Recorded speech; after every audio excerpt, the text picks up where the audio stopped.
Good morning, everybody. Thank you guys for being here.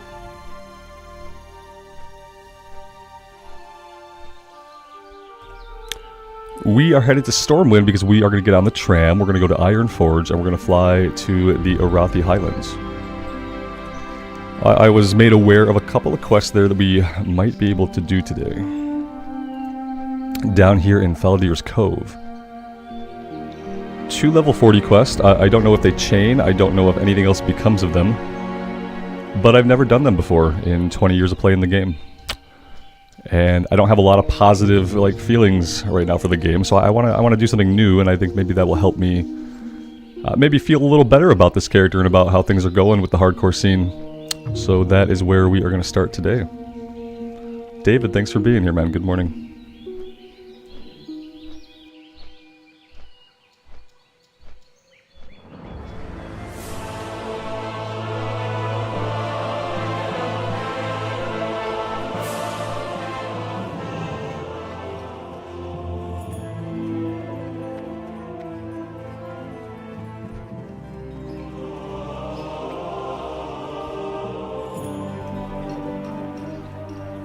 Marlena, hello.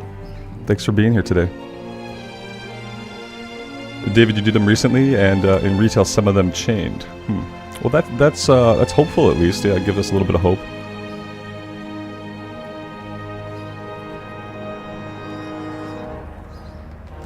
Money M, thank you, man. I appreciate that. Thanks for being here and checking out the stream. Kinkin, Edward, Rizuro, Monica, good morning to you guys.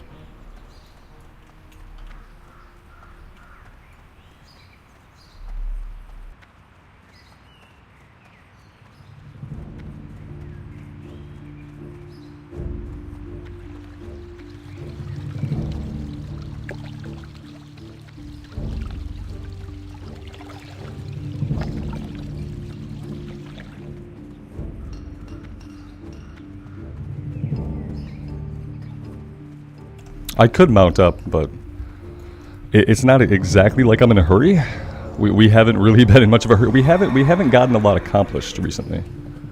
Yeah, so it feels like running is just as good as mounting up. It has been a very slow time the last couple days.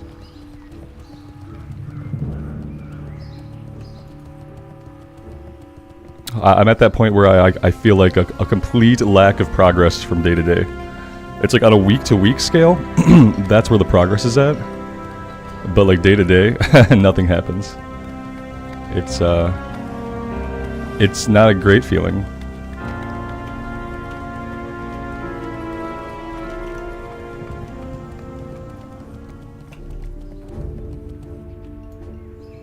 Patrick, thanks for being here, man. I appreciate it.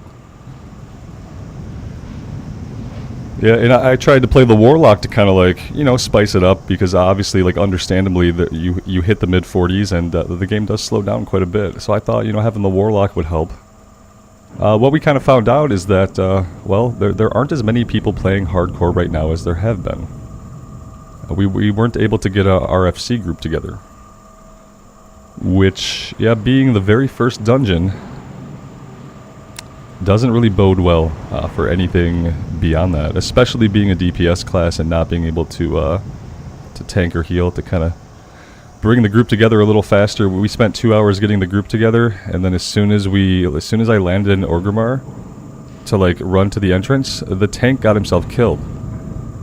It had taken us 2 hours to find a healer, and then the tank got himself killed. And so we didn't get to do the run. And so I didn't really get anything done on the Warlock. And so we came back to the Paladin yesterday, and we didn't get anything done on the Paladin either. But we did find these quests in Arathi Highlands. So maybe that's the silver lining.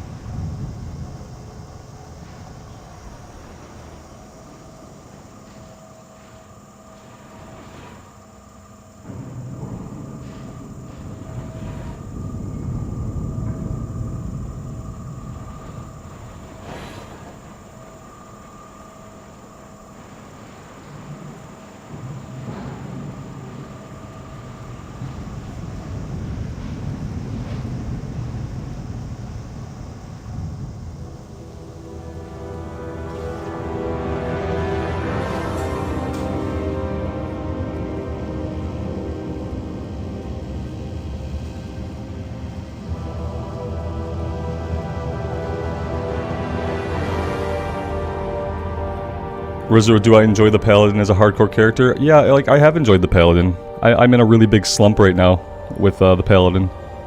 But I still enjoy it. If I didn't enjoy it, I would stop playing it. I'm just in a bit of a slump. I'm in kind of a hardcore slump. There have been a lot of stupid things happening in the hardcore scene, and there's been some like natural decline in the playership. At a time when what we really want to see is like an increase in the playership, we've seen a decline in it. And so I'm in a little bit of a hardcore slump in general, but I'm still digging the Paladin. Where the hell am I going? I need to go to the flight point. Yeah, the most boring stream. And I feel like, you know, it's titled that because yesterday we didn't get anything done. We didn't get anything done. We didn't do anything. On the Warlock, we managed to kill some Planestriders. And on the Paladin, we almost got killed by water elementals. Besides that, we accomplished absolutely nothing. So it was 2 hours of watching me run around in circles waiting for a group. That you know, finally came together just to have the warrior die. What can I do? Yeah, the most boring stream on YouTube seems appropriate.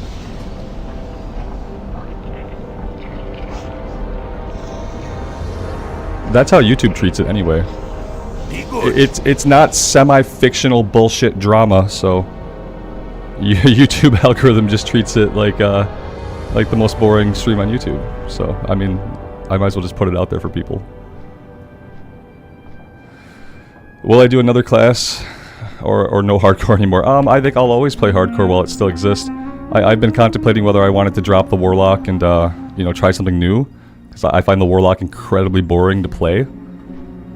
Which probably sounds silly to some people. But it's like, you have these instant cast dots, that's awesome. Your pet tanks it and things just die. And that's like, it's kind of easy and it's kind of like, it feels powerful. I don't know what about it I don't like. It could be, you know, the biggest thing for me is like, I like standing toe-to-toe with enemies. I get more engaged with what's happening when my pet isn't tanking the enemy like way off. And yeah, I feel like a complete lack of engagement with the character or the class. And then with the tipping point was when I couldn't get into a Ragefire Chasm on it. I'm like, okay, so I played a DPS and I'm not going to be able to do any dungeons. Because I'm not a tank or a healer. It's going to take 2 hours and then someone's going to die. And the thing that's happening right now, like, the biggest problem with hardcore right now is that Blizzard has killed hardcore. Blizzard has done everything they can in the most subtle and insidious ways possible to make sure that hardcore dies. And that's another thing that's going on right now.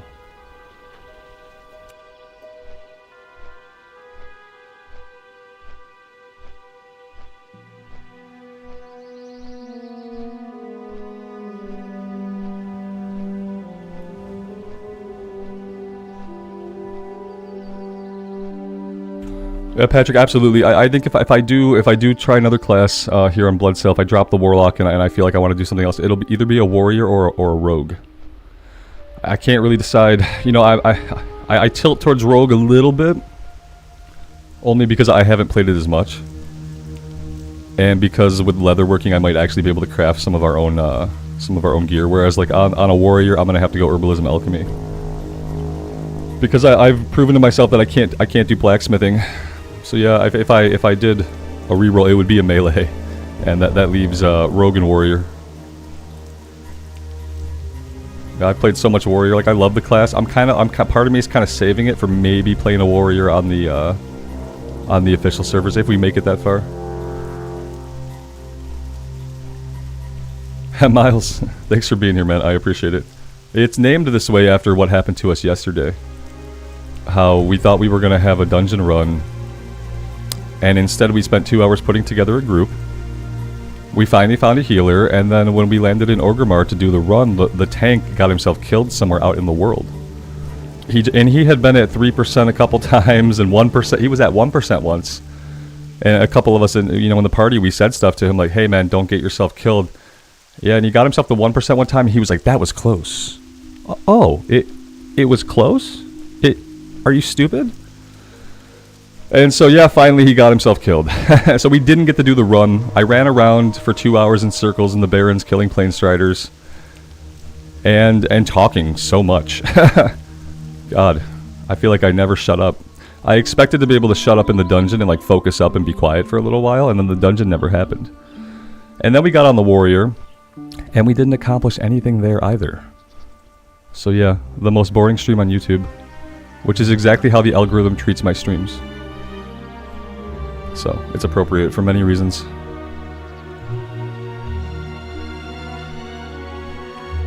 Yep. So we'll see how today goes. We'll do this for a little bit. And then if I get completely depressed about our entire lack of progress, maybe we'll jump on something else. Maybe we'll do something else entirely.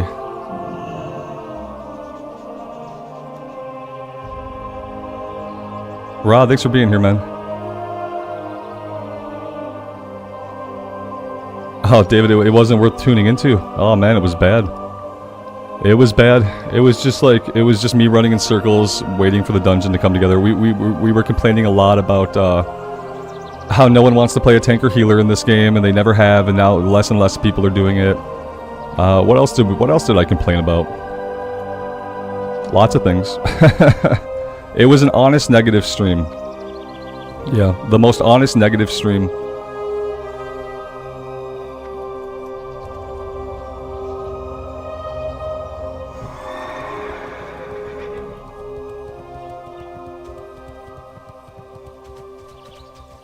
Joe, I appreciate that, man. In all transparency, I don't know if I'll be on the lock today. I don't know if I don't delete the lock today, just flat out delete it. That could happen.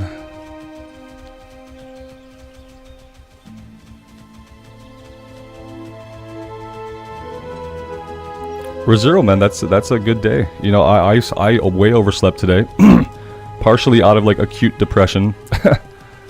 I just stayed in bed. I didn't have really any ambition to get up, and then I finally got up. I got up at like, well, I got up like 33 minutes ago almost. Whenever I scheduled this, whenever the stream got scheduled, that was basically when I woke up. Which is not super typical. In the summer, I do tend to sleep in, but today I just had no ambition to get out of bed. I had some really messed up dreams. I don't typically remember any of my dreams. I did not take melatonin last night, and so I think that was why I had these like really, really awful, just fucking nightmare fuel scenarios play out while I was sleeping.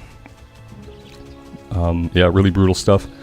And that also, you know, that made me feel like when I did wake up, I was just still fucking tired. And so I just laid there for 2 more hours than I needed to. So that's how my day's been going. compared to your day, like my day is going nowhere.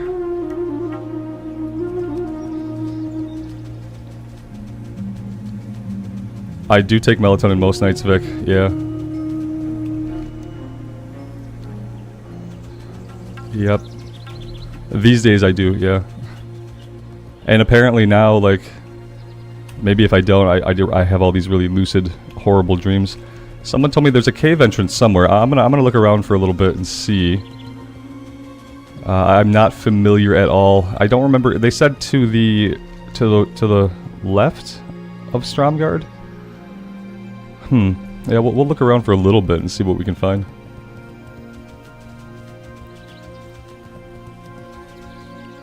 Yeah, I'm glad to be here, Rizzo. Exactly. That's why I started my stream. Like as soon as I got my coffee and I ate a piece of bread, I filled my water and I basically scheduled the stream right away because I knew I had to like actually get myself to do something.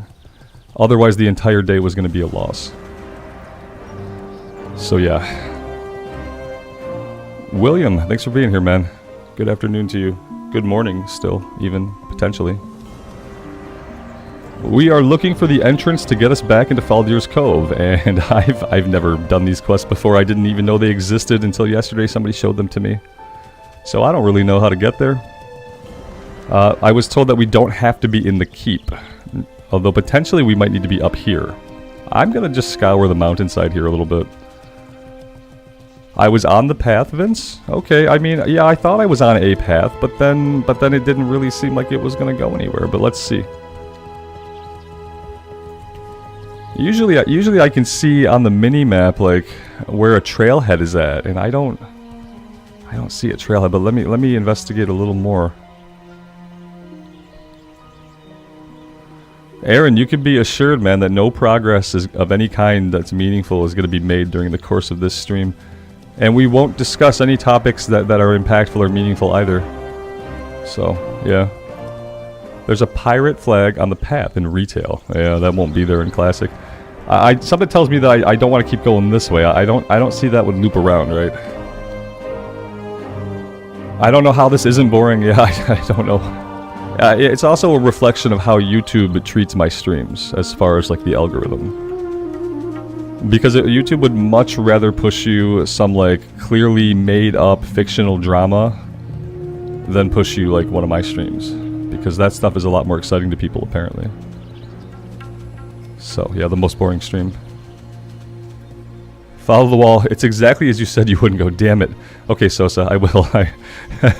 Robert is told twice that that's the right way. Doesn't believe anybody. Turns around 2 times. I'm gonna go this way. I'll go all the way. Like, and then someone's gonna be like, "No, we meant the other way." You know what I mean? But yeah, let's do it.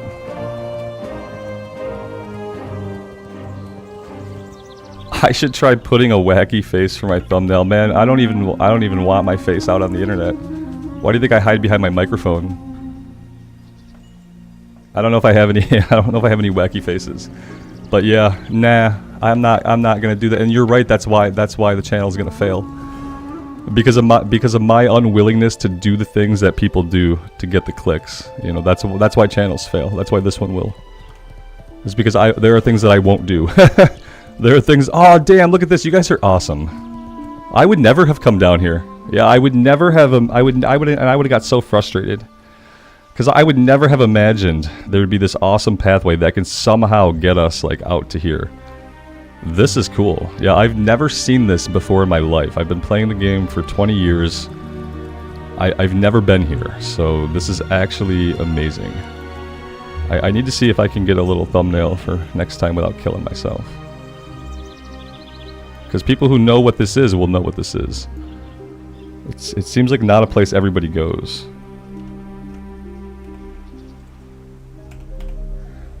That elder meaty buzzard is busting my thumbnail. What a jerk. He just photobombed my thumbnail shot. It's so bad. Keep going, dude. Oh, he turned around. What a rude. I can't believe this guy. I can't believe the... Yeah, I can't bring myself to kill him. That'd be like even more rude. But I mean, I hope he gets out of my shot here. Yeah, I can take it now and I can clip it. There we go. Alright, yeah, see the most boring stream on YouTube, where I spend 5 minutes trying to get a thumbnail that will be for the next stream for some reason. My thumbnails have kind of become like a last time on, hardcore nothingness. We almost died and ran in circles, and we barely gained a bubble of XP. Yeah, that's like the last time on. Oh. Cool, and oh yeah, there wasn't a pirate flag, so yeah.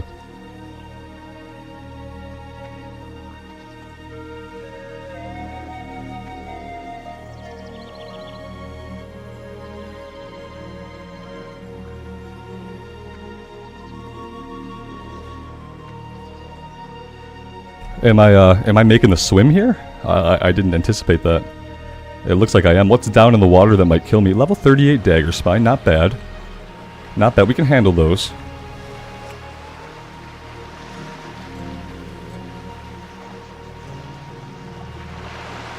Yeah, I'm practicing my Lego Batman voice for some reason. I read my kid books at night, so we were reading from a Batman short story collection, and he appreciates it when I try to do the Lego Batman voice for Batman. I don't think he likes my Bane voice. There was one with Bane in it the other day. I tried to do my best Bane. He didn't say anything about it, but he gave me like a couple of side-eye looks.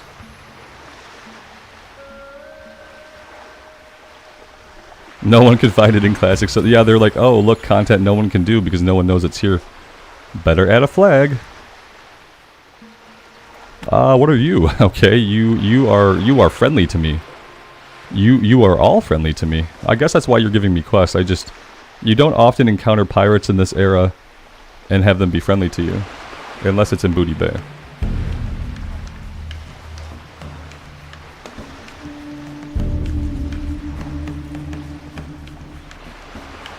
Yeah, it's worse when they don't say anything. Yeah, my kid's usually very vocal when he thinks something is weird or cringe.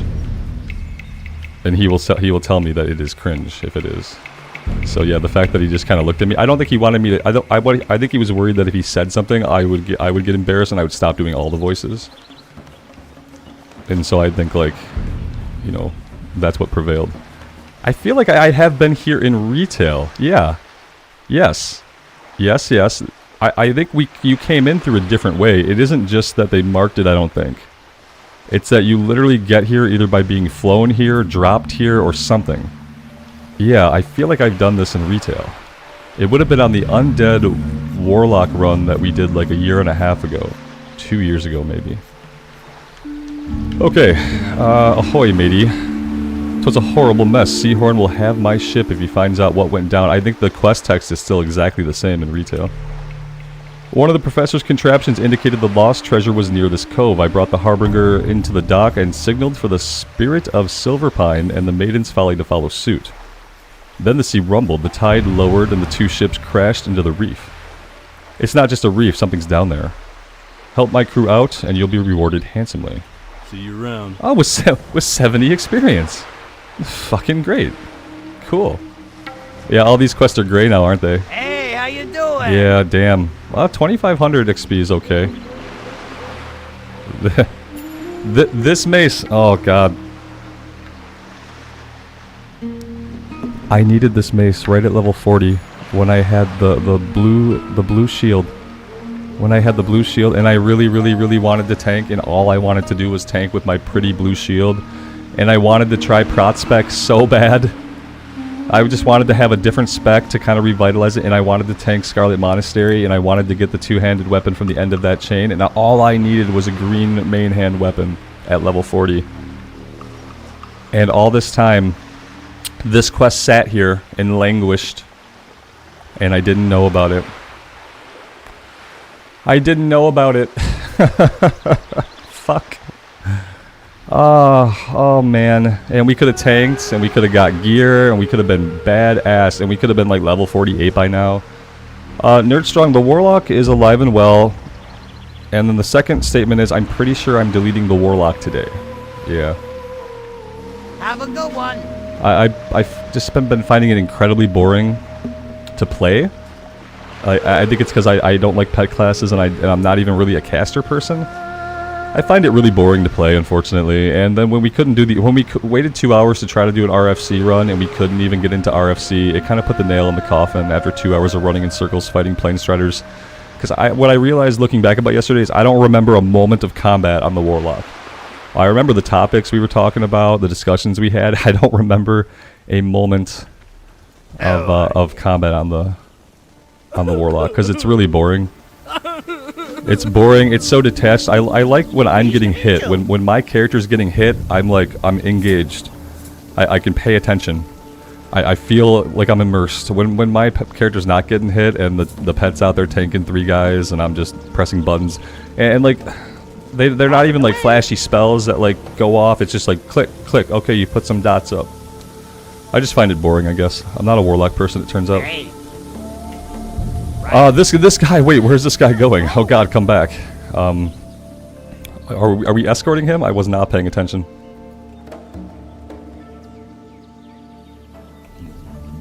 No, see, Auntie, I'm not going to get him killed for content. Nope. If I don't play the Warlock, I'm just going to delete it. I won't even ironically or unironically or humorously or...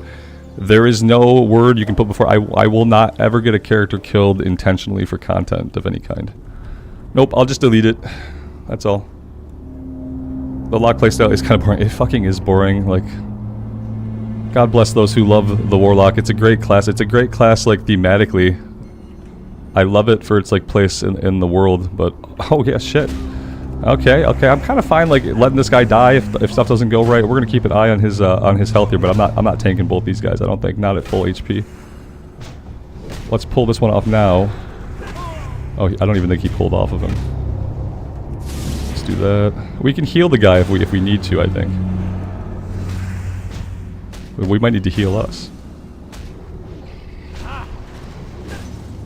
I wonder how many waves we're gonna have to deal with exactly. Yeah, anything for the views. That's what most people adhere to, but I don't do that. And that's why the channel will inevitably fail, but I'm still not going to do anything for the views. I'll only do the things I want to do, and the things that I feel are right. He's still here, so I'm assuming we should drink. There's probably going to be more to come. No, he's running off. He's out of here. Okay.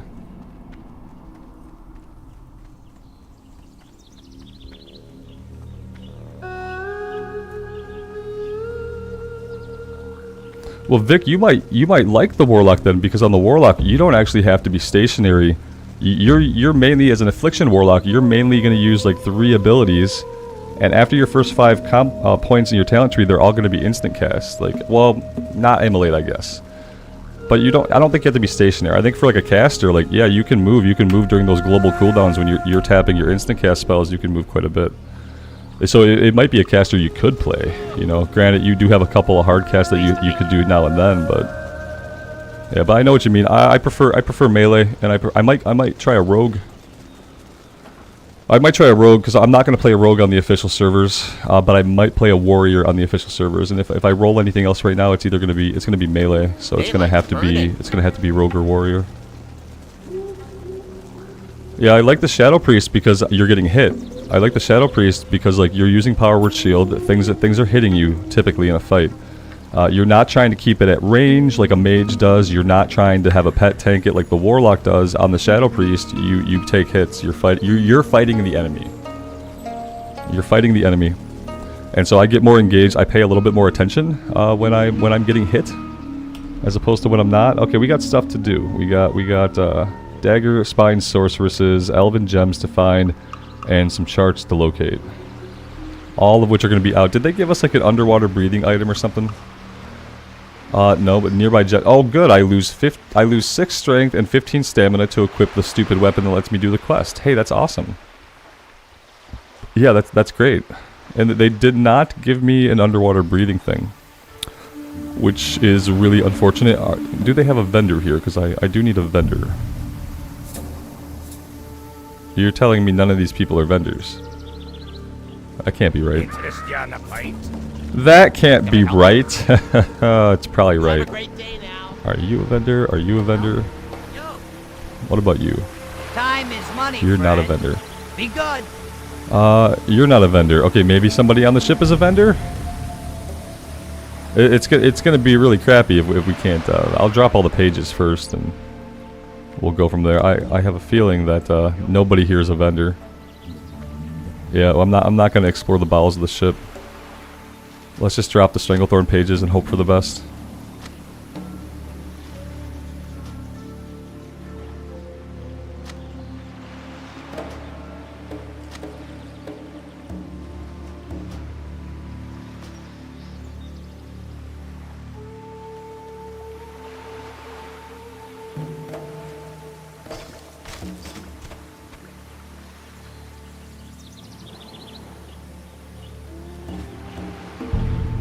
Don't go on the ship, it's haunted. I wish, man. I wish there'd be something cool like that. Yeah, something really unexpected would happen. That'd be great.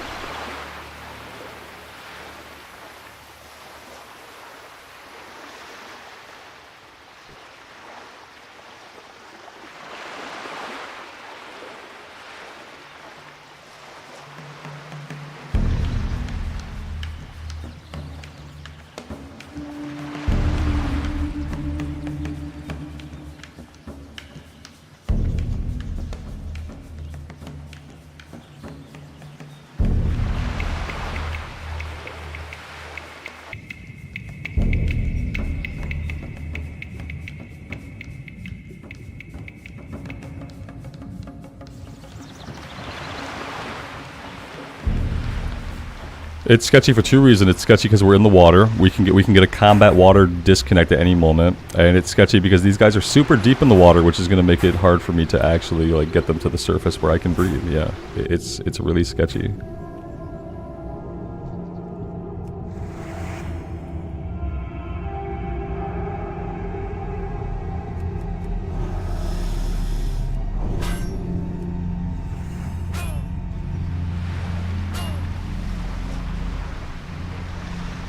What I like is even though we outdistance the guy, he gets to hit me the entire way up. he gets to hit me the entire way up. Even though it looks like he's quite a ways behind me, he just gets to hit us the entire way back to the surface. That's great. Moments like these make being undead worth it. Yeah. I thought the guy would give us an item to help us breathe underwater, but it turns out it's classic, so I'm not gonna wear these stupid goggles, I don't think, until I'm actually wanting to do that part of the quest. Or no, you know what? I'm gonna have to do it as I go, aren't I? Oh boy. Elven gems. Okay, so Questy gives us some hints to where they're at, but then you put on the goggles and it actually tells you where they're at. Maybe. We'll see if there's actually one down here. Yeah, it looks like this. Now if I take these off, I can still see them. I don't think I don't know if I necessarily need them on the whole time, you know. Alright, let's pull the guy quick. We gotta pull him quick. We gotta get back to the surface. We have basically 0 time to be messing around down here.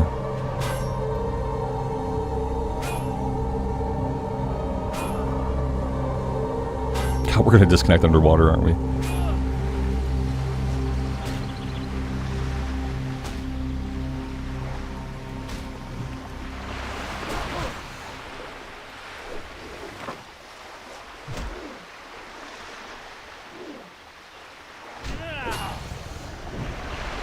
Yeah, if we don't need them to gather them, we're not going to wear them. Unless we have a really hard time finding them, then we'll pop them on for a minute, we'll see where they're at, and we'll take them back off. I don't think there's any reason to keep them equipped. So that's just losing stats that we can't really afford to lose.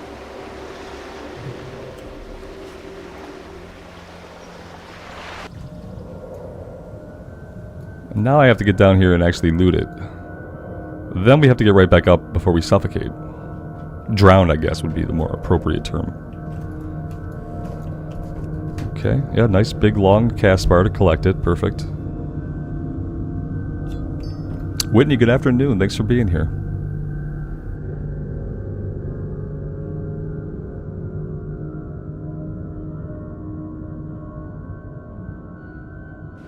I see our next one.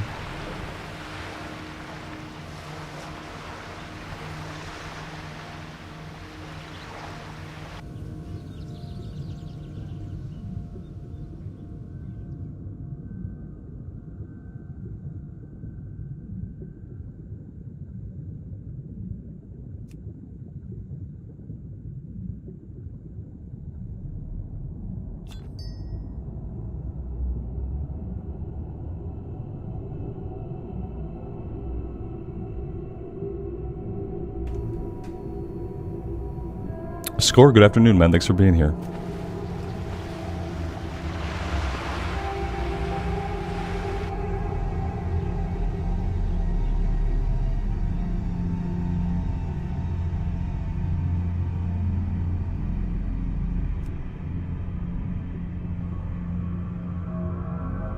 Auntie, do I hold my breath and see if I can do it at the same time? No, that sounds like a way to physically hurt myself. I wouldn't advise anybody try that at home.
I mean, the only good thing about this being so under level of a quest is that these guys don't really pose a big threat to us.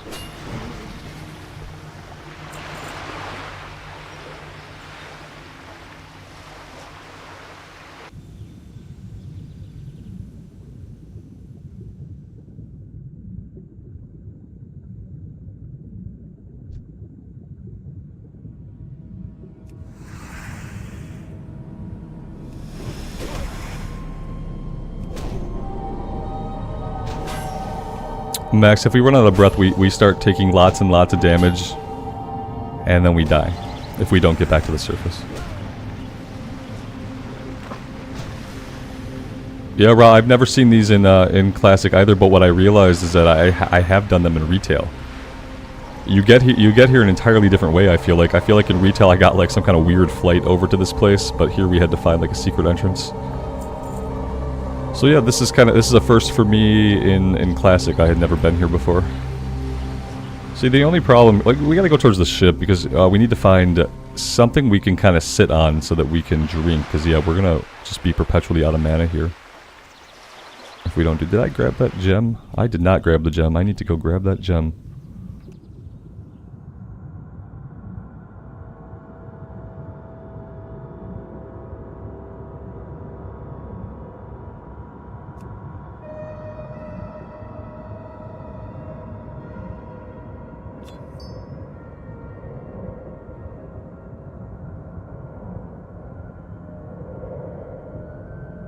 We need to grab the sorceress next, because we only need 3 of them, and I haven't seen very many, so I feel like they don't spawn many of them in.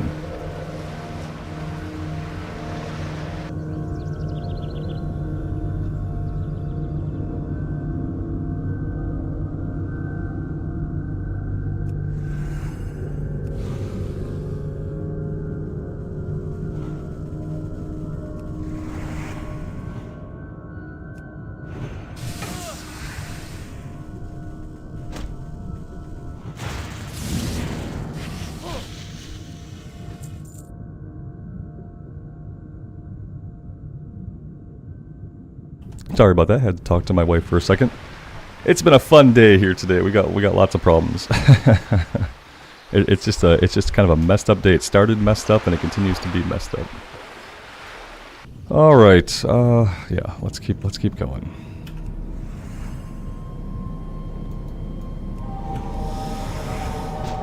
Did I delete the Warlock today? I'm probably going to, Jory, at some point today. Whenever I get kind of bored of doing stuff on the Paladin, I'm gonna go delete the Warlock, and maybe we'll make a rogue.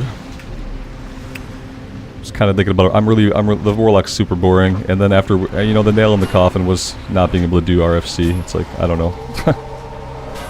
I don't know. Yeah, it was just kind of dead to me after that.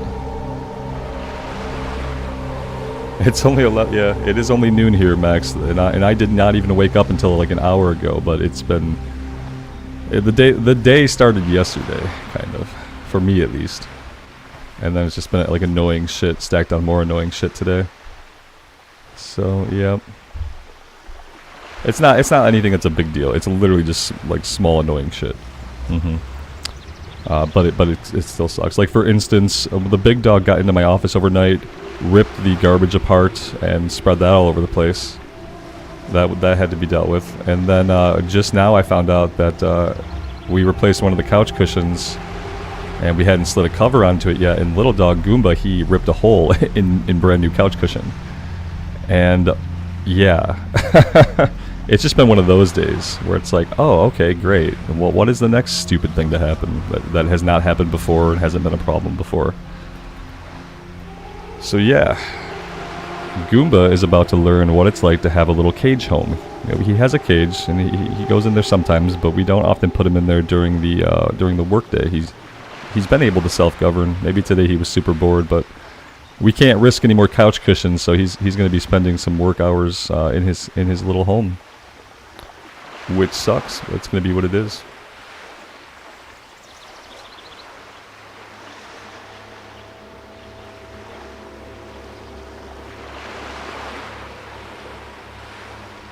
Heavy, good afternoon, man. Thanks for being here.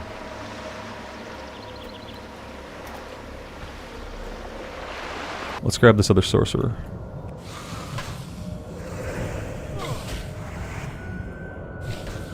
Yeah, I mean, I'm going to be 40 in January, and it just feels like that, you know, you just got to deal with this shit. It's just little shit. Ultimately, in the grand scheme of things, you know, a ripped up garbage, a ripped up couch cushion doesn't really matter. It's just like, it makes that day difficult.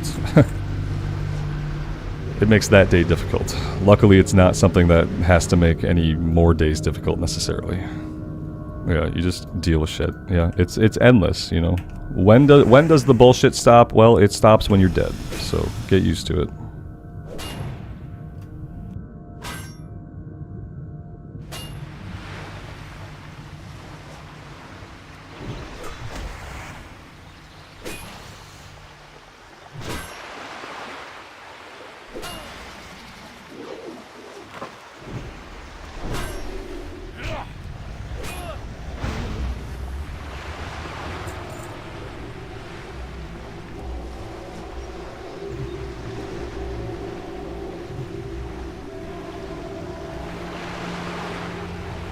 It was really thoughtful of the developers to put these little platforms where casters could actually come up here and drink. Otherwise, this would be a huge pain.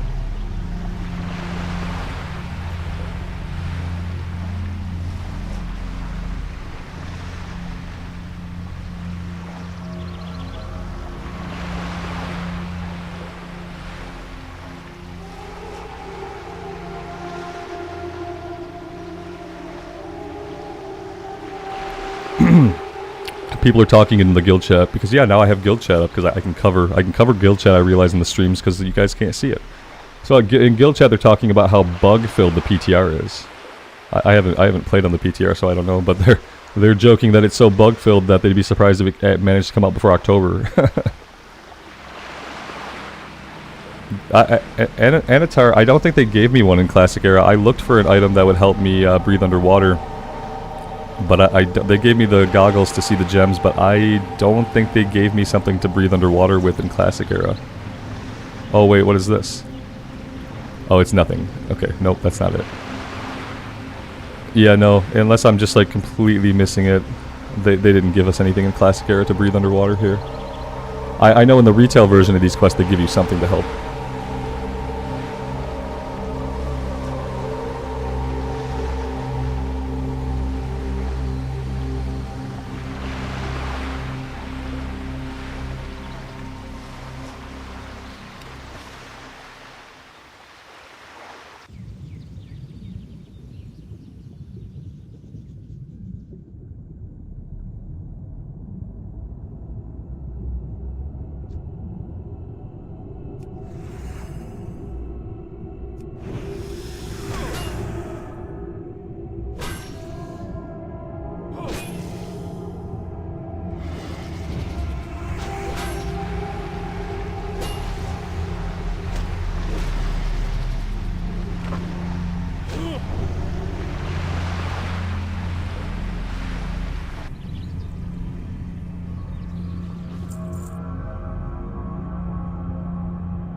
Does anyone know if the PTR is back up today? Did they bring it back up? For some reason I thought it was going to be offline for a while.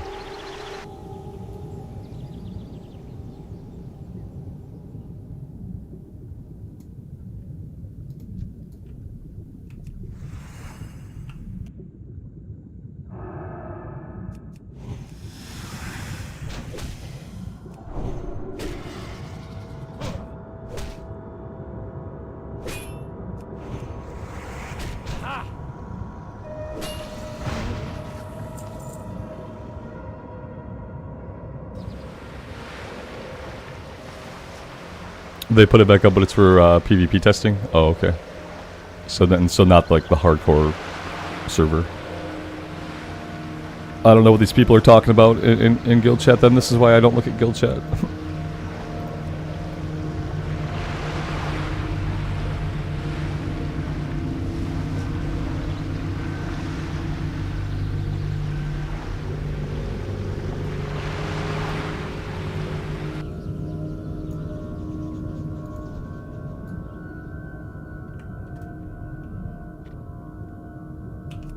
Hardcore servers are still down. Yeah, okay, so we won't be doing any of that today. I contemplated, you know, checking out the PTR. I think I'm still not going to because I still don't really see any kind of value in it. But if there were lots and lots of people playing on the PTR and I could do things like do a 5-man dungeon, you know, then maybe I would consider it. I might consider it in that case, but yeah, if they're down, they're down, so let's pop the goggles on for a minute and kind of see where all these items are at. Okay, let's head over towards one.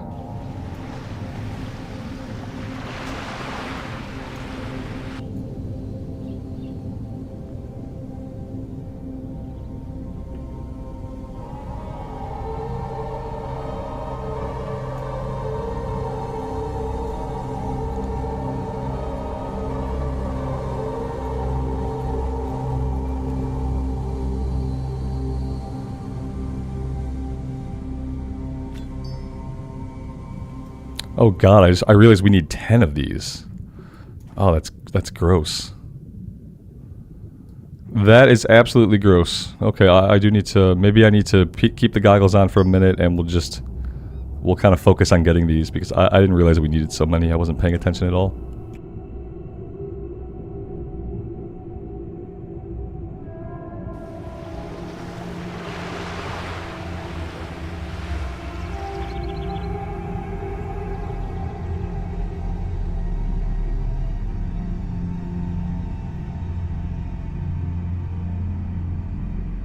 I have to mine this iron so that I stop going towards it as a quest item.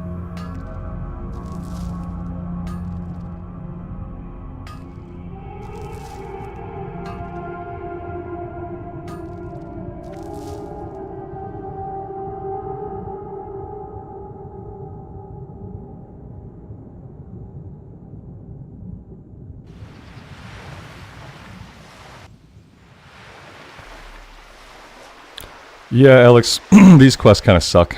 Just because of the water, the lack of the underwater breathing. I was hoping there'd be those little bubble things, the bubble vents that you can sometimes hover near and like get your breath bar back. That would be really cool, but yeah, nothing. Nothing. Okay, this is lower. Oh, look at this. So we can go all the way down here and die. Perfect. Perfect.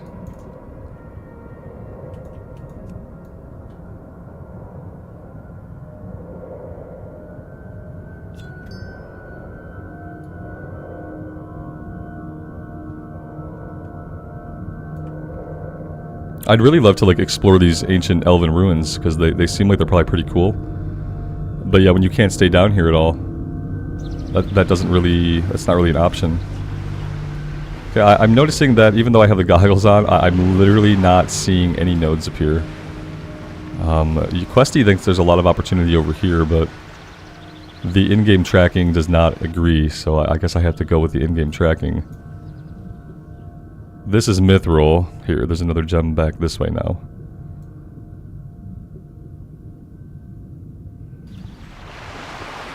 Yeah, Auntie, sometimes there are. You can usually tell because there will be little bubbles floating in the water.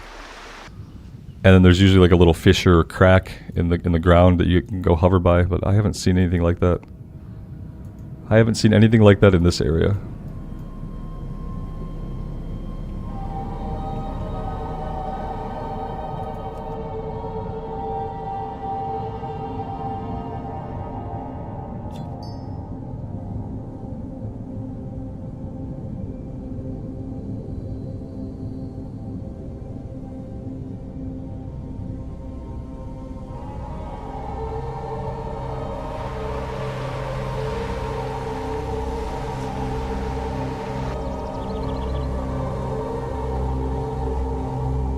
I need a sorceress, but I don't know if we can fight her this far down without running out of breath. Yeah, this is gonna be close. We have to kill her fast, because we're not gonna have a lot of time to get back up to the surface. But she'll be the last sorceress we need, then it'll just be about getting the items so we can get out of here.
Yeah, Alex, it's only specific ones. You'll see a little like crack, a rock on the ground with like a crack in it, and then bubbles will be coming out of that. And if you find one of those, that'll let you get your breath bar back. The only place I've actually ever seen it is off the coast of Desolus. There's that one quest where we had to find like a key for a box and we were fighting in the water. The one where we got water disconnected. That's the only area that I've really ever seen those and noticed them.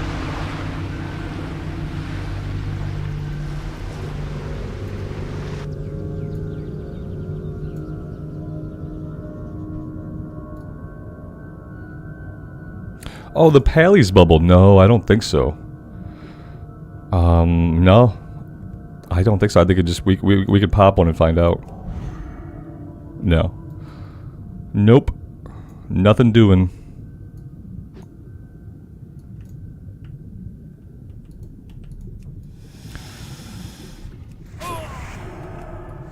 I was hoping we would not have to fight this guy. That we could just kind of sneak by. Oh gosh. Alright. That's not going to work on us, buddy. Good. You know, look at that, though. Can you imagine getting netted down here and just dying? How bad would that be? Either way, this guy has now just beat the living crap out of us the whole way up. Let's go ahead and heal.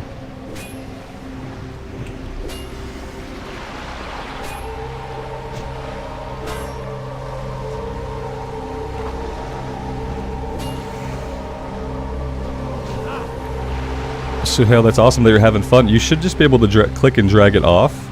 Your action bars might be locked. And if they're locked, you could change them. Interface options. Yeah, this might be what you're looking for.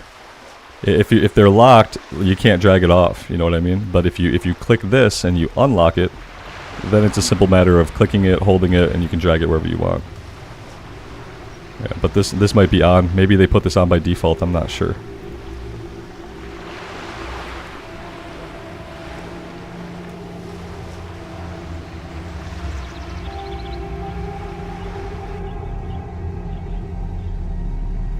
Yeah, no problem, man.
Alright, now we're going after the logs, which I feel like are going to be in the interior of the boat. Not really sure how we're going to have the breath to fully investigate. We're going to have to probably make a couple of different trips until I find where it's at. And that's assuming that I don't have to fight a bunch of stuff in here, because if there's a lot of stuff in here to fight, that could be a huge problem. Is there anywhere below I can get in, like through a window or something weird like that? It doesn't really seem like it. Yeah, there's going to be sorceresses down here. And the item is not up top.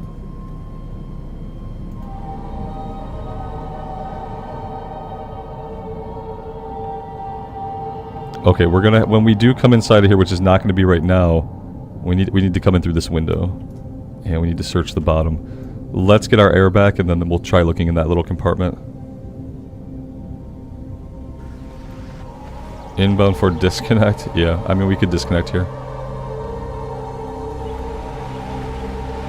I did do the Gnome's quest in the cave, Alex. Yeah, the water elementals.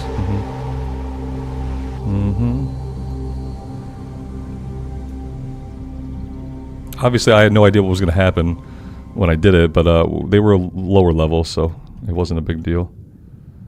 Let's see. I don't see an item back there, and I don't see an item anywhere. It's going to become a fucking Dr. Seuss book in here. I don't see items here or there. I don't see items anywhere. Okay. Yeah, about that.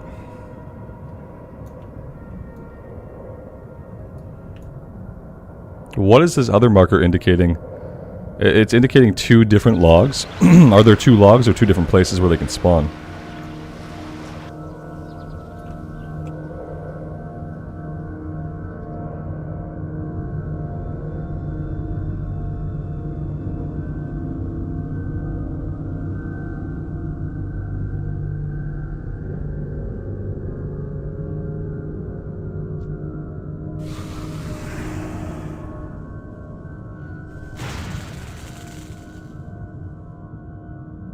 Well, that was a scary moment where we couldn't get out of the same window that we came out to begin with. Do we get to the surface here and not drowned? I don't know. Maybe. I was hoping to pull this sorceress up to the surface. That's probably just not going to happen. She's probably just going to reset down there. And in the meantime, she's just fucking blasting us. I'm probably not doing this one. I'm probably not doing this one. It's way too annoying, and it has a high potential to get me killed.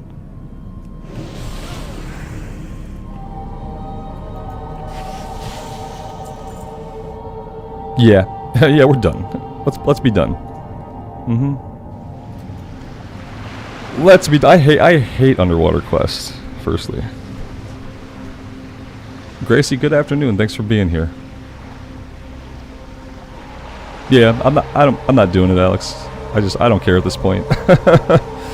It just got way too annoying. Like, I'm gonna have to pull those guys out. Every single one of them I'm gonna have to pull out. I don't know the ship's layout well enough to even know how to get down into that lower deck area. So I'm literally gonna have to fight every single Naga, which wouldn't be a problem if I had some kind of underwater breathing. But I'm not gonna struggle to pull all those guys out while we drown, while they hit me in the back and daze me and net me and cast at me. Like, I'm not doing that. That just sounds like a pain in the ass. Yep. Yeah, getting the 46 level character killed underwater for a level 40 quest would be pretty stupid. So we're just not going to do that today. Let's turn in the ones that we did complete, and we're done. Yay! Another questing hub down, and we gained like a bubble of experience. It's wonderful. You got my attention. All right. Yep, there's half a bubble. Interesting. Requires engineering 100. Okay. And there's the other half of the bubble. Great. Take the elven gems to Captain O'Brien. Seen you. The guy 12 feet over here? Okay, sure.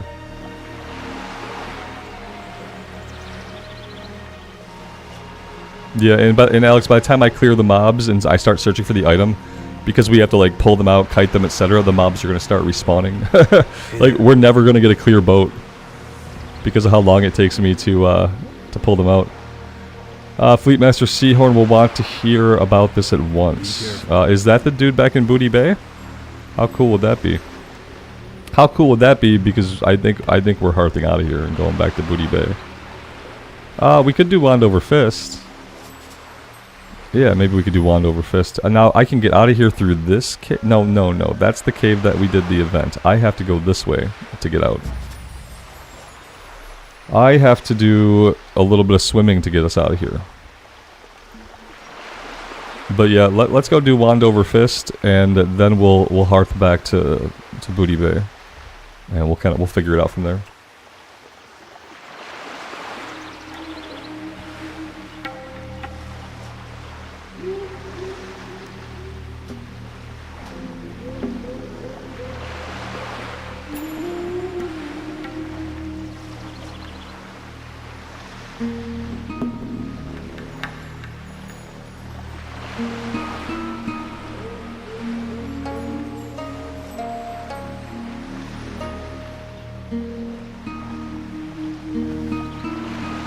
I think we're kind of close to being able to quest in the Searing Gorge. I thought the quests there were like level 48. And I'm getting really desperate, so, you know, after a few more streams, even if we're not level 48, we might be heading to the Searing Gorge to see if we can actually do any questing. I probably need to just find like a really nice grind spot and settle in for grinding. I have not been in the mood for that, unfortunately. The captain is a follow-up at Booty Bay. We'd have to defend him from waves of Naga. Yeah, if they're a similar level to the ones we've been fighting, that's probably fine.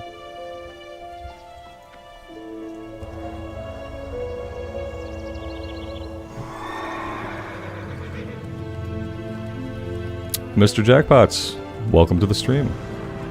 Thanks for being here.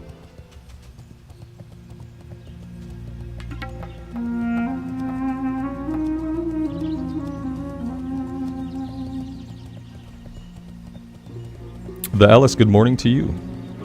Thanks for coming by and hanging out.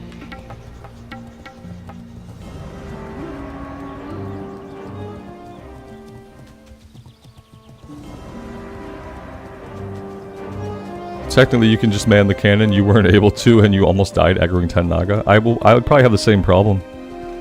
It probably wouldn't go much better for me, I don't think.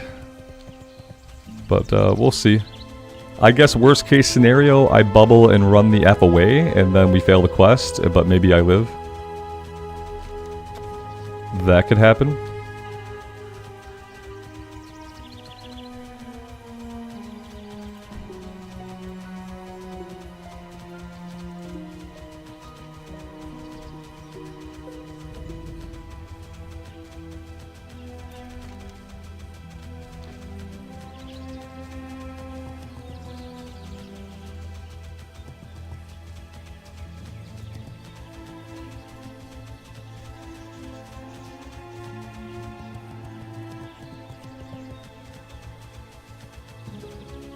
Wolfheart Games, thanks for being here. Good afternoon.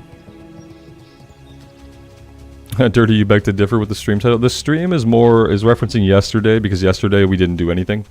We didn't accomplish a single meaningful thing yesterday, and also it references how YouTube treats my streams.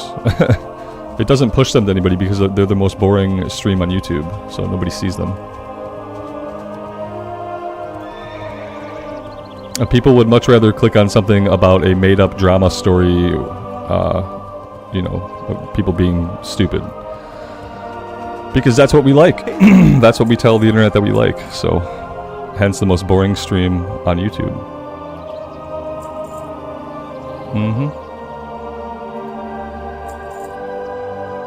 Let's equip our actual helmet before we sell it. Yeah, that would be good.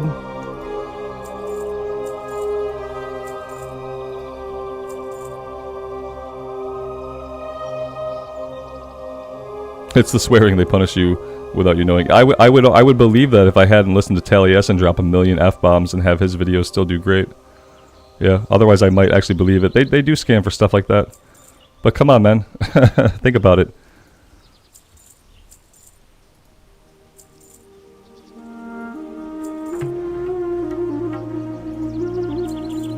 Like, and also, like, yeah, I'm not gonna get into it. I'm not, because I actually know how some of the algorithm works, somehow the metrics work. So I'm not gonna get into it. But that's not what it is. We'll just say that that's not what it is, and we can just move on. Yeah.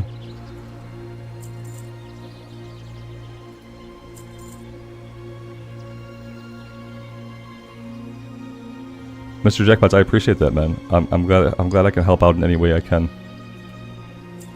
There's so little that we can actually do for each other as human beings that it's good to be able to help in some way.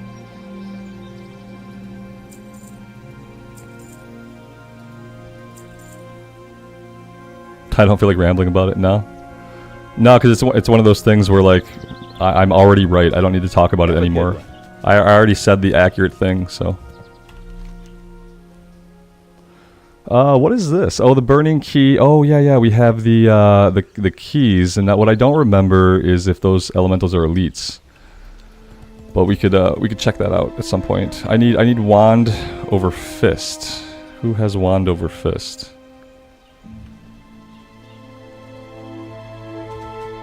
I don't know. Enhance. Enhance. Okay.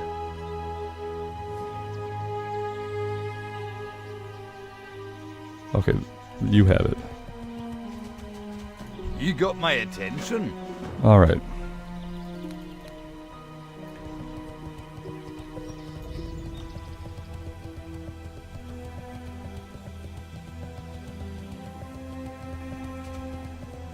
Aaron, I appreciate that, and I appreciate you hanging out today.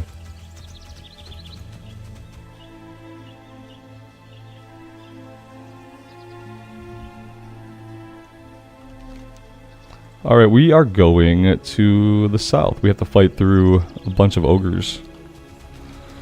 I don't think the guy at the end is an elite. On the way, we're going to stop by the ruins over here and see about the elementals. Okay, the elementals are level 38 non-elites. So we could probably do this quest also. Let's just get right into the middle of all of them. Because I'm sure that's going to work out fine.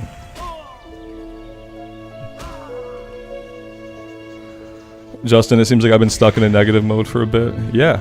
Oh, I'm not even worried about other people's success. I'm negative about a lot of things like going on with the game right now. Yeah. On it, what it boils down to is like, when I feel bad, you guys are going to know. And when I feel better, you're going to know. Like, there's absolutely no way I can be on here, like, even every other day and just, like, kind of put a mask on, you know what I mean? I could, you know, because I taught corporate classes for a long time.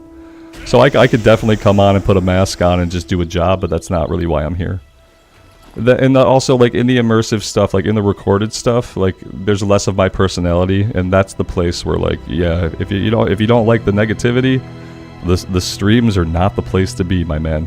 Because if I don't like something or I'm feeling down about something, like, it's going to be evident, and I'm probably going to talk about it. So yeah, so that's why I keep the immersive stuff going, because I enjoy that stuff, because like I don't have to insert like a lot of personality or a lot of emotion or thought into the immersive stuff. We just get to play the game and relax and listen to the music and stuff like that. Absolutely. And I get, like, I understand that like some people have flat out told me like they have zero interest in the streams. It's not their content. And I definitely understand it. Yeah. One of my favorite people on YouTube is Christopher Odd. I love watching his more immersive stuff. I love his recordings, but I can't watch the guy stream because I don't like watching him stream. It's not the same as watching his recorded stuff, so I definitely understand that sentiment. What's bugging me about the game at the moment? The fact that Blizzard has killed hardcore. Like, they've just completely fucking murdered it. Yeah. Like, my favorite game mode. And they've killed it.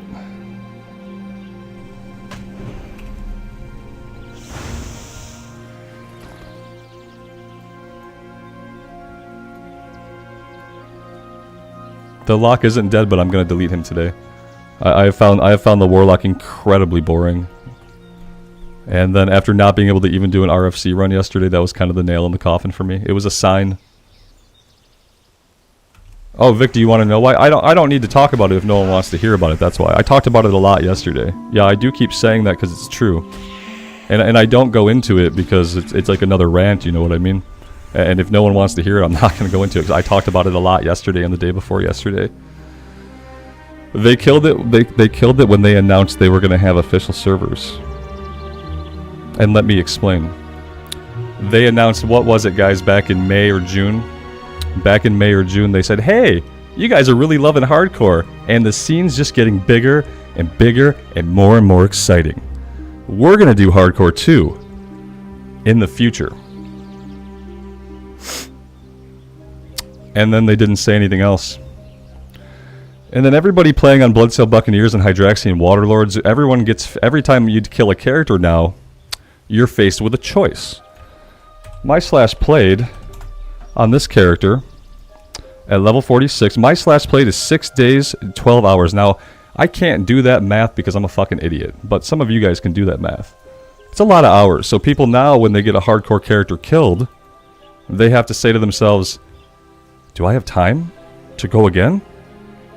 And going again is the fucking heart of hardcore. Going again is what makes the scene get bigger and bigger and bigger. But ever since they put out their bullshit announcement so long ago, so far from when they were ever going to have it ready, ever since then, less and less people have been playing hardcore.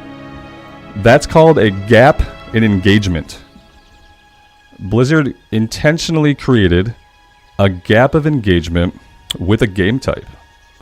Because they said, we're going to do hardcore. It's going to be cool. And people said, okay, fuck, well, I better wait. I'm not going to have time to get a character to cap before... It's summer. Blizzard said summer. Summer is now. It's July. It's summer. There's no way I have time. And so people aren't playing. Like, if you go to the starting zones now, there's like a half the people that there used to be. It used to be every time you re-rolled, there were more and more people playing. Now when you re-roll, there's less and less people playing. Because as characters get killed, people say, well shit, Blizzard servers are coming soon. I don't got time to play. And so what happens when you create a lack of... And I'm not reading chat right now, guys, because I'm trying to get through all this, because maybe it'll explain some of your questions. What you do is you create a lack of engagement. And whenever you create a lack of engagement with a product, a game, a media, people go somewhere else to fill the gap. And so Blizzard's hope is that if they create this lack of engagement with hardcore, that people will stop playing hardcore right now. They'll wait till the official server comes out. And in the meantime, and this is the important part, this is the motivation, this is the why. Robert, why would Blizzard do this? Robert, why? Because Blizzard thinks that if people stop playing hardcore for a little while, they'll go check out patch 10.1.5 in retail. Because the people at Activision really want players to be playing retail. Why is that? Because there's a fucking cash shop. That's it. They created an announcement for their own hype. They didn't give a date. They haven't given a date. They've hardly given details. The PTR is going to be up for who knows how long, and this was done to create a gap of engagement with hardcore, where people playing hardcore on Bloodsail, Buccaneers, and Hydraxian Waterlords will now slowly stop, most of them over time, as they wait. But what happens when people stop and wait is they go do other shit, and they don't always come back. And Blizzard wants them to go to retail, but probably in reality only 1 in 10 people will do that, you know? But there we go. There's the rant. That's how Blizzard is killed hardcore. You can go on to, you can start a character up right now, and if you started the character up 6 months ago at all, you'll know that there's a difference. You'll see the difference. You'll feel the difference. Now, if you're someone who hasn't been playing hardcore, then yeah, you're not going to know. You have no idea. If you haven't been actively playing hardcore for the past 6 months, then you're not going to know.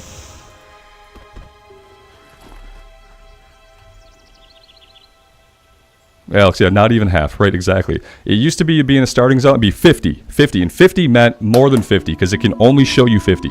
Now you go to a starting zone, it's like 18, 25. Yeah, it's probably way less than half of the people you will see in the starting zones now, because Blizzard's killed hardcore for right now. Yeah, they purposely created a lack of engagement during the perfect time for the retail patch to come out. You'll notice that, right? We got the hardcore announcement. People started to decide, hey, I'm not going to have time to go again. I'm just going to have to wait. Maybe I'll go play some fucking retail.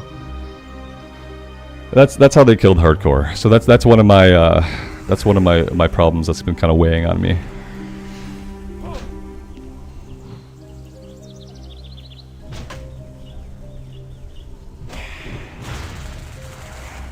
And you know, when they drop the official hardcore servers, there will be a boost in playership there. Absolutely, we'll see a lot of people playing there right away.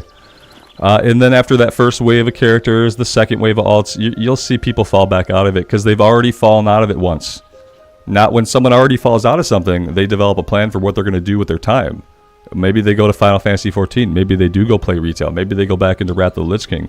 But what's going to happen is since they've learned how to go do other shit, you know, you break a habit, you sometimes stay away. So I don't think as many people will come back for the official hardcore, but if they do come back, I think they'll leave a lot faster. I think they'll leave a lot faster the second time around because they know how to leave, you know. And yeah, and Blizzard did that. Blizzard like killed the hype to have some of their own hype, but also to kill the game mode because they think people will go play retail and they'll spend that real life money. So yeah, that's it. Alex, right, exactly. I play retail too. I've been playing more and more retail. So it's like, they're not fucking wrong. Like people, now I'm not going to spend any money in retail. Like I'm not going to go to the cash shop or anything, but some people do. And yeah, absolutely. I've been loving leveling the Destruction Warlock in retail. Has been like some of the most fun I'm having in the game right now. Some of the most fun I'm having in World of Warcraft now is leveling the retail Warlock. Yep. I've been enjoying some of the endgame story stuff, just getting through it on the shaman, but mainly I'm just enjoying leveling the warlock. And so that's exactly what, I mean, yeah. Obviously I'm still playing hardcore, but as it kind of has been dying, and like, you know, you can't really have that same energy when you start a character, and you can't even get into an RFC run as that's been happening. I'm just like, okay, well, I can play more retail, you know. That's exactly what Blizzard wants. It fucking works.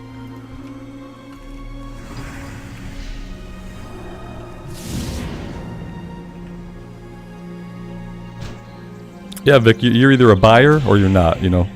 I'm not a buyer. I don't go in the shop and buy shit. I bought like character transfers and renames and stuff like that from the shop, but never like cosmetics or mounts.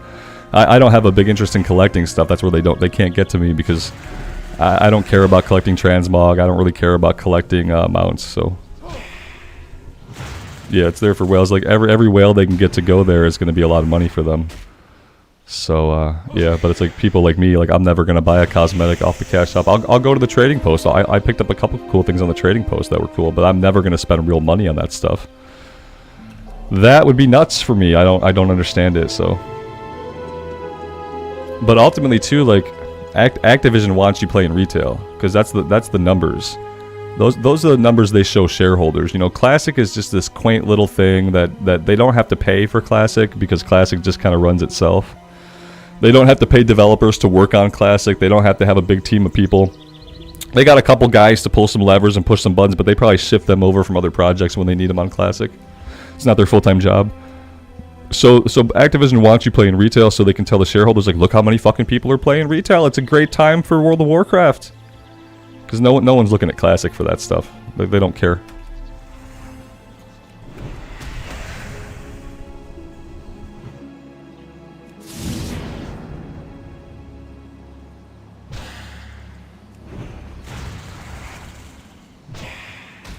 Yeah, and Alex, keep in mind, like, Activision owns King. And King make a lot of those addictive mobile games, like Candy Crush and shit. So, like, they know how to get whales. Yeah, absolutely.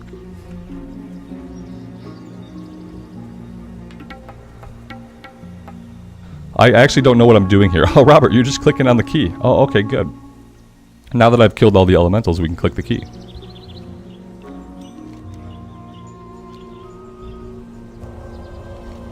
All right, let's go after the ogres, and then we'll get these other keys later. Well, yeah, I want to go do the ogre stuff. Yeah, we'll do the keys later.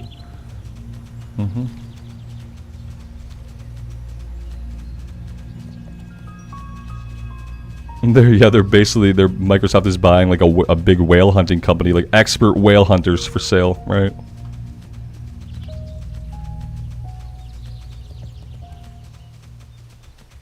See, I don't know if is WoW's cash shop intrusive, because like here's what I think of when I think of intrusive. Like when I fucking log into a game like ESO and it puts a bunch of shit right on my screen in front of me every time I log in about, and like there's links to the cash shop and there's currencies I can buy.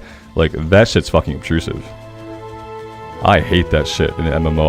I hate logging in and getting a splash screen of like all the shit I can click into to go buy at the store if I want. How it can make my gameplay faster, better, stronger, harder. Yeah, that's obtrusive, and I don't think WoW does anything like that.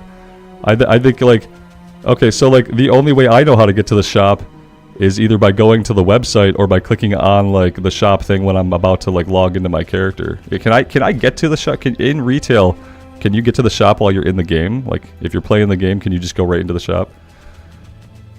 Well, okay, you meant prevalent. Those are two different words though, be careful. Yeah, two totally different meanings. Yeah, intrusive means that it like puts itself in your face when you don't want it. And prevalent just means that like there's a lot more stuff on the store, more people seem to use the store, and more items go up on the store. Yeah. The cash shop has gotten bigger, you mean. Yeah, the cash shop has expanded many fold. Yeah, and the less people playing, the more shit they want to sell in the cash shop. Absolutely. But yeah, that's okay with me. Like I'm fine with that. I'm fine with how people want to spend their money. It sucks that it's like a business practice, but whatever. It's never gonna get me to. The reason I know it's okay is because I have never been made to buy something on a cash shop that I've regretted. I've never done it. So like people can have self-control, and they cannot engage with these things if they don't want to. Now where I start to hate is, like I said, like shit with like ESO, where it's literally popping up at your face every time you log in. It's got these little hooks it tries to sink into you about how if you buy this, you're gonna level 100% faster, whatever. That's intrusive, and like I don't excuse that. I hate that. I get why they have to do it because they got to make their money somehow, but I don't like it. And so in my mind, the way Blizzard does it is fine. Because at least when I log into a character, I'm not being prompted to go check out the cash shop every time.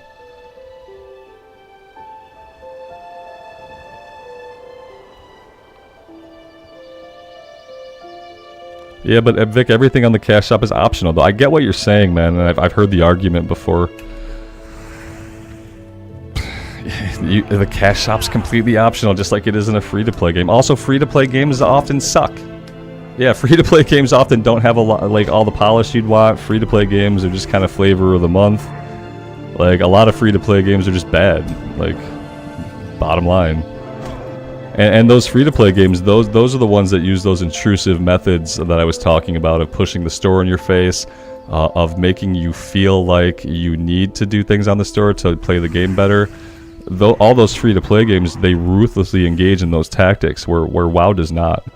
Now, if WoW was a subscription game and it was like ESO, and every time you logged in, it was telling you to buy rubies and buy currency and buy coins and trade them in for XP boost and gear and if it was like ESO and it had a sub, I'd say, yeah, this is bullshit. We have a sub. Why are you putting the store in my face? But they don't do that. They don't put the store in your face. You have to click into the store. You have to, and the game never prompts you. You don't like die and then it's like, oh, sick of dying, level faster with this XP boost. You can die less because it'll be over quicker. You know, than if it did shit like that and had a sub, I'd say, yeah, that's awful. But no, it has a sub and it has a cash shop because there are people out there who want to spend their hard-earned money on shit that they don't need in a video game. And it's apparently it's just their right to do that if they want to. And so, you know, the best thing that Blizzard does is it makes you have to click into the store.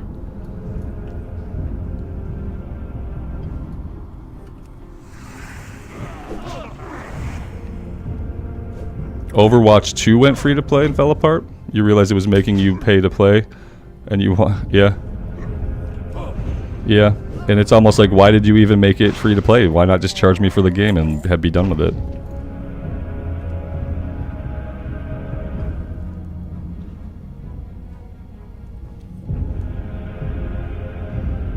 Yeah, Justin, it's because the people that did that, who worked on OSRS, they actually probably had like investment, they cared about the game and wanted it to have a future. And the people at Activision Blizzard just wanted to shit it out. You know, they just wanted to shit the games out. They don't want to work on them, they don't want to develop new content for them, they don't want to pay a team of developers to do anything with the games, they just want to shit the games out. And every couple of years, they'll sell you a $60 bundle for a mount and a character boost or some shit, you know? Yeah, Jared, I basically won't touch games that are free to play. Yeah, I know what the first thing that's going to happen is I'm going to log into the game and a pop-up is going to come up with all the store shit telling me why I should really buy this bundle or that bundle or this bundle or that bundle, and I don't have any fucking interest in their bundles, so I wouldn't even bother to touch it.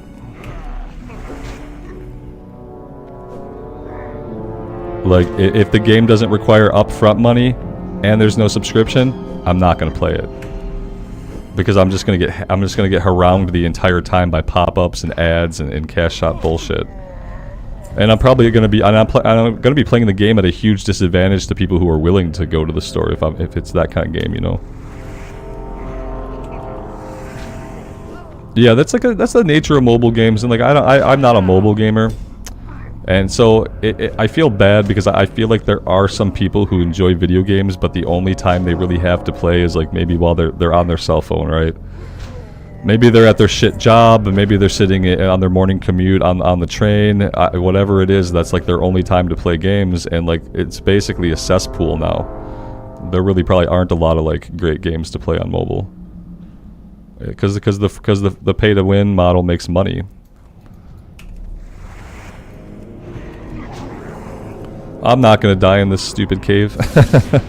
These ogres are weak. Yeah, we're gonna be fine. I haven't even been paying attention to combat, if that makes you feel better. Yeah, I don't remember the last time we drank or healed or anything. I've just been going. Oh, here's the name guy.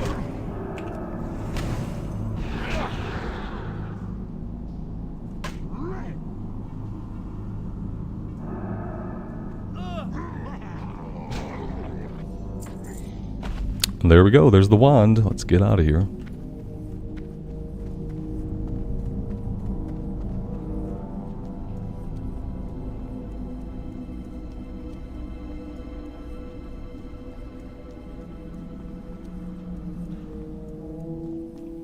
Yeah, Vic, I get it. That's some people's, like, that's their only time to play games, so they have a limited option of, like, where they're going to play their games and what games they're going to play. And a lot of those games now are just designed to kind of suck people in and get money out of them. Alright, with that being done, let's just head right over to the, what is this one? The Cresting Key, so that's water elementals. Let's head over that way.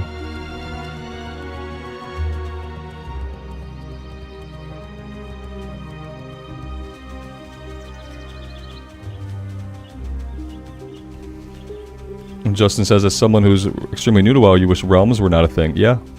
If everyone could just play on, like, one server, wouldn't that be great? Wouldn't it be great if you could just play the game with everybody that's playing the game? And not have to worry about, like, what server you're on, what the population is, what type of server it is, where your friends are playing the game. Like, wouldn't it be cool if in 2023 you could play the game and you were just playing the game with everyone who's playing the game? Yeah, it'd be cool. Jared, I have so many plans to play Baldur's Gate 3. Yeah, you know, they pushed the PC release to August 3rd. So soon. I'm very, very excited. I'm going to do an immersive recorded series of Baldur's Gate 3. We're going to make a character and we're going to go, like, one path. And then we're going to stream a different character and we're going to make basically all the opposite choices. Yeah, like, so the people we recruit, we'll kill them. The people we kill will recruit. Like, we'll kind of just, like, flip the script. I don't know if it'll be like a good run, evil run, or maybe something like that. But yeah, I have like lots of plans for Baldur's Gate 3. It's going to be an amazing journey, and I'm super excited for it to begin.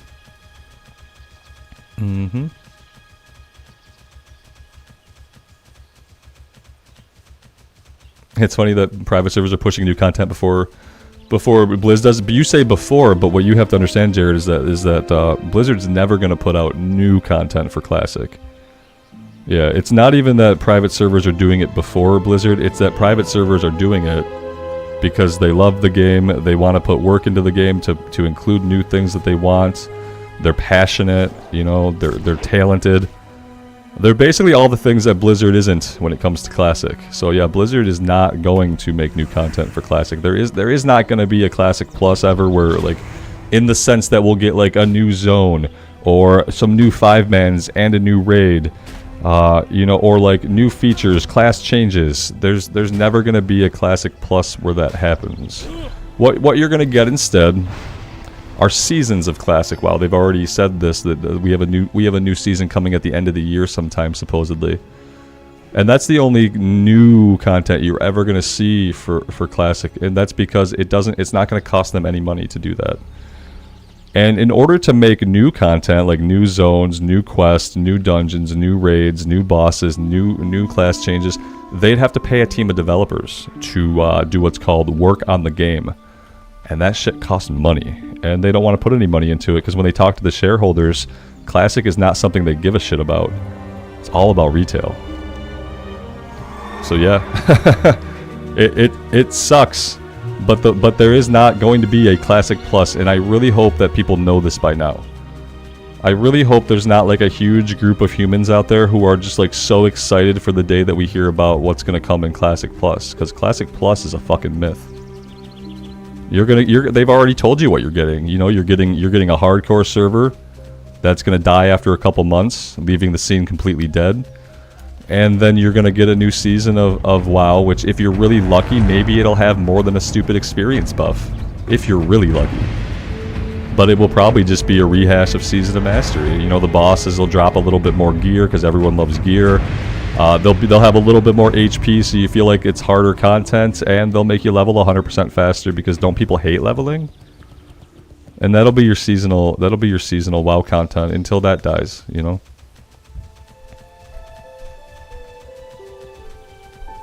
they can't sell you new content in Classic though. You get Classic with your sub, and you sub to World of Warcraft. So you're getting Classic for free, and so many versions of it already. Like, you're already not paying for the game you're playing. Basically, you're paying your sub. You know, in order to have a Classic Plus, they'd have to be able to sell it to you. And that means they'd have to make enough content to package like an expansion style thing, you know, that they can't sell you one new zone, $6.99, get your Classic Plus. They can't do it like that. And so they're never going to do anything, because what they're also not going to be able to do is to make enough new content to package it like an expansion of Classic, you know. They're not going to be able to make 4 new zones, 7 new 5-mans, 300 new quests. Because Classic doesn't have a team of developers that works on it. I hope people understand that, and what I mean when I say that. There's like, they have people who press buttons, and they do things like initiate the joyous journeys, they do the server maintenances, they're programming in the rules for the hardcore server. That's like a handful of people that they probably grab from other teams. Classic WoW doesn't have teams of writers, artists, scenario designers, quest writers. Like, there's no team like that for Classic, so that's why you're not going to get Classic Plus.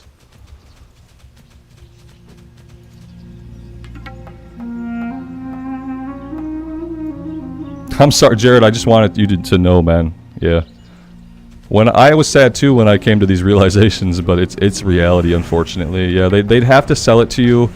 And in order to sell it to you, they'd have to make enough of it to sell to you. And in order to make enough of it to sell to you, they'd have to spend money for people to work on Classic, which the shareholders are not okay with. Classic is a thing for those old times people that just want their nostalgia. Why are we spending money on Classic now? Why is there a team of 10 developers working on this ancient fucking game? That's what a shareholder is going to say. And they're probably going to use much more crass language than I just used. And then somebody's going to have to answer them.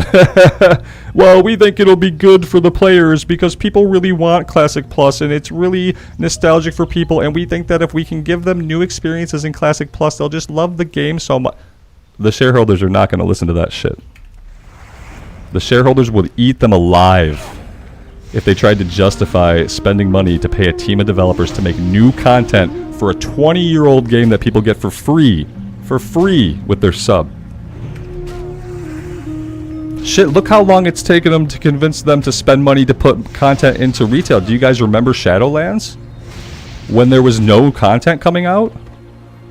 Remember when retail didn't have content and people expect there to be content for Classic Plus? It's like, it's sad. It is sad. You know, there was hardly any content for Shadowlands. We got 2 patches like that was all part of the plan. It's crazy. Maybe I should buff up? Doubt it. No, you're right, I should. The fire hurts. Yeah, the fire hurts more than the water. Fire hurts more than the lightning, so...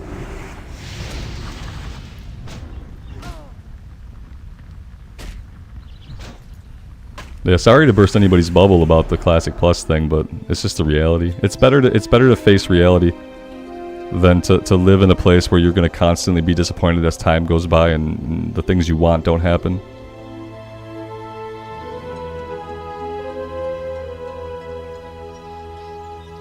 You read an article that said Blizzard is making all new content for Classic Cataclysm that would require them to spend money when they are in the business of making money. Yeah, Kevin, they're not going to make a lot of new content for Classic Cataclysm.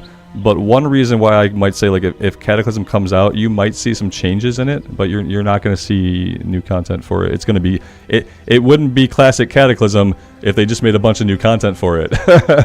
It would be Cataclysm Reforged or something like that, you know? So, yeah, I wouldn't really listen to that article. And even... So if they did, so that would be a scenario where they are going to sell you something. They're going to sell you the $59, what is it, you get the character boost and a stupid fucking mount. So when they launch a Classic expansion, that is when they can sell you something. Yeah, absolutely. That's why they want to push out the Classic expansions one after another, after another, after another. Because they can get that $60, that $70, that $80 from people who are going to spend that money every single time they put out a Classic expansion. And that's the only time That's the only time that Classic shows up on the balance sheets in the black instead of in the red. Is in the years where they put out an expansion. That's why we got 1 year of BC. We got 1 year of BC. Shadowlands was in the fucking toilet, and they were like, let's push out Wrath. We need that money. And they pushed out Wrath really quick. Yeah. They fucking diarrheaed it out.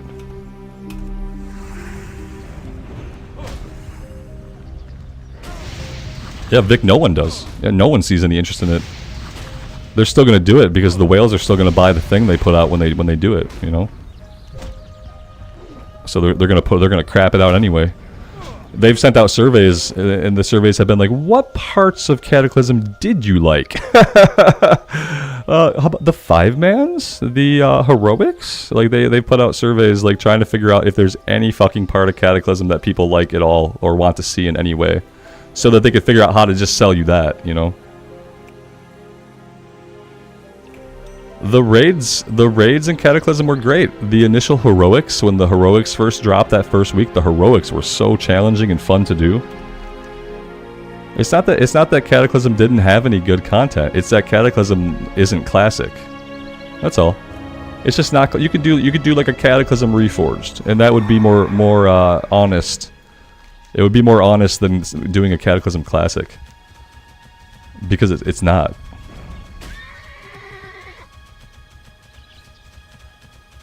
Mr. Jackpots asks, as someone who loves Classic, do you think Classic as a whole is basically on a death march? Yeah. It doesn't have to be, but it is. The things that could stop it from being a death march into oblivion would be if Blizzard really nails seasonal content. If they really put a lot of imaginative people in a room and they figure out, hey guys, how can we make Classic era seasons really fucking cool? What kinds of crazy stuff could we do? Like sub-jobs, opening up all professions for all players, like a season of hidden treasures in the world that have awesome loot. Like, what crazy, how can we just go completely off the rails, break the game in the funnest ways possible for players, and make that a season of WoW content that lasts for 6 months, and then we turn around right away and we drop another season, and it's fucking banger. That's the only reason, that's the only path that that WoW Classic has that is not a death march. Do you think they're going to do what I just said? When you think about the motherfuckers who work for this company now, who make the decisions in the company, who make the choices, do you think they're going to do what I just described? Or do you think they're going to put out Season of Mastery 2? Here's an experience buff, fuckers. Have fun. What do you guys think, honestly? Am I just a big asshole? And I don't have any faith in them at all, even though they've proven themselves time and time again? Or am I, like, close to the mark here? I don't know.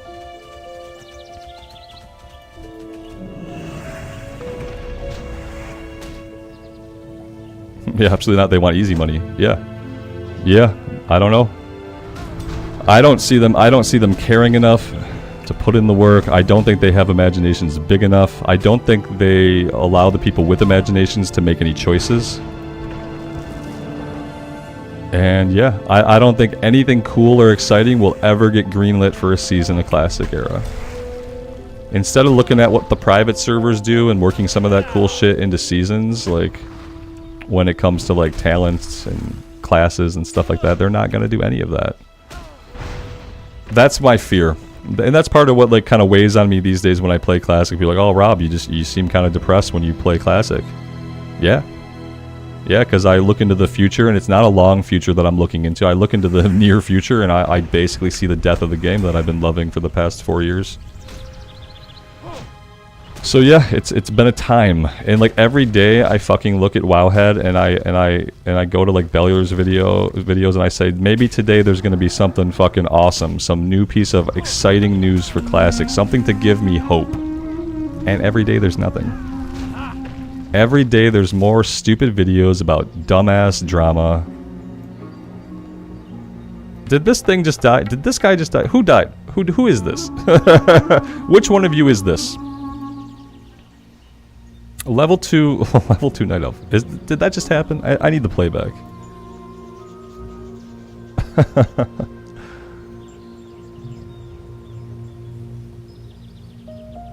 Who is this? How'd you get here?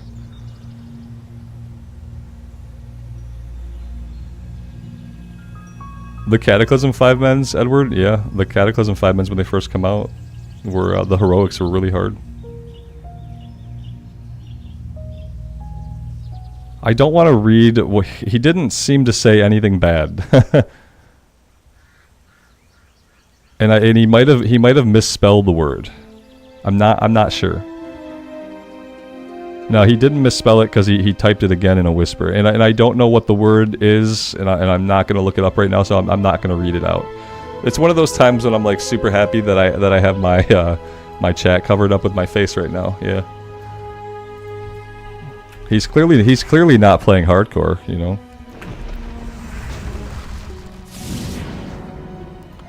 What he doesn't know is I could probably do enough with my camera to not give him any screen time at all. Let's just see if we can try. We'll play the game where we keep him out of the stream and he'll keep adjusting and we'll just kind of keep him out of it. No screen time for you. No screen time for you.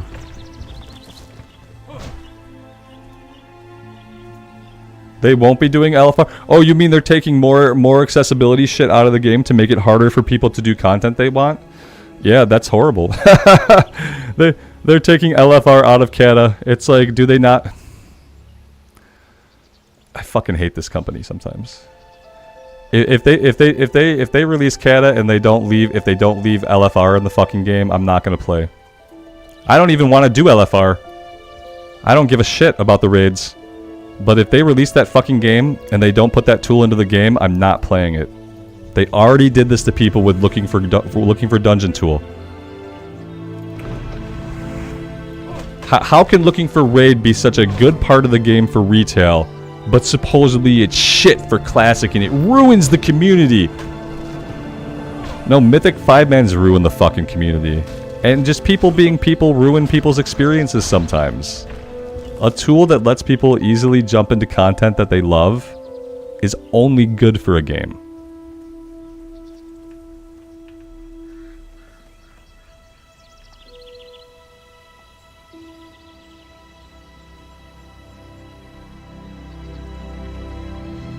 Thank Human, this is not a live stream, this is pre-recorded content, man.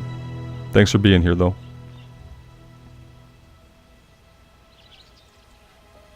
Yeah, Red Robin, the lack of looking for dungeon in Wrath is what has stopped me from playing for about the last 6 months. Yeah. We tried we tried to do a Joyous Journey when they last did that, but I just like I couldn't even make myself do the Joyous Journeys. Without the looking for dungeon tool, there's no fucking reason for me to go back, because I love doing 5-mans, and one of the great things about having that tool is that you can pop yourself into the queue, you can run around and do your questing, and eventually, boom, you got a group. It's great. Now you get to do some more awesome content that you love.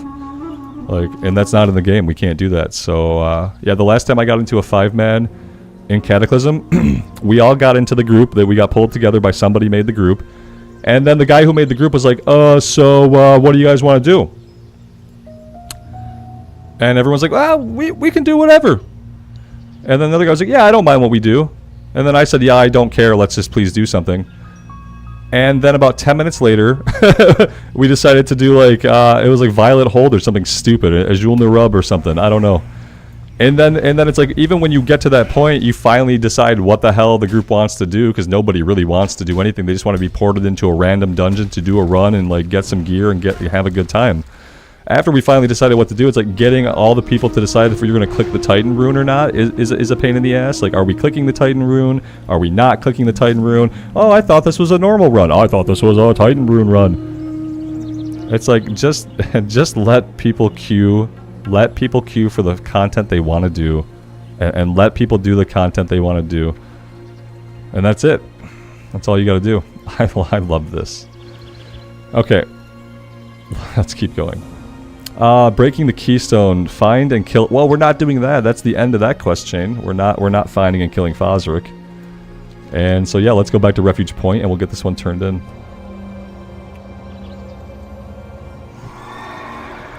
Yeah, they could add LFD in the ICC patch under the premise that that was when they added it originally. Even though we got all the technical bits of the ICC patch when the game launched, they didn't put in the, you know, that was also when they put in the in-game quest tracking was Wrath. And we didn't get the in-game quest tracking, so everyone's just using Questy. And we didn't get looking for dungeon tools, so nobody's playing the game. Nobody's doing 5-mans because nobody gives a shit. A lot of people do rely on LFR. LFR is the only way a lot of people will ever see a raid. And to say that that's something that allows people to see content that they would never get to see, to say that a thing that lets people see content they never get to see is a bad thing for the game and a bad thing for the community is so fucking ignorant. It's so fucking ignorant. It's unbelievably ignorant. And it obviously pisses me off quite a bit. Great to meet you. See you soon.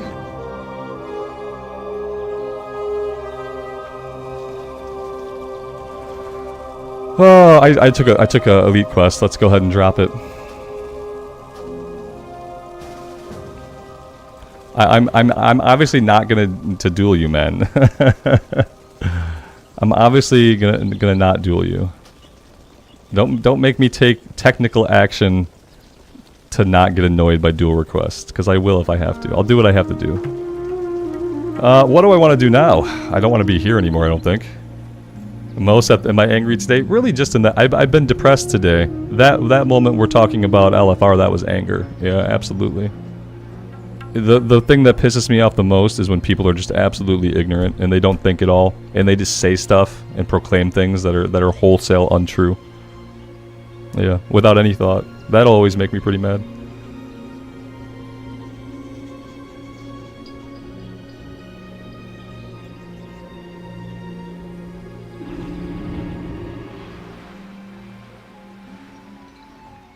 Wolfheart, I hearth out, man. Good luck finding me now. I mean, you could find me, but you'd have to do a lot of traveling. That level 2 is not going to make it. Yeah, so let's see. Well, we're about 2 hours into the stream. We've gained about 3 bubbles of experience. So yeah, we're doing pretty typical, actually. We're doing pretty typical. Is there a vendor somewhere I can empty my bags? The bags are actually pretty... there's a lot of ore. Let's find a vendor.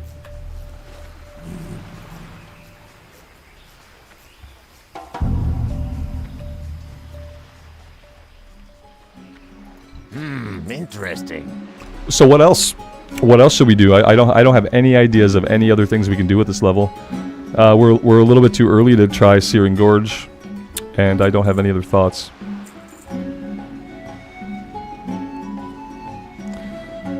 Yeah, Vic, there's a cooldown though. Like if someone mentions LFR tomorrow, they're not going to get that rant again. You know what I mean? There's a cooldown on the rants. Like some of them are 1 day, some of them are 1 week, some of them are 1 month cooldowns. But there's some pretty big cooldowns on the more explosive rants. Yeah, absolutely.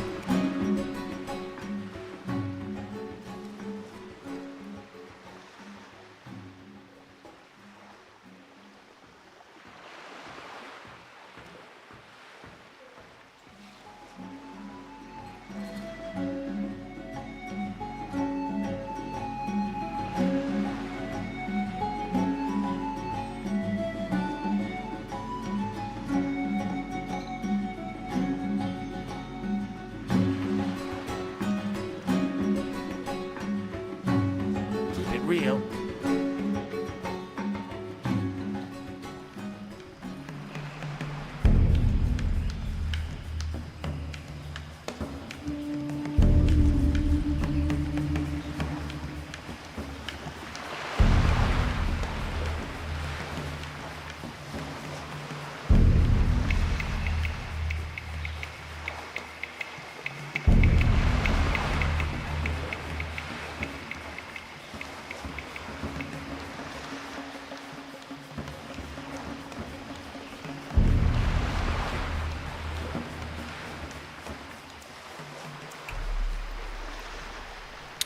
Yeah, we'll go to Kalimdor. Maybe we'll go to Feralus. Maybe we'll grind on the Yeti there. We could maybe try those Yeti again that were like a little bit of a higher level. I don't know.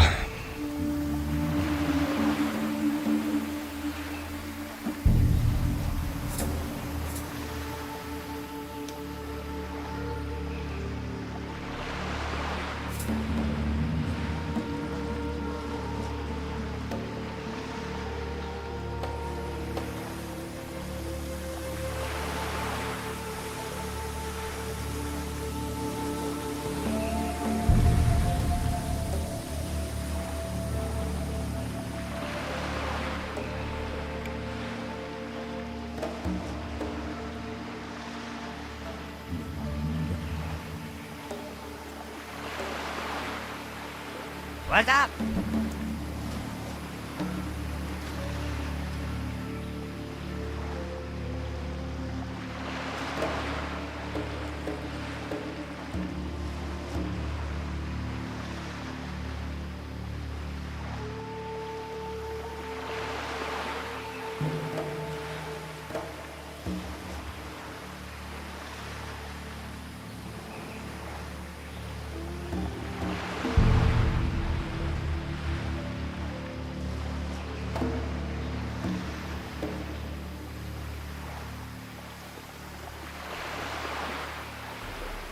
Nothing more exciting than just sitting here waiting for the boat, obviously. Trying to think about what I want to do with the Warlock, because yeah, I'm probably going to delete the Warlock, and then I have to decide if I want to roll something else.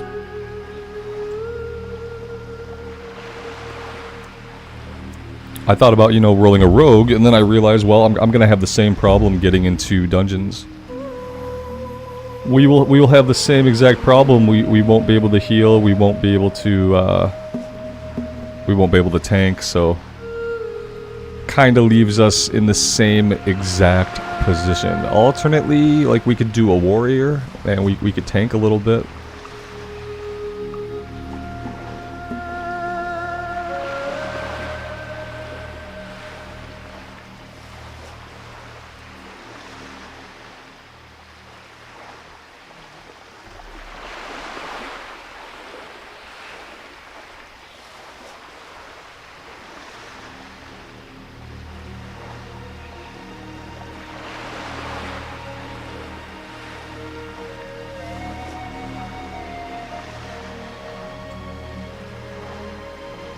Yeah, we could do a warrior. We could do a shaman. We could roll a shaman that we had the most trouble finding heals. It took us 2 hours to find a healer when we tried to do RFC yesterday. Maybe we could play something with some heal buttons. Something with some heal buttons, and we can still hit stuff in the face. At this point, like I'm not making any plans for official hardcore, so like basically anything is on the table. We could log out. We can just go play some retail. We could basically do anything.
Time is money, friend! Keep it real!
Well, that's cool. Apparently my chat window wasn't working for a bit, so I missed a bunch of stuff because YouTube is awesome. Let me see what I missed. It just completely like gave up.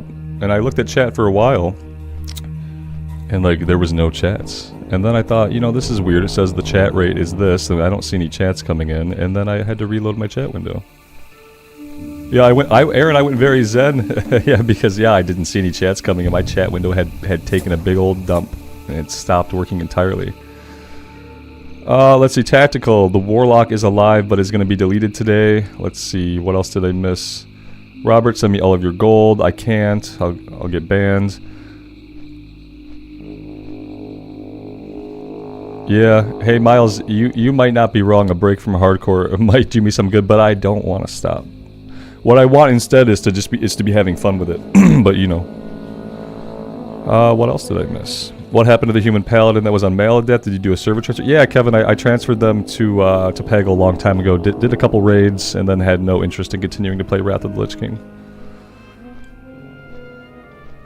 I'm sorry, guys. I missed a bunch of chats. My chat window it went down. It stopped working, and luckily I thought it was the silence was weird enough that I reloaded. And maybe it's working now. It looks like it's fine now. Tactical. I'm so bored on the Warlock, man. I'm just not having fun on the class. It's so strange because like it's so easy to kill stuff. What I realize is like on the Warlock, I don't pay attention to combat at all. It's like I like to have my character getting hit. Sounds stupid. I like to have my character getting hit. It like engages me more in combat. That's why I'm more prone to melee classes. And I just found the Warlock just really boring. I don't know why. I'm not a pet class person to begin with. I talk about that all the time, how I don't really like pet classes at all. And yeah, I guess I might not be a caster person either, except I like the priest because on the priest you're getting hit still, like your power word shield tanking. And so you are getting hit, you're fighting the enemy, your pet's not fighting the enemy, you don't have the enemy frozen off in the distance, you're actually fighting the enemy. I guess it just comes down to me I guess I just want to fight the enemies. Like I don't want a pet. I don't want my pet taking it. The instant cast like dots are like really functional. But for me it's just not fun gameplay for some reason. I'm not sure why. I am not sure why. I'm just not having fun with it. You remember how like the first 10 levels of the Druid were like super painful? And I hated every moment of it. Like, the Warlock isn't even that. The Warlock is just, like, completely boring. I don't have any emotions about it at all. And I don't like playing characters that I just don't have any emotions about at all. I hate getting on a character thinking, this is gonna be fucking boring. And that's kind of what I think when I log into the Warlock. I realized yesterday when I was running around in circles and mindlessly killing stuff, and I wasn't really enjoying the button presses. I'm not really into the class. It's hard for me to play characters that I don't like get into in some way. Yeah, it's just honestly I'm not having fun on it. Yeah. I am not having fun on it. Ultimately, I just don't think I'm a pet class person. I'm surprised that I enjoyed the Hunter as much as I did because ultimately I just want my guy to be fighting the thing. I don't really want my pet doing it. I'm thinking about a rogue, John, but I'm like, man, we're still not going to be able to do any 5-mans, you know? It seems like unless you're a tank or a healer, like getting 5-mans is like a 3-hour ordeal that never comes to fruition. And like I'd really love to be able to do some 5-mans. 5-mans are like some of my favorite content in the game. And I feel like that might be what I'm feeling too, is like just a lack of being able to do some of the content that I really love. Shaman or Druid, we'd have heal buttons. I don't know if I could do a Druid again. The first 10 levels on the Druid are like hell. All you're doing is you're just spamming Wrath over and over and over and over and over again. And Wrath does so little damage and you have to spam it so many times. And then you sit and drink. And then you do it again. And you do that for 3.5 hours. And then you get your bear form. And after we got bear form, I loved it. You don't like Wrath Classic anymore? I don't, Steven. It's not that I don't like it. It's not that I don't like it. Let me stop. Let me stop myself. I don't feel any reason or compulsion to play it. Especially as somebody who I played Wrath when it first came out, and I beat every boss so many effing times. I had a great guild of great people, and we just farmed the guild, the raids every week, and we killed everything every week. I got all the gear from every raid I wanted. And we raided like 3 nights a week, and I was in my 20s, so like I still have all those memories, you know. I don't need to relive anything because I feel like I just lived it. You know, I feel like I remember my 20s completely. So it's like I just don't feel any compulsion to play Wrath. I wish I did. Listen, I even logged into some starter zones yesterday in Wrath after the completely depressing stream of yesterday. I logged into some starting zones in Wrath because I told myself, I said, if there's a lot of people playing and leveling, maybe I could do a Wrath run and like try to get into it, you know. But there weren't really a lot of people leveling and playing. It didn't seem like, you know, there were a lot of people in Northrend. I got on my level 70 warrior. I did a /who in Northrend, and there were lots of people in Northrend playing. But as far as like the leveling journey to get there, like there's really nobody. And then what also holds me back is like if looking for dungeon tool were in the game, I'd give it a go. If looking for dungeon tool were in the game and I knew that like whatever class I wanted to play, while we leveled up, I can just pop us in queue and we could do dungeons every like 15-20 minutes if we wanted. We could get into a dungeon run. If looking for dungeon tool were in the game, I'd be playing Wrath right now. You know what I mean? But right now I feel zero reason or compulsion to play Wrath of the Lich King. Peace be with you. That's the problem. May the It's not that I don't like it or I don't think it's a good game. It's that I think it's a dead game for me. It's a dead game for me. Yeah. Cause all there is to do at endgame is raid, and I don't want to farm those raids again. I don't have a big interest in it. Yeah, I don't have, and I realized I did a couple Nax runs, and I was lucky enough to do one Ulduar run that didn't make it onto the channel. But after doing that Ulduar run, I was like, yeah, I don't have to do these raids again. I don't need the experience. I don't want the gear. The character's not going anywhere with it, you know. So yeah.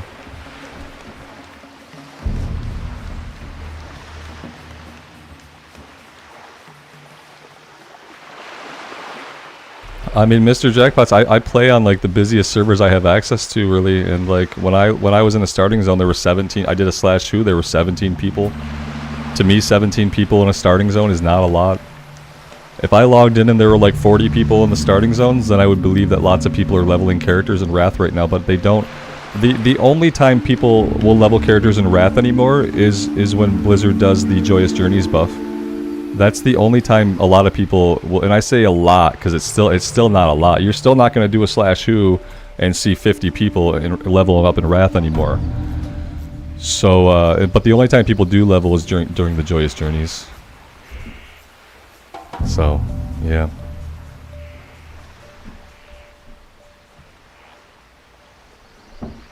Joel, I'm deleting the Warlock because I don't have fun on it and I don't want to play it anymore. Yeah. There's no reason. I'm just gonna delete it.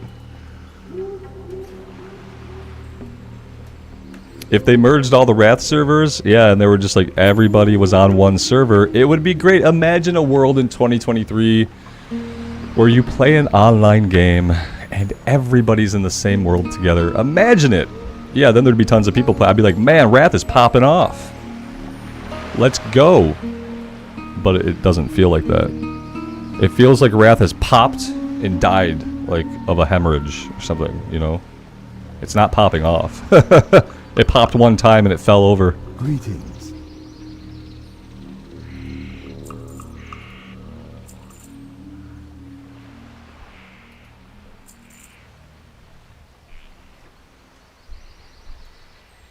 Good luck, friend.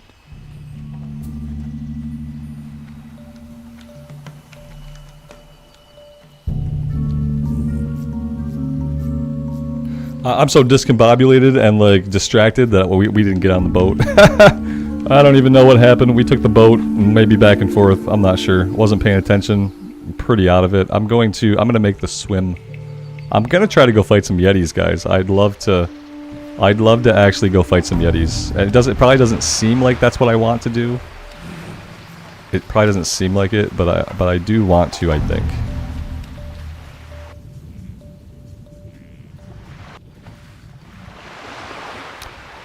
Dane, you think that across all servers there are more people leveling up in Wrath as opposed to people leveling up like in just regular classic era servers? I don't know. I think that the only way maybe is because maybe there are just more Wrath servers.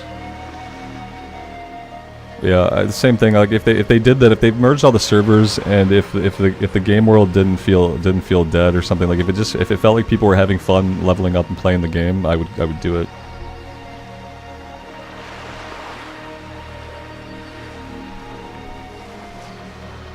Fanfear, I don't disagree. I love the Wrath class design. Oh my gosh. Yeah, to me, like, the Wrath of the Lich King class design is, like, some of the best the game's ever had. I would love to have a reason to be playing it. It's not that I don't think it's a great game. It's that, like, for whatever reason inside of me, I haven't felt the compulsion to play it. And like I said, I logged on last night to check things out, and I kind of tried, you know? I was like, I'll take a look. Oh god, there's giants. There be giants on this shore. I've gone the wrong way. Let's come back down to the south a little bit here. I mean, it could be that I'm playing on the wrong server. I think I'm on a high pop. Peggle is high pop. Mancrick, I think, is high pop. There's White Main, I think, is a server that's full. Or maybe I'm thinking of classic era servers when I'm thinking about White Main. But that's a PvP server anyway. Mr. Jackpots, you run into more people in Classic Era. Yeah, I feel like even on the non-hardcore realms, I feel like there are more people in the zones in Classic Era. Yep, I don't know. Like I said, honestly, if all it would take for me to go back to Wrath at this point would even just to be a date of when they're going to put LFD into the game. Like, if I had LFD... I love doing 5-mans, guys. It's like some of the funnest content for me in the game throughout history has been 5-mans. That's why I get so salty about Mythic Plus. Is because Mythic Plus ruined 5-man content in WoW for me. Just fucking flushed it right down the toilet. So, yeah. So for me, like, Classic is a place where, like, I can do meaningful 5-man content a little bit. You know, like heroics, the Titan rune stuff, but without looking for a dungeon, I'm not gonna do it, man, because I tell you, I get into these groups and nobody knows what they want to do. They're all just so fucking indecisive. Even the people who put the groups, they're like, oh, what do you want to do, guys? You want to go to Angel in the Rub, or maybe you want to do some Violet Hold?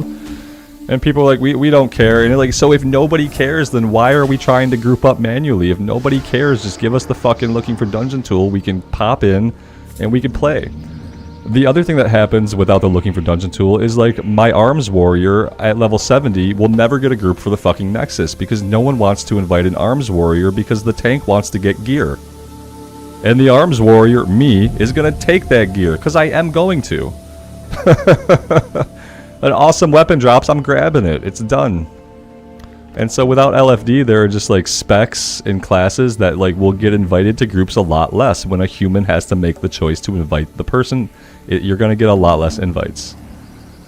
As like a DPS warrior or a DPS paladin. Then if you just were able to queue up, you'd get the same amount of fucking groups as any other DPS class. You'd get into a run every 15 minutes.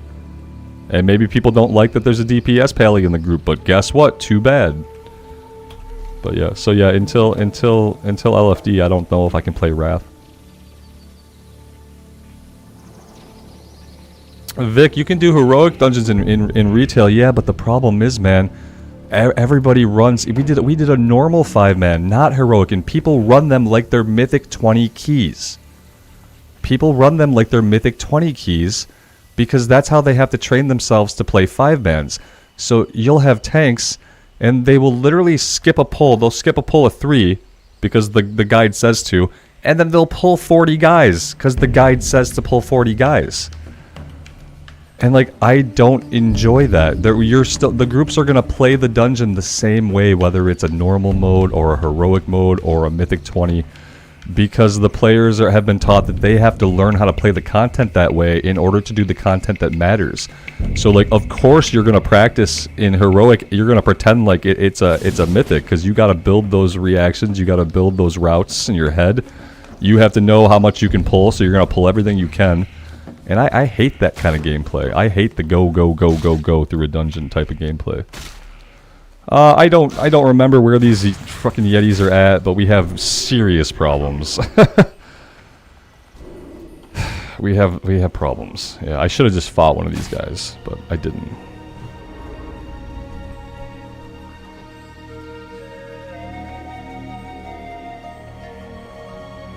Is this it? No, this is not it.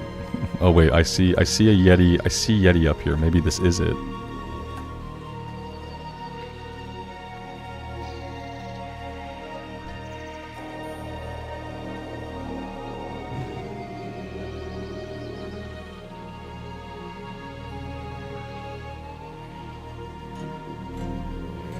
Max, you're using LFD last night on Wrath. Not the LFD I'm talking about. Not the LFD I'm talking about. You weren't.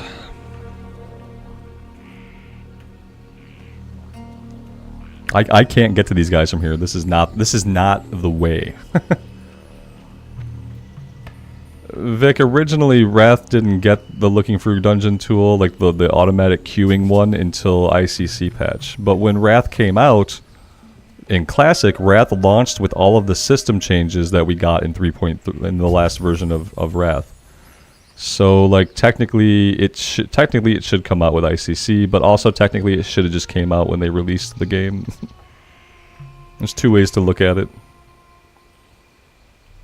They also had in-game automatic quest tracking, like a Questie type system in Wrath that we also did not get, so people still just have to use Questie.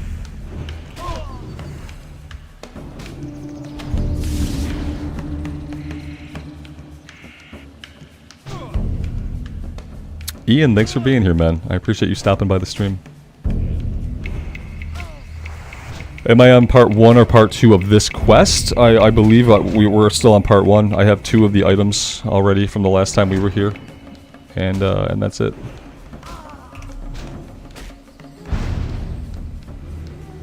Yeah, Blizzard's stupid. That's all. I could get into it.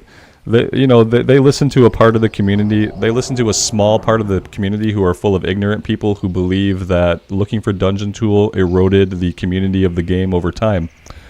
But those are ignorant, stupid people who can't actually think thoroughly about anything. What eroded the game over time was just that, like, the more people play in the game, the way Blizzard made the content, the way Blizzard like continued to develop the game, kind of made people worse towards each other. It didn't have anything to do with a system that allowed people to easily do content. It just had to do with people and the way Blizz designed the game. And then what was really the nail in the coffin for the community and how toxic it now is was Mythic Plus dungeons. Blizzard is fine. Blizzard is happy to hide behind an illusion that looking for dungeon tool ruined the community a long time ago, because they don't want to accept responsibility for the fact that it's actually the Mythic Plus mindset that has ruined the community and made pugging and solo play incredibly fucking toxic at all levels. So they're fine to hide behind this illusion that somehow looking for dungeon tool did anything but help the game.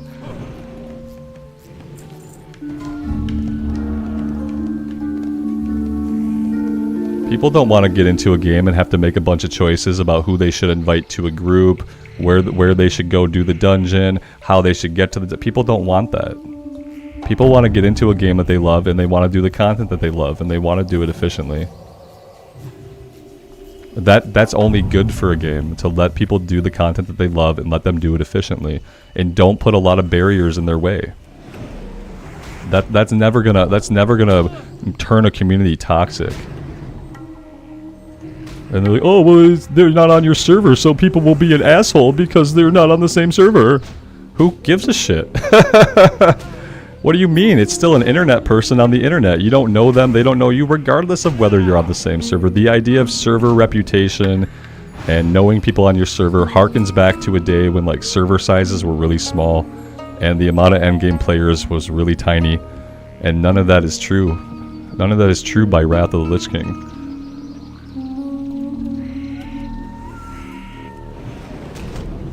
Corey, no attempt for RFC today. No, today I'm going to be deleting the Warlock anyway. But I'm not gonna try to do another RFC on that character. I'm not having a lot of fun on the Warlock anyhow, so I'm just gonna delete him. Robert, I have yet to do a single mythic key. Am I a bad player? No, you're making the best choice for yourself that you can. You're probably a healthier player for not trying to engage with any 5-man content in retail. Yeah, because the 5-man content for the regular dungeons is garbage. What might be fun that I haven't had a chance to do yet because there's no queue for it, is the mega dungeon. The 5-man mega dungeon might be cool because they've described that to be more like a 5-man raid, and it's going to be very difficult, and it's going to be a 5-man raid basically. So that kind of content is really exciting to me. I love the idea of 5-man content that's just really effing hard. I don't like 5-man content that is a time trial that has something very negative that can happen to a player if the time trial is not met, which like depleting the key, you know.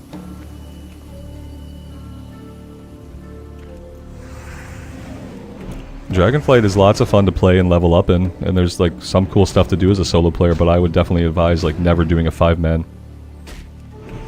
You know, check out looking for raid even before you bother doing 5-mans. You're probably going to have a better experience in a looking for raid or like a normal raid group than you're ever going to have in any 5-man content in the game. Viper, I talked about it earlier, man. I'm never going to get a character killed intentionally for any kind of content because that's just not the kind of person that I am. Nope, if I'm just bored on a character and I'm done with it, we'll talk about it honestly. I'll just tell you guys that I'm bored of the character and I'm gonna delete it. That's why I named the stream the most boring stream on YouTube. Yeah. Because it's basically how YouTube treats the streams, and it's basically true.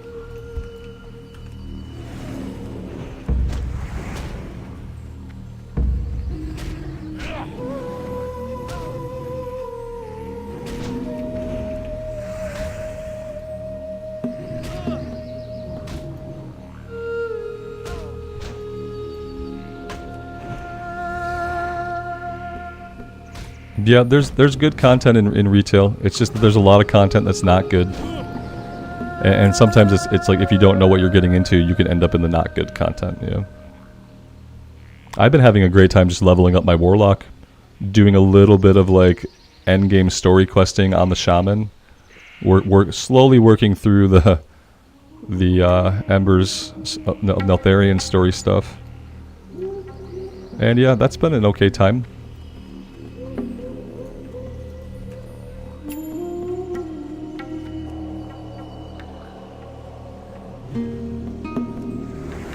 You've been doing the daycare quest dailies for the dragon whelps. See, that's my problem is that like, it's hard for me to care about stuff like that. You get pets out of it, right? I wish I was a person who could like honestly engage with that content and like genuinely enjoy it. I just know that I'm not. I don't really care about having pets or collecting stuff in the game. I never have been a really big collector of things.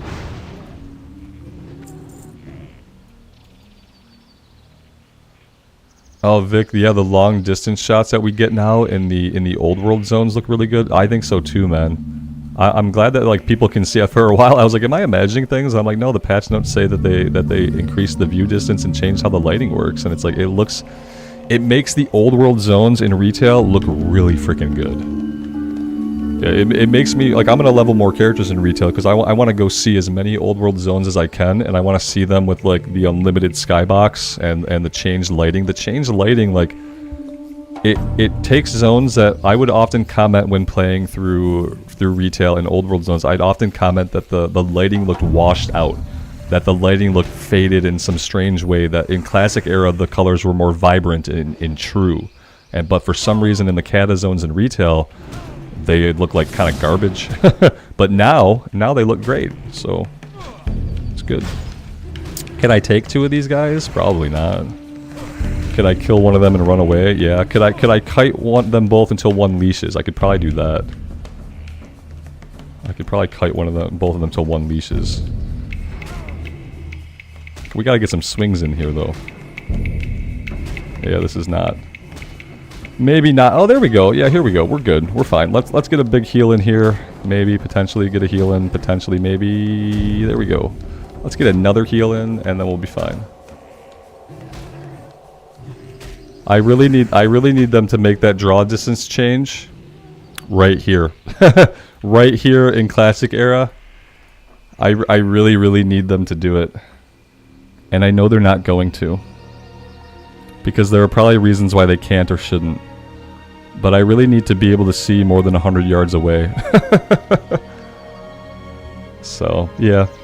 Yeah, it made me fall in love with those zones again in retail because I'm like, oh man, look how good it looks now. It's so incredible. Yeah, it was kind of close. I'm deadened to danger on this character. We've played for so many hours that I don't really feel a danger even when danger is happening.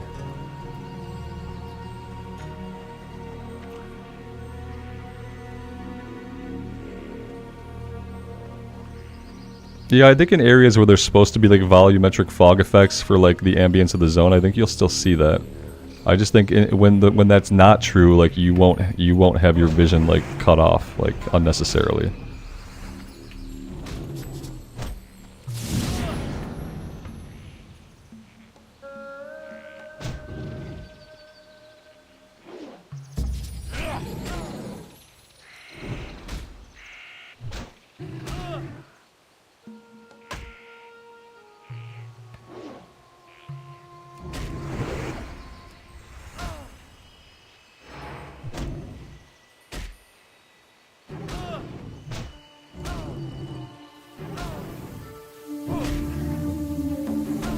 You can almost see the Vashir Islands. Yeah, man, there's so many, like, there are going to be so many new things to see in the old world zones.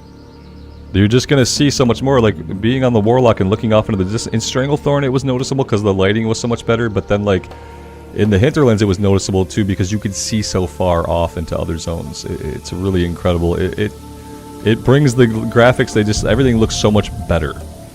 Because you can see further, it's, you know, and the lighting is a bit different. It's just, it makes a huge change to all the zones affected by it, absolutely.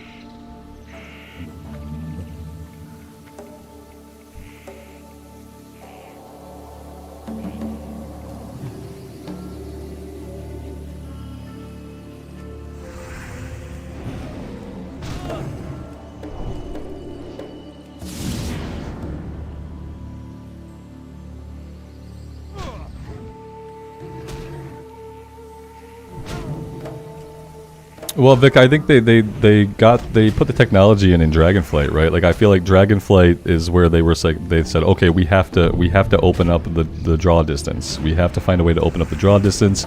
We're gonna have these really big zones. You're gonna be flying around on a dragon, and then I think they figured out like how to do it or what had to happen to have it be done. We're gonna bubble run from this one. I'm not gonna fight this guy. We are too low on both mana and HP to deal with him. Yeah, so I think they developed the tech for Dragonflight, and then they were like, oh look, we want to do these Kalimdor Cups and the Eastern Kingdoms Cups where you fly your dragon around in the old zones. So they were like, oh, we better fix it for the old zones too. So I think the technology was fairly new to them, and how they would make that work in the game engine. Not that they couldn't have figured out how to do it before, but I think they didn't have a reason to do it before, so we didn't see it. Patrick, I really appreciate that, man. Thank you so much. Thank you for being here. Even when the streams are kind of negative, I appreciate you guys still being here. I know I haven't had a lot of positive stuff to say about Classic and many parts of the game recently. So I appreciate you guys still hanging out.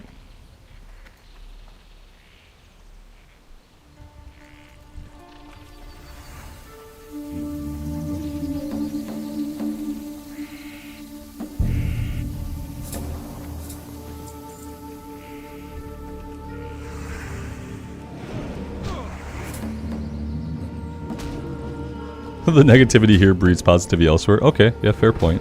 That's a good way of looking at it. At least, like, when I'm being negative about something, it's like, it's just honesty, you know? I don't ever set out to, like, be negative about a thing because I think that's what people want to hear. I usually assume that people don't want to hear anything negative. But, so if I'm being negative or down about something, it's just how I honestly feel about it.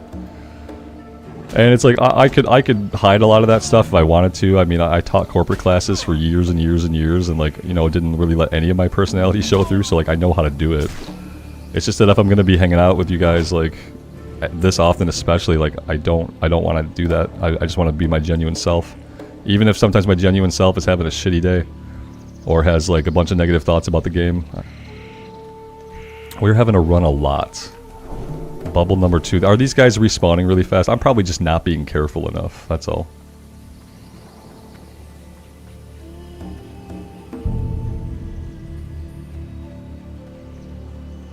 The rant about no one wanting to heal or tank, yeah, all that stuff is true. Yeah, it sucks that it's true, but it is, you know. It's what will kill classic hardcore, especially just because, like, sure, we're gonna it's gonna be one of the things. Blizzard's already taken care of killing hardcore, but yeah, one of the things that's gonna suck is even on the official hardcore servers, we'll be able to run dungeons more often, but we won't be able to because no one wants the responsibility of healing or tanking, you know.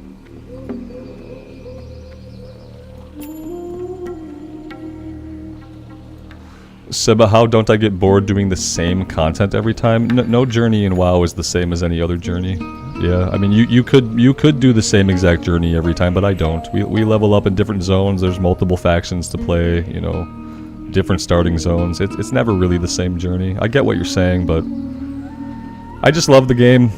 I love everything about it. I get super into my characters, and it's relaxing to me. It's cathartic. It's, yeah, I don't know.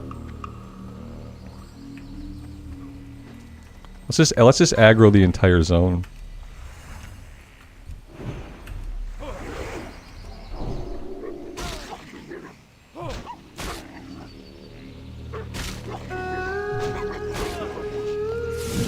Chris, have they announced that old flying mounts will be able to use dragon flying because grinding for mounts was the only thing that I was into in retail, but it seems pointless now that I can't dragonfly with them? What I would say to that is that I'm not 100% convinced that we're gonna have the dragon riding system after Dragonflight. I'm not convinced that it isn't just going to be an expansion feature. Now it might be. Now here's what's gonna happen. If it becomes a permanent feature of the game, then I think that's when you will see other mounts be able to dragonfly. Like if it just becomes the way flying works in WoW, then I think those other mounts will be able to do that. If it lives mainly as just an expansion feature, then you're probably not going to get that. You're probably not going to get your current mounts to be able to dragonfly if it is mainly an expansion feature that was going to go away in the future. And I think it has to go away in the future. I think it's really hard, I think, to continue to create like an immersive world. An immersive fantasy world where you can actually get into the world and get into your character. I think over time it's going to be hard to do that when people are just flying through the fucking air and they're getting everywhere they need to go in under a minute, and there's no sense of journey and there's no sense of exploration and you're just flying everywhere instantly and you're jumping from here 100 yards over here just to get to the quest faster.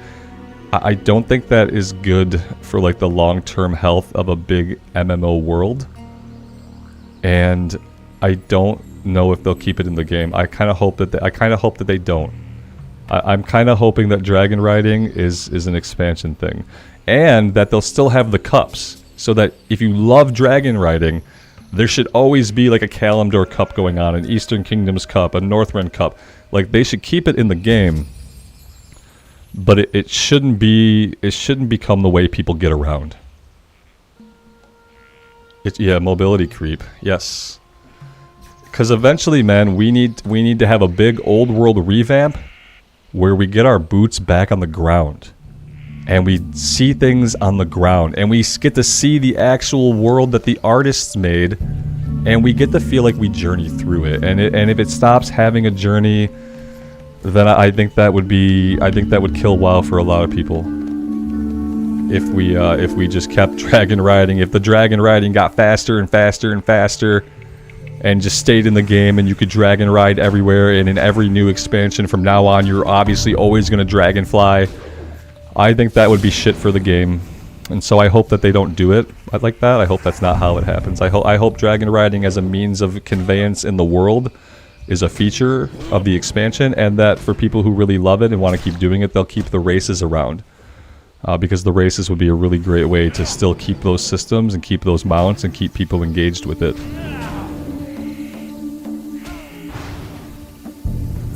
Yeah, I really I really need the next expansion to go back to not letting people fly until a certain level. I don't want another expansion that I'm gonna fly through. You know, I don't remember any of the zones in Dragonflight really. I know that they were pretty. One was green, one was brown, one was blue and white. And that's all I fucking know. And there was one that was red and black. I know some of the colors that existed in the zones. I don't remember any features about the zones. I don't remember any of the little villages that we took quests from because I didn't run through any of it. I plopped down in an area, grabbed all the quests, and I bopped out. And then I plopped down somewhere else, killed 10 things, and then I bopped out. And like, I didn't see any of the world, so I don't remember any of it. None of it sticks in my head. The artist created these beautiful fucking zones, and like, I feel like I didn't get to experience any of it. Because I just flew over it for the most part. Flew through it.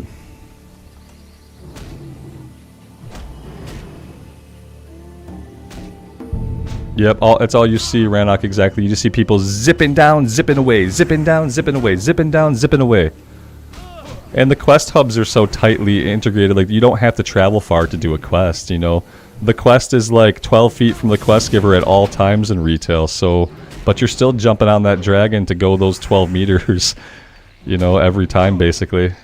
And that's just what the game gets you to do. It's like, it's not a good way to experience a world. Alright, well, we'll bubble. We'll bubble run from this guy. It's fine.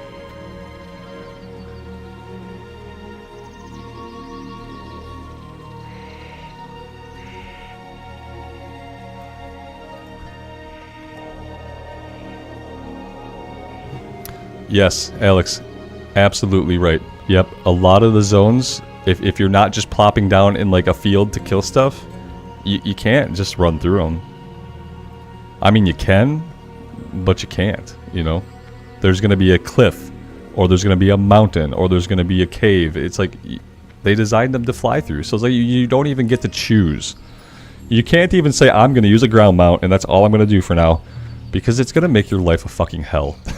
It's not going to feel like a journey, you're just going to feel annoyed the entire time, because yeah, they're absolutely designed just to fly through. Obviously, yeah, they designed them that way because they had to. It's like, so, yeah. It's not good, you know, it's like the zones are so beautiful, like, it just is a big waste to me.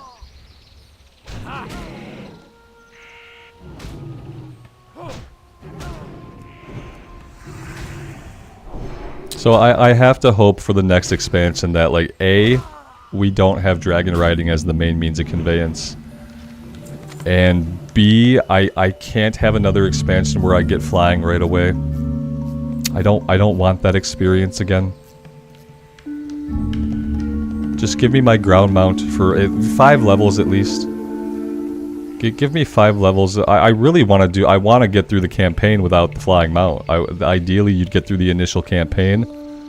And then at the end of the initial campaign, you know, everything opens up. The world quest opened up, so there you go. You got flying now. And if we don't go back to something more like that, then I don't think WoW will ever feel like a journey ever again. I'm out of potions. Oh, Justin, I've been out of potions for ages. Yeah.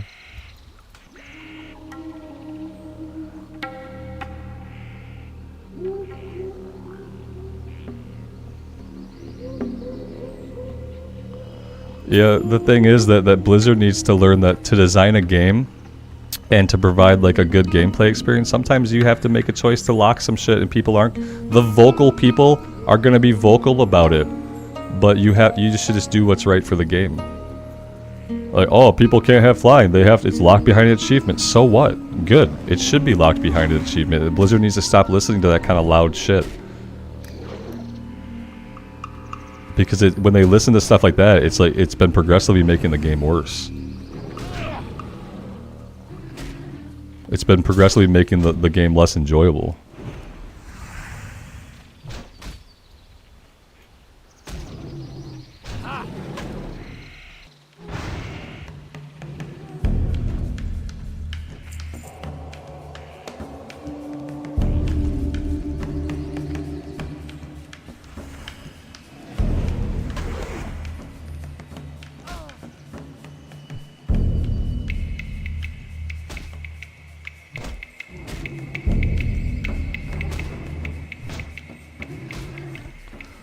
Yeah, I liked how they did the cold weather flying in Wrath of the Lich King. Yep, it's like, well, you had a flying mount. It's effing cold here. Your mount can't do it yet. You gotta wait till you get cold weather flying. Yep, please put my feet back on the ground. Please let me feel like I'm a part of a world again. Please make it feel so that I'm not just zipping from one silly little quest hub to the next. I really want to feel the journey again. That's why I like leveling up characters so much, is like when you're just leveling up a character, especially pre-Dragonflight, like you still get to feel like you're on a journey in retail. You can still have a journey. You can pick a zone that you love and you can journey through it. You can stay on the ground if you want to. You can stay on the ground if you want to, and you don't feel like the terrain is actively defeating you at every turn.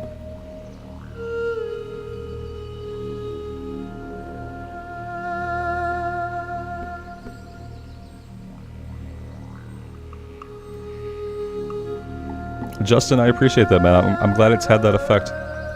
I didn't always enjoy WoW like this, or I didn't always get to enjoy WoW this way. Like back in my formative years of WoW, I played with friends in a guild, and it was all about go, go, go, get to max level as quick as you can, get through the questing as quick as you can, grind up the gear as quick as you can. And I think that's a lot of people's experience with WoW. But I don't think like originally the game was designed to be played that way. It's designed to be played that way now, to some extent. It's designed for go, go, go, get to max level, just do the end game stuff. But like people were playing it that way always. People were playing it that way back in like vanilla. I would talk to my friend like, hey, shouldn't we be reading the quest? He'd be like, nah, you don't gotta read them. Just take them and I'll show you where to go. We'll run over here. We'll do them. So it became a quickly ingrained way for people to play the game.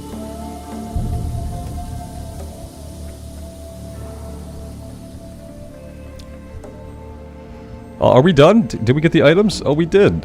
We did get all the items. Okay. Awesome.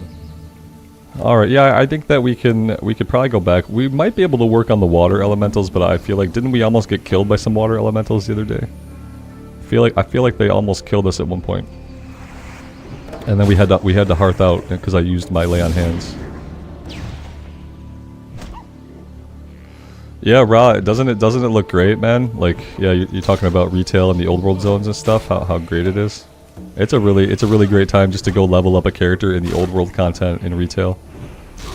I'm having a blast on my Warlock. I'm looking forward to doing other character classes, like as soon as the Warlock is 70. As soon as the Warlock is 70, we're gonna go on a Night Elf Druid. We're gonna be a caster Druid. And we're gonna see a bunch of other zones, and then like eventually I'll have experienced hopefully the bulk of the old world zones, how they now have a much better look and feel about them.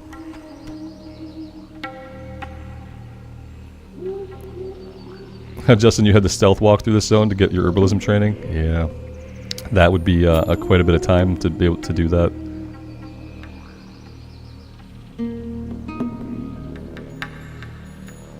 Yeah, Kevin, there are some voice acting add-ons that still exist. I don't know if there's anything for retail or not. I know there's a good one for Classic that they haven't shut down yet. That's actually really good AI voices that gets all the proper nouns correct. And it adds enough inflection that most of the time, like, it's not jarring. You know how, like, AI voices can sometimes be jarring because they don't inflect properly. This one is pretty freaking good, actually. I would advise, like, anybody who wants to hear the quest read to them in Classic, use the AI voice add-on. I keep pulling these two guys. Like, I don't know why I'm doing it. I don't know why I'm doing it. Maybe part of me wants to go play retail. I keep pulling these two guys like I'm going to fight them together. And, like, that's obviously not going to happen. Yeah, Vic, just with the lighting change, the old world zones are so much better. Yeah, like and the thing you have to remember is that when it comes to enemies, Blizzard has been seeding the old content with new stuff. Like all the kobolds and the gnolls and the trogs that you encounter are the new models. Any enemy or NPC that has a newer model, even if it was made in Dragonflight, they've put those back in all the old world zones. So you already had that going on, and then they changed the way the lighting works, and they changed the way the skybox doesn't limit how far you can see now. And so now the old zones look revitalized. Like, honestly, they do. Now, will they ever do like a full rework? Well, people think they'll do a full rework in 11.0. So we'll have to wait and see what they do. Yeah, the enemies have more pixels in the environment in some cases. Yeah, it's not jarring to me, really. I like the way the environment looks, even in Classic. It's always looked very, like, specifically has a specific art style, and it's never bothered me in really any era of the game. So I don't really have that problem with it.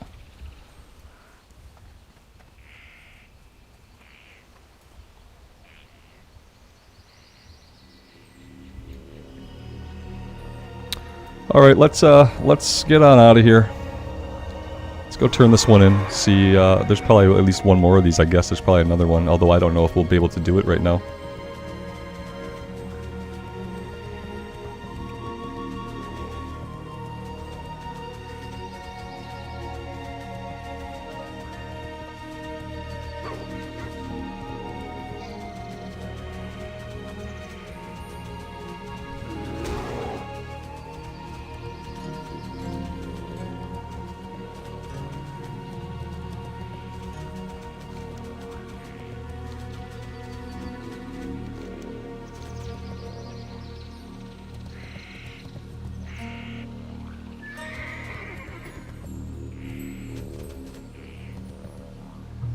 Oh dear lord, did I just get us stuck here?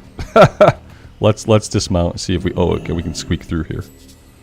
Okay, yeah, I was afraid we had gotten us stuck. Shoot, that's kind of a big fall. Oof. Yeah, that could have ended a lot worse.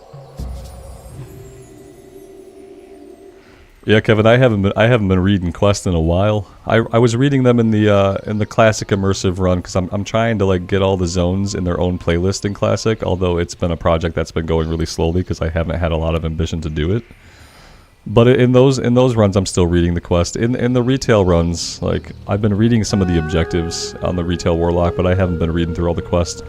Mainly because they're Cataclysm quests. Well, if we see Cataclysm again, we'll have to read them then, you know.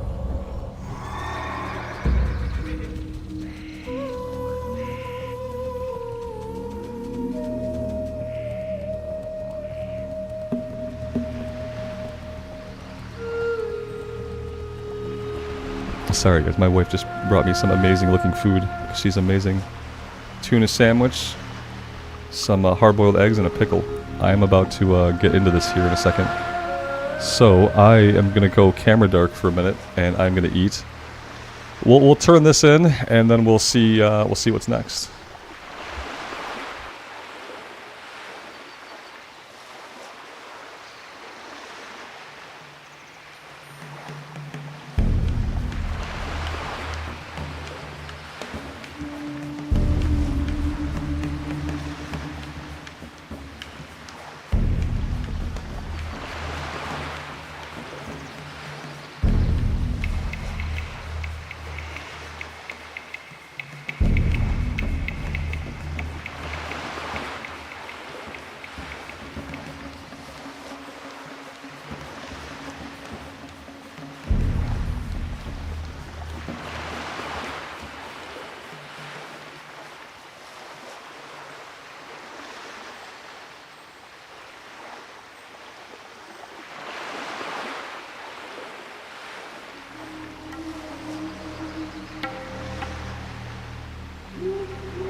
You need something? See you around.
Yeah, I appreciate the guild chat call out.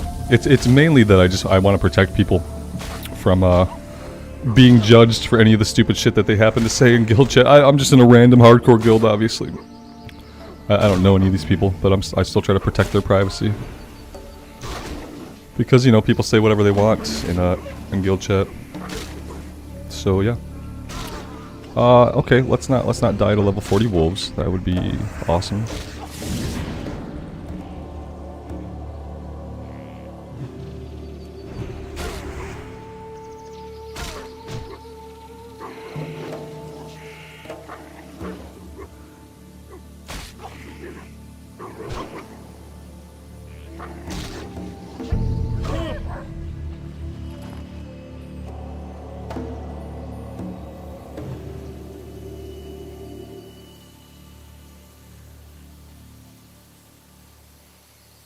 Yeah, how dare he express a positive opinion of this game? He should obviously be flayed.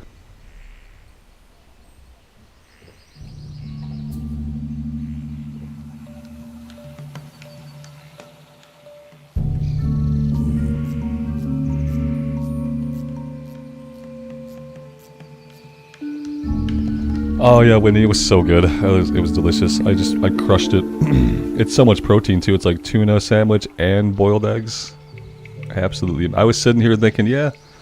I'm like, maybe today I'll just go as long as I can go without eating anything. Because like, I got on this in the morning really quick. I had a piece of toast and a protein shake. And that was all I had. No, it wasn't even a piece of toast. I just crumbled up the bread and I just shoved it in my mouth. That's right, I didn't toast it today because I slept in super late. I just languished in bed until like 11 o'clock in the morning before pulling myself out. And so I tried to start the stream really fast, so I didn't eat a lot. But I got to that point where I was like in fasting mode, and I was like, yeah, hey, not eating, cool. Maybe I'll eat dinner later. So yeah, I got really lucky, and my wife brought me some amazing food.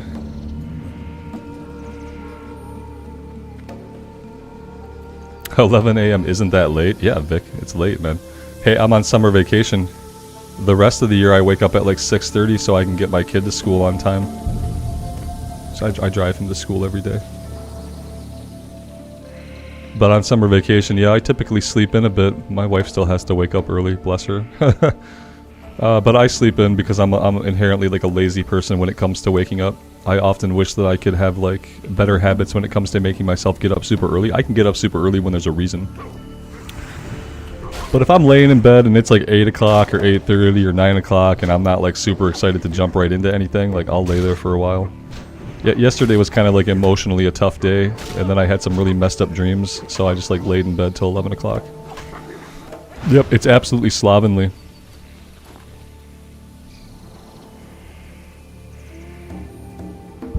Max, yeah, I get like that sometimes, but my wife does a good job of making sure that doesn't happen. Otherwise, like on my own in a vacuum, I would wait to eat so long that by the time I was ready to eat, I'd be like in a nasty, terrible mood. By the time I ate, I'd be like feeling so awful, and I wouldn't really acknowledge why.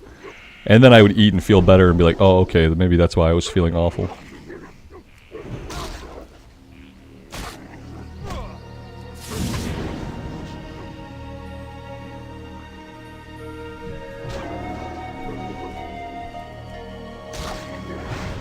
Justin, luckily his school is only like, it's only 8 minutes away, so I'm lucky in that regard. So we get to have that time every day, like every morning, but it's not like a super long time in the car. And then I just have to come back home and do this. So that's awesome too. And then I usually pick him up around like 3:30, but oftentimes my wife will go pick him up too, so. But I usually take him in.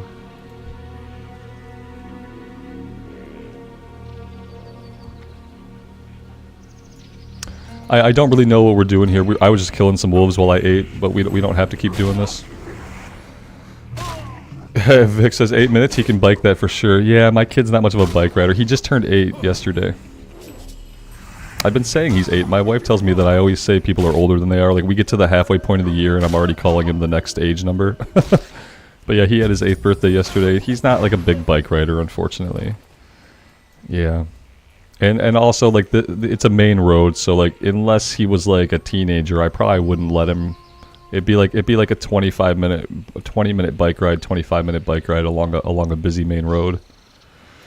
And, like, I've seen how people drive in the mornings. They don't fucking see people on bikes, and they don't care. So, like, I probably wouldn't let him ride it unless we lived, like, right by the school.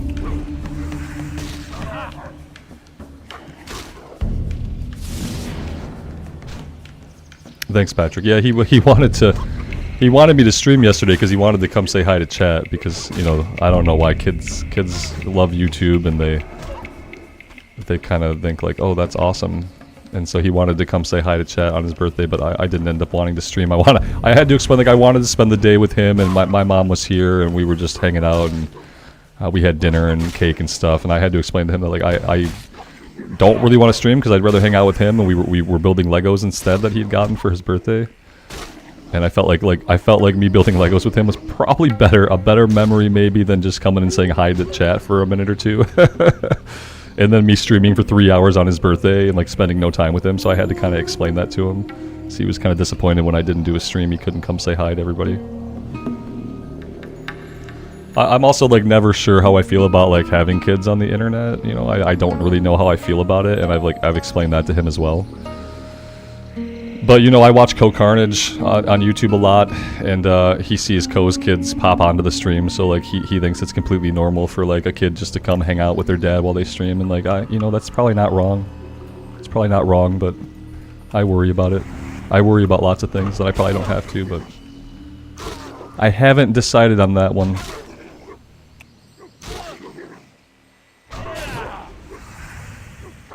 Does he like the game? Yeah, he's played WoW. He's got like a level 7 human mage in Classic. He likes it, but he doesn't often get the urge to play. You know, whenever he does get the urge to play, I let him. We've got the second rig down here in the office where my wife usually plays. He plays on her account. But you know, he likes Minecraft a lot. And that's the main game that he plays. He's not quite a mono gamer because he plays Pokemon. He plays some like Sonic the Hedgehog now. He's playing the old school Sonics a little bit. But he's basically a Minecraft mono gamer. he builds some amazing stuff. It's like totally worth it to have him there. But whenever he expresses an interest, I do let him jump on WoW for a bit.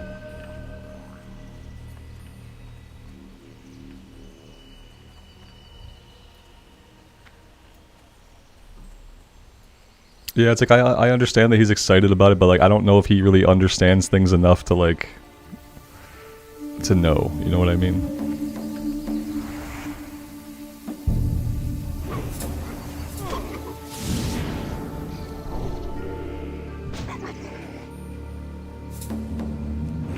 The thing is, like, he wants to have his own YouTube channel. He has all kinds of ideas for content he wants to do.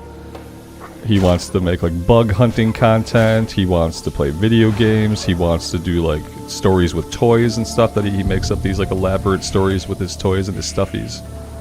He wants a channel, but I keep telling him that that's probably not going to happen until he's older.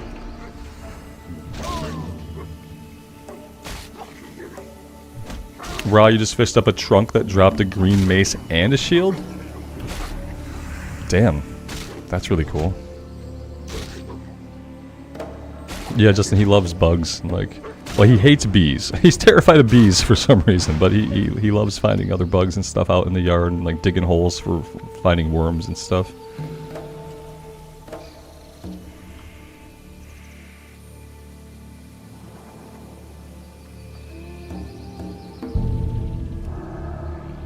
Wouter, what am I doing? I am running around in circles in Feralus, killing wolves, contemplating logging out of this character, deleting the Warlock, and starting a different character. That's what I'm doing right now, and I'm having a chat too.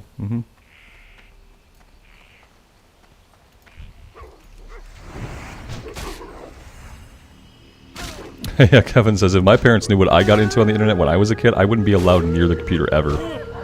Yeah. Yeah. I talk to my kid all the time about content that he watches on YouTube. If he's watching somebody, I'll always go back and I'll watch a couple minutes in the beginning, I'll watch a couple minutes of it in the middle, and I'll watch a couple minutes of it at the end. Only rarely has he stumbled into content and watched content that I've had to have a conversation about how it wasn't appropriate. Most of the stuff that he finds and chooses to actually engage with, he knows what I find acceptable and what I don't, and we talk about it often enough that for the most part, so far as an 8-year-old, he's been self-regulating. And, but we constantly are having conversations, and I'm constantly watching the stuff he watches to, like, listen to not only, like, the words the creators use, but, like, their tone, how they sound, what their intentions seem to be. I'm like, all over that stuff. Whereas, like, yeah, when I was on the internet as a kid, like, my parents could barely work the internet. They probably still can't, you know. My mom doesn't often do things on a computer, she does everything on her phone. And so, yeah, and so because I'm aware of, like, what my life was like going on the internet in my younger years, like, that's not going to be my kid's story. That's not going to be how he engages with the internet, because the internet is crazy.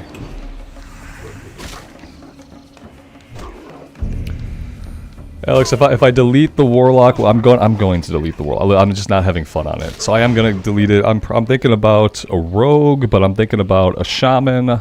I don't know. I got kind of like really depressed about the idea that I'm not going to be able to do 5-men content ever again in this game type. And we had that RFC run that never came together. The tank literally got himself killed right as the run was coming together. We took 2 hours to get a healer. And so part of me is like, well, if I'm gonna roll a character, I guess I have to tank or heal. I guess I have to do something, because no one else is gonna do it.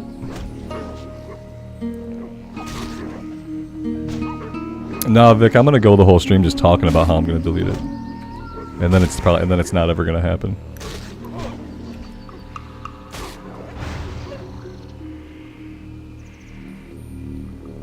I'm not a big PvPer. Yeah, I've never really PvP'd. I don't even know if I enjoy PvP. I know for sure I'm bad at it. Absolutely bad at it.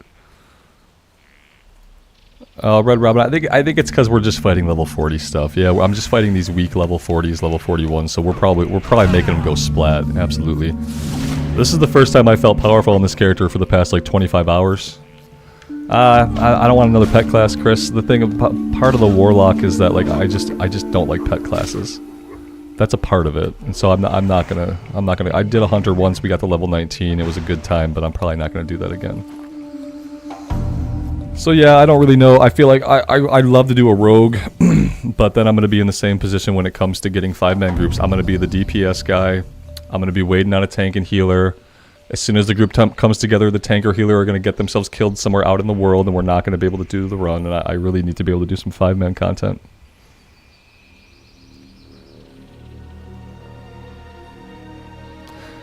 I wouldn't mind a shaman, yeah, absolutely. I would not mind a shaman. But yeah, I don't know. So shaman, we'd have to go horde. We'd probably go with a Tauren.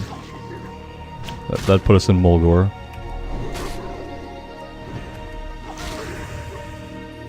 And yeah, the Warlock is at a good place to stop, because what I don't want to do is like do a bunch of the Barons on the Warlock, get burned out of the Barons, and then decide to do another Horde character. I don't even know if I want to do a Horde character. That's the problem with a Shaman. I don't even know if I want to do a Horde character. That's part of my problem. What a good problem to have, though, of all the problems I could have. Yeah, we could do a warrior. And I can do that on Alliance side if I wanted to. I like Mulgore. Yeah, Mulgore is great. I just don't know if I want to do Horde stuff. I don't really like. I feel like I don't get into Horde characters as much as I get into Alliance characters. That's honestly how I feel. Yeah, Max. Unfortunately, in Classic era, it's a Horde only class. In Burning Crusade, the Horde got Paladins and Alliance got Shaman, but. Yeah, Classic era we're locked. I'd love to see them let dwarves be shaman, but I don't know who on the Horde side could be paladins. I guess the Tauren could be paladins. They were like the second race to get it on the Horde side after Blood Elves. So yeah, I don't know how they would handle that. Go Night Elf Warrior maybe. I don't think I'll do a rogue, man, because I'm like I said, I want to be able to do 5-mans. I've been really missing being able to do any dungeon content at all. The Gnome Warrior was cool. Yeah, I don't know. Sometimes I have trouble with shorter characters because they get obscured by the ground clutter. When my character is shorter than the ground clutter and my camera perspective is so low, I kind of have like problems with it. I guess on a hardcore character you're zoomed out a lot more and it probably matters a lot less. Steven, a part of me is saving Priest for the official hardcore servers, I think, because I never consider it. I'm still not considering it right now, and part of me thinks that maybe that's because I'm saving it. I don't know. Raw, we had a Gnome Warrior that we got killed at like level 19 to Pillagers. I liked that little Gnome Warrior. I was pretty attached to that character. Yep, I think she had like green pigtails or something. I was digging it. And then I got her killed. We had some Pillagers respawn, like, out of my camera view, basically, was what got me. If they were in my camera view, I might have been able to react fast enough to get away. But I reacted when I saw the fireballs coming in. And by then it was far too late.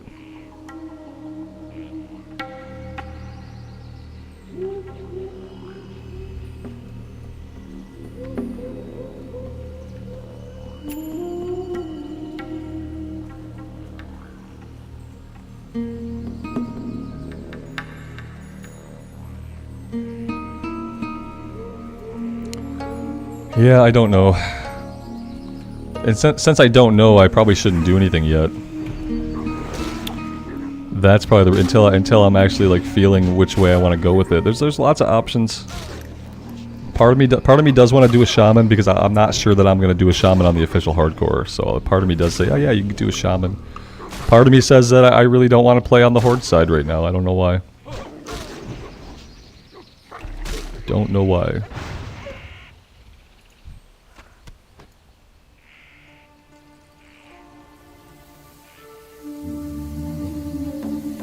Yeah, definitely alchemy herbalism for a warrior, for sure. That's the other thing. I mean, if I do a rogue or a shaman, we could probably do leatherworking. We might even be able to make some of our own gear, which could help out a lot. It could help out a lot with the feeling I have on this character, which is like, I have like just a feeling like you never get any gear. Like that's part of one of the rewards of the game, and like when you can't make your own and you can't do dungeons, you just feel like you're just so gear deprived. And it's like that's part of the fun of an MMO for me, is like getting gear upgrades is supposed to be part of the extrinsic reward structure, but in solo self-found, when you choose not to do any dungeons at a level when you can do them, you just don't have any rewards. And so like leatherworking would maybe let us make some decent gear. I already know that I can never do blacksmithing, so that's like, oh, that's like far off the table.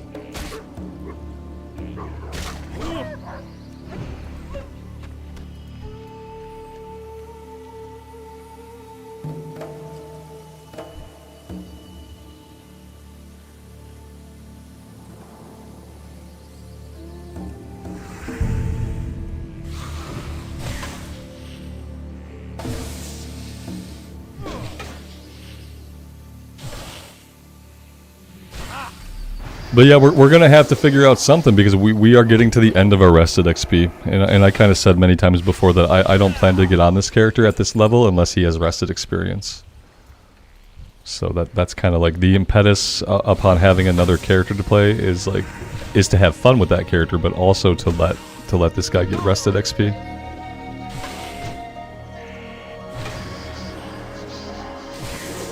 Rowdy, I got every single character class killed one time around, and the highest level we ever got was 26.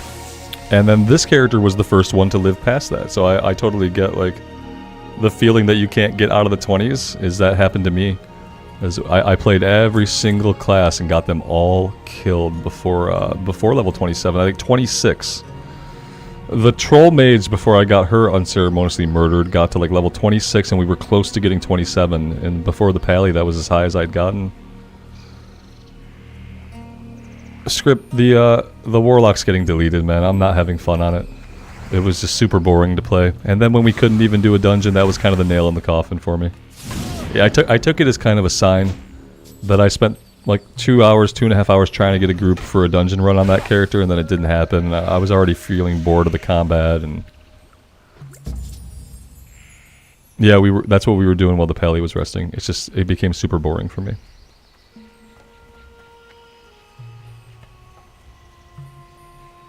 I don't think I want to do another caster. I did end up liking the mage a lot.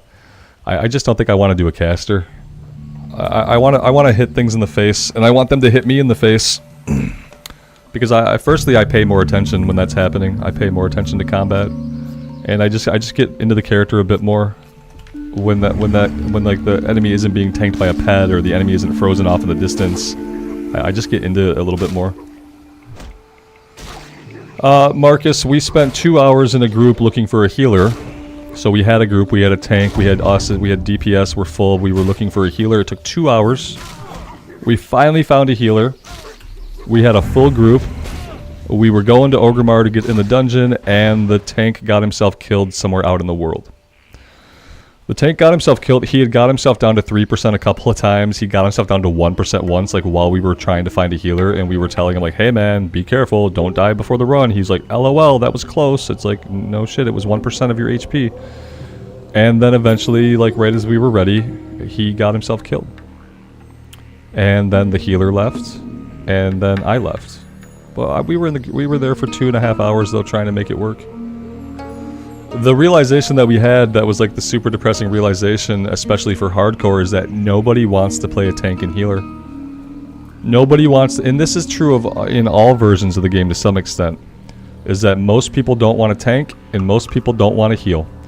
They both have a lot of responsibility. There's a lot, especially in hardcore, but in all modes of the game, they're both high responsibility roles. Healing is fucking boring. And most people don't like the responsibility of tanking because they feel like that makes them the de facto leader of the group. And most people are not exactly comfortable feeling like they have to be the leader of the group. So people avoid tanking because they don't want to lead.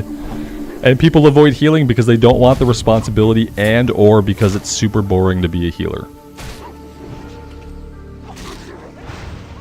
Yeah, they don't want the responsibility or the blame if something happens. And that makes sense. It's like you can't even fault people for it. Who the fuck wants to be the one blamed because a heal didn't go off in time, because a tank made a bad choice? Like, who wants to be the one blamed? Nobody does. And people don't have thick skin anymore, man. People get so affected by just little things someone will say to them in a video game, like, hurt them so much. It's like, so, like, without thick skin, it's like, it becomes impossible for anyone to put themselves in that position.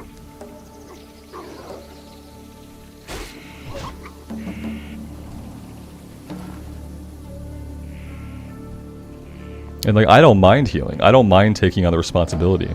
I find it super boring.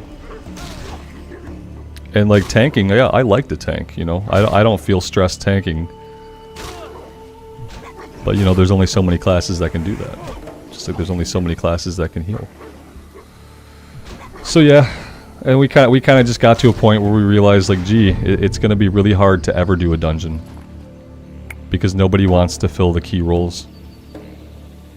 Even when the official hardcore comes out and we're going to be able to do dungeons more than once, we're not really going to be able to because it's going to be super hard to find anybody willing to do it. I love tanking. Especially like the classic era stuff. Like I know all the dungeons pretty well until we get into like Sunken Temple. So I'm comfortable with all the pulls and stuff, so. We could do that, maybe we do a warrior. Obviously, if I do a warrior, I'm speccing at arms. You know, we're gonna tank with a sword and board, but we're not going prot. we're not gonna do a protection warrior, like not full spec that way. But we'll be able to tank just fine regardless of that.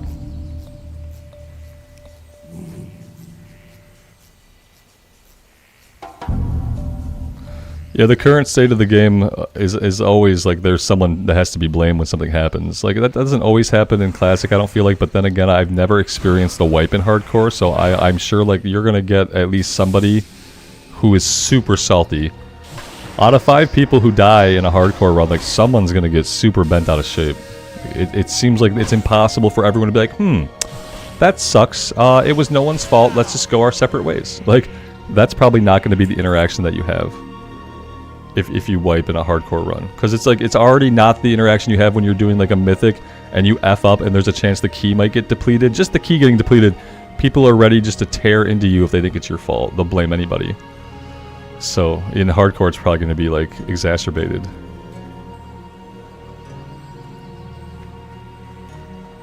KO, I appreciate that, man. I'm surprised you can sleep to the streams because I feel like I complain and yell a lot more in the streams. People tell me that generally the streams are pretty negative and they don't really like that. But I appreciate it. To be fair, even when I'm yelling about something, I don't yell about things the way that most people yell about things on the internet.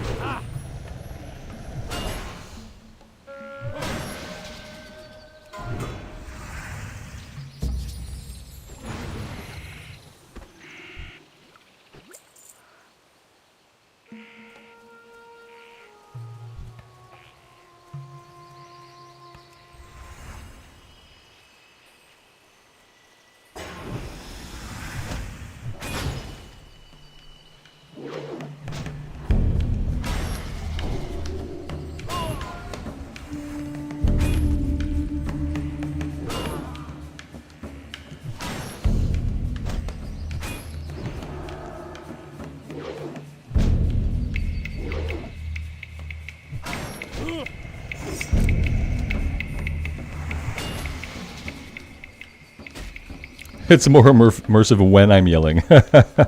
Fair. Yeah.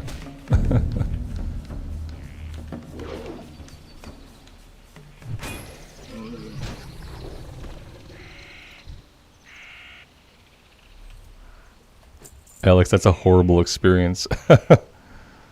Yeah, I mean, sometimes people are just the worst.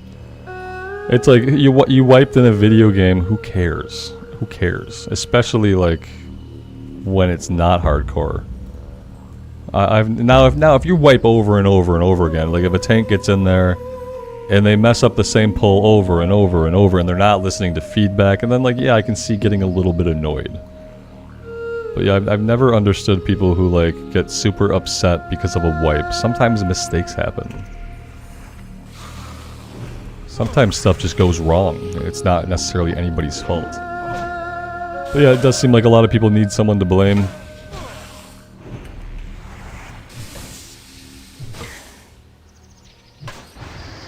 And what sucks is like a lot of times you'll have a completely fine experience, but it'll be that one experience that gets like super off-putting that makes people not want to do that again. It takes one incident like that for a tank to never want to tank again. You know, one time they get blamed for a bad pull, they get booted from the group, and like, yeah, you're not gonna want to do that again because you're not gonna want to put yourself in a position to feel like that again.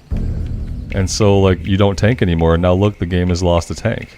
Like, yeah, that's the worst part, is when people just bounce off that roll. Like, okay, people have super high expectations of me, I don't like it, I'm not doing that again, and then they go roll some DPS. And then look, we're looking for a tank, but there aren't any tanks. Yeah, but the thing that sucks is like the only way you're gonna get to know the dungeons well and like be able to tank them is if you tank them. Like, that's the worst part, is like people just have this expectation like, oh, you don't know the dungeon? Go watch the video of it 17 times. Like, no, why the hell would I do that? I'm gonna see it the first time when I played in the game. Like, I mean, back when I was raiding, like, I never even watched videos for raid bosses. I'd read about some of the mechanics that would happen, and then I'd go sight read the fight. We'd go see the fight. We'd say, when we pulled bosses in my guild, we'd say, okay, let's give it a couple wipes. And we would just go wipe on the boss for a bit, we'd figure the mechanics out, and we'd execute on it eventually. But we weren't watching the fucking video of someone else doing it 3,000 times to memorize every single thing we were supposed to do. We were learning it the only way you can learn something effectively, which is by experiencing it and by building muscle memory for it.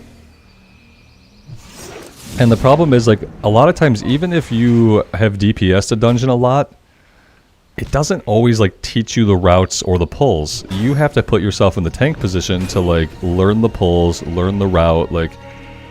And if you don't get a chance to do that, then it's like, okay, that's one less tank that's gonna play in the game. This guy is running all over the place. I should probably throw my hammer at him. There we go. 667 crit.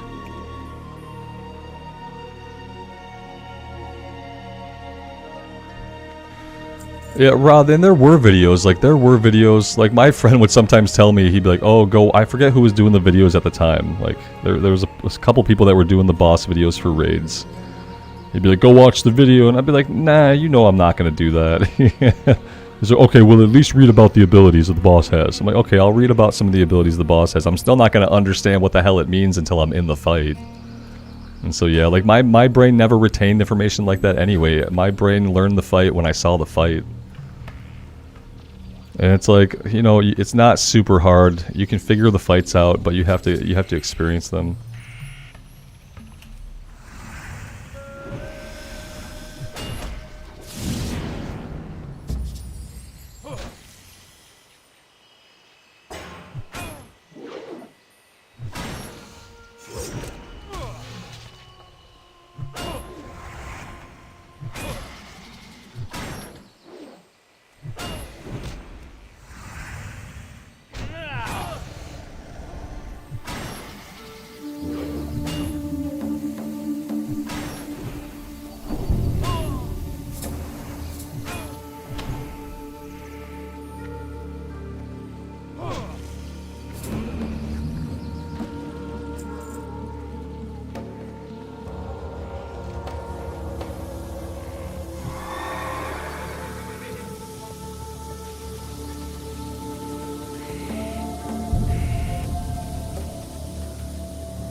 Yeah, the best thing is to try a boss, you know, you can't do it, you learn it, and then you get it.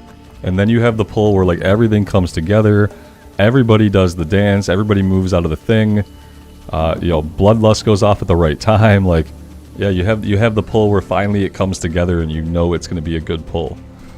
And then you kill the boss, and like, yeah, you might have wiped, like, oh man, we used to wipe so much. I remember times when we would wipe on a boss for half the night. Sometimes it got brutal, but I'll tell you, when you finally kill that boss, even if it's next week, like, you finally kill that boss, it just feels so good. There's nothing else quite like it. Alright, here is what we are going to do for now. Let's think about this a bit. Turn the music down a bit because it's really loud here. And I'm going to go get some coffee and some water, and then while I'm gone, you guys think about what we're going to... Here, we'll do this, because people have been saying, if you're going to say you're going to do it, just do it. And so the Warlock is dead. Long live whatever character we make next. So you guys think about that. I'm gonna think about it. I'm gonna get some coffee and water, and I'll be back in like 2 minutes.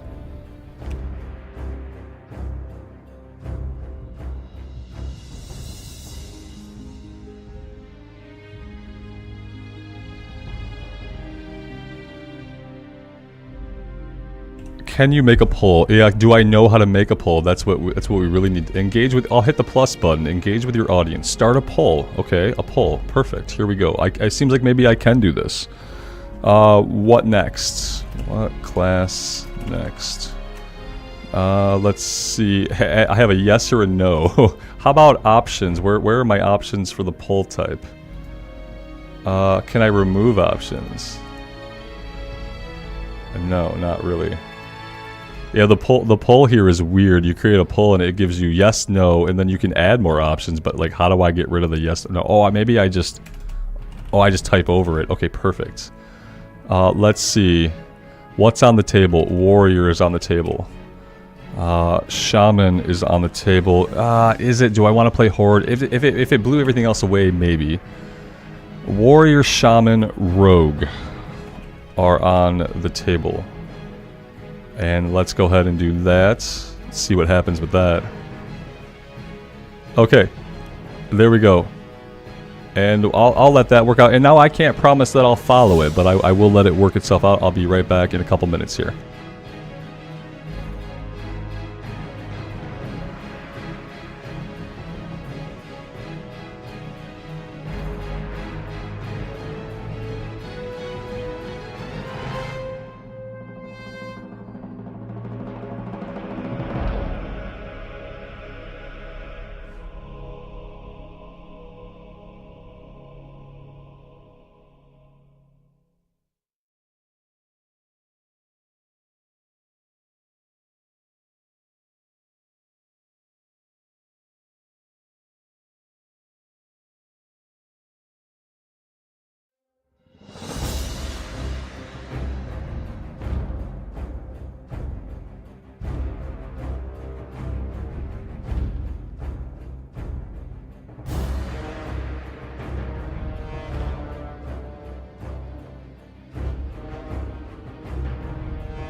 Okay, so now I have a question. How do I see the poll?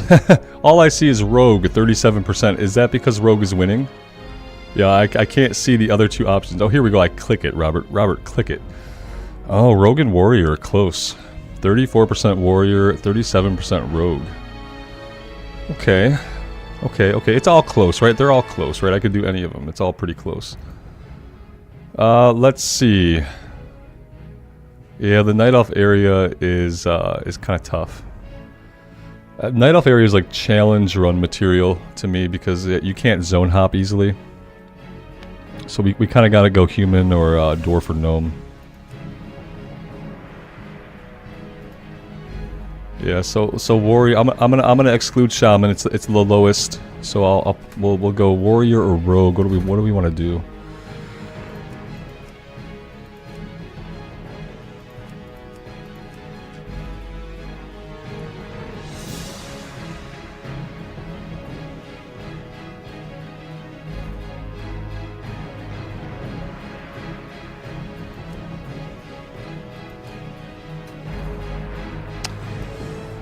I don't know. Guys, the poll is so close that it's like, yeah, like Rogue is pulling ahead.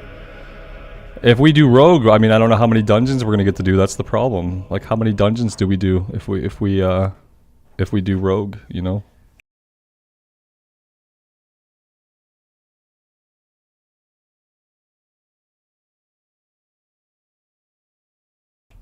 Yeah, Rogue Warrior's 34%, Rogue is 37%, Shaman I'm excluding because I'd have to play Horde side to do Shaman. I don't really want to play Horde side.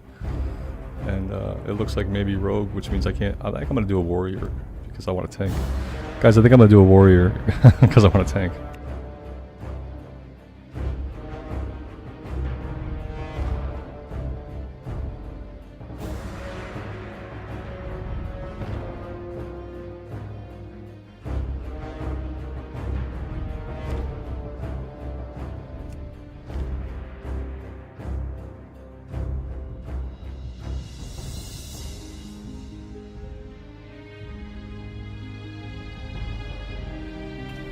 All right, guys. I think we're gonna go Warrior. I think we're gonna do Warrior.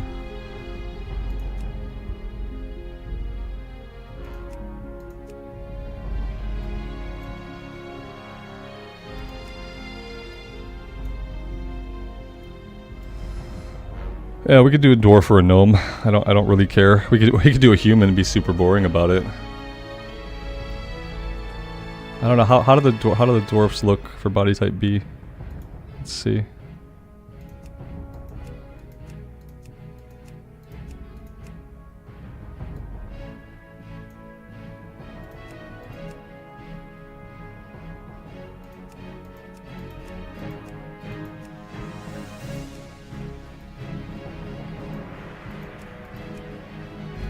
I want to make sure we get a skin color that's not like translucent. I don't want to glow when the sun hits me. Listen. I go to gnome, I see a bunch of people for dwarf. I go to dwarf, I see a bunch of people for gnome. Are we gonna have to pull this one again? Are we gonna have to pull this one again? The gnome looks ridiculous. I don't want a joke character, so like everyone thinks the gnome is like stupid looking. I don't know. Yeah, the Warlock was boring. We deleted it. It didn't die. Yeah, I didn't get it killed for content or anything. We just deleted it because it was boring. Watch this. So watch what happens when I go over to the gnome.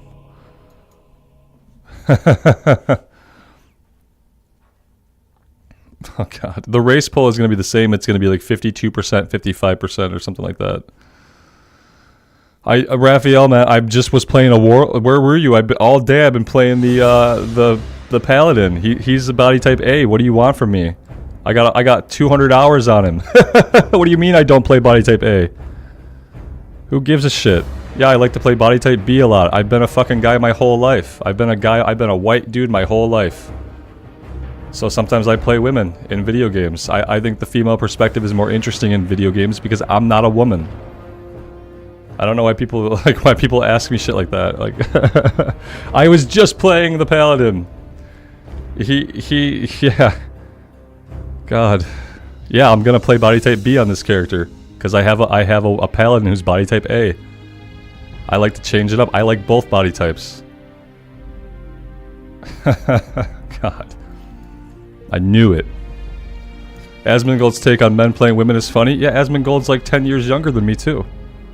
I'm sure he has a lot of funny takes. And the thing about Asmongold that you need to understand is like his takes on stuff changes over time as he changes.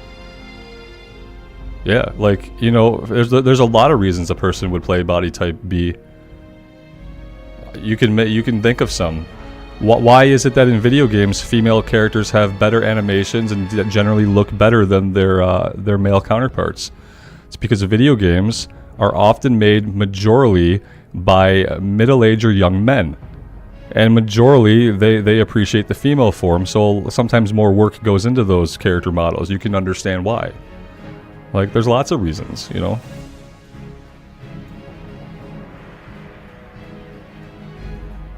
Everyone's a weirdo. Asmongold's a weirdo. Everyone's weird.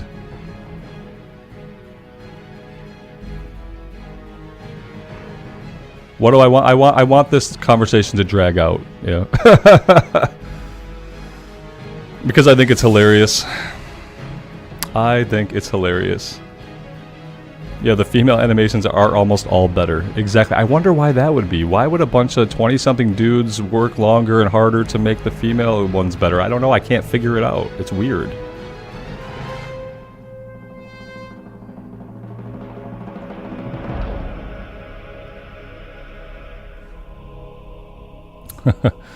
Ah, shit. Okay, here we go. Let's do this. Just so we can get this done. Because it's not even an interesting conversation to me. So let's do this. Start up. Oh, I can't do that. Well, we've got to close the one poll. Let's close the poll that we have going. We'll end it there. Boom, done. Okay, there we go.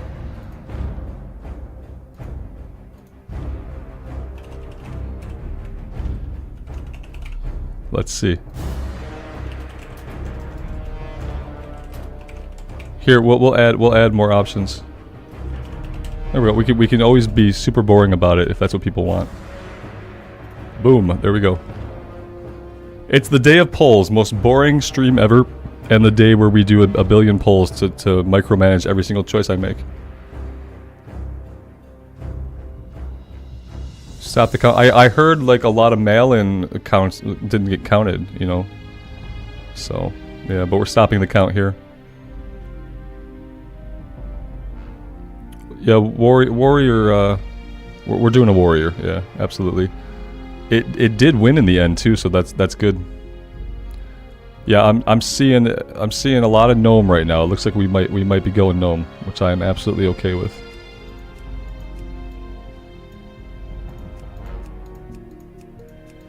She can't do like a stud, like a little nose ring or nothing. Okay.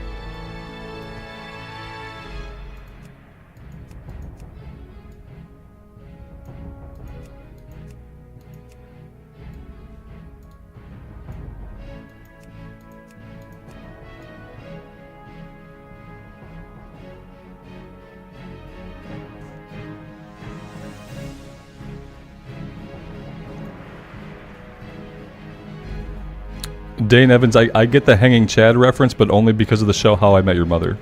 It's the only reason I get the reference. And if you get that reference, then that would be weird, so. The Paladin is resting, yeah. Gnome is a joke. Dwarf looks better. A lot of people disagree. Yeah, a lot of people disagree. Big mistake with the pink hair. Nah, I kind of like it. We'll do pink or green. Let's do, well, that's kind of cool too, though. I kind of like this bluish silver. I think we did green last time. Didn't our last Gnome Warrior have green hair? Oh god, I'm gonna have to pin a comment about the Paladin being fine, aren't I? I should have done that already. Yeah, I have to. Pally is still fine. Pally is still fine. Yeah, I should do this to be responsible.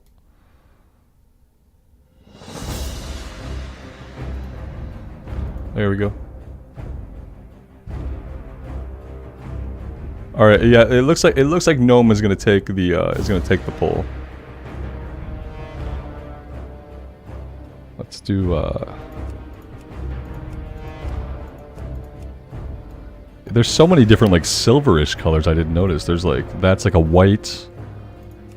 This is like a purpley silver, and then there's the blue silver, which I kind of like.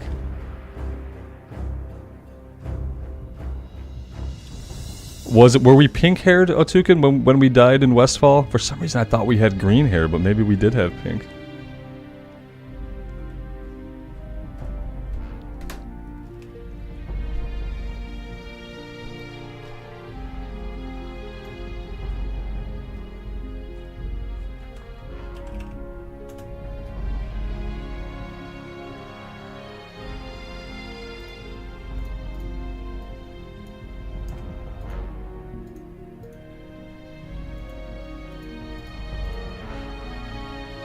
Alright, yeah, I think we're, I think we're going with this. I think we're going with this. You know what I just hate about the undead? I hate seeing the bones. I hate that the bones show through every single piece of armor you ever wear, no matter what it is. Maybe I was hating the Warlock because we were undead. I don't know. Alright. There we go.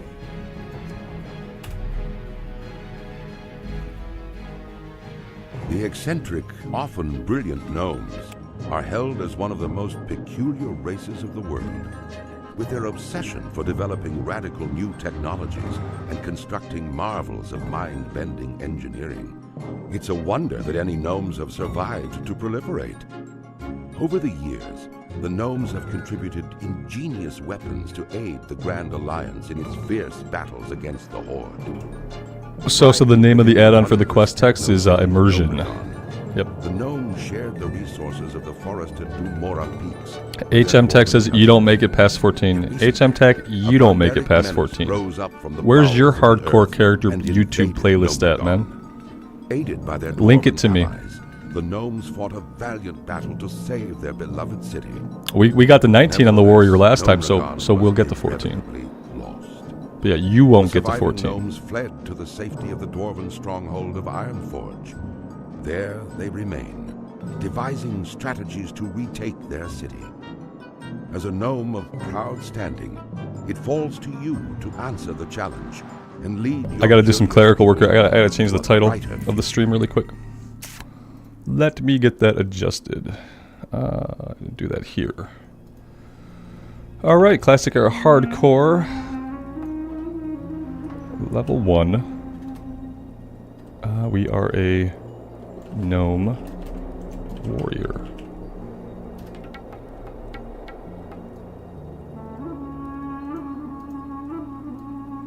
Let's bring the character limit down. Let's do that. There we go. Alright, stream name has been updated. It could be broken out a little better than that. Let's do that. Okay, there we go. Most boring stream on YouTube. Go. Let's see. Yep, begin adventure.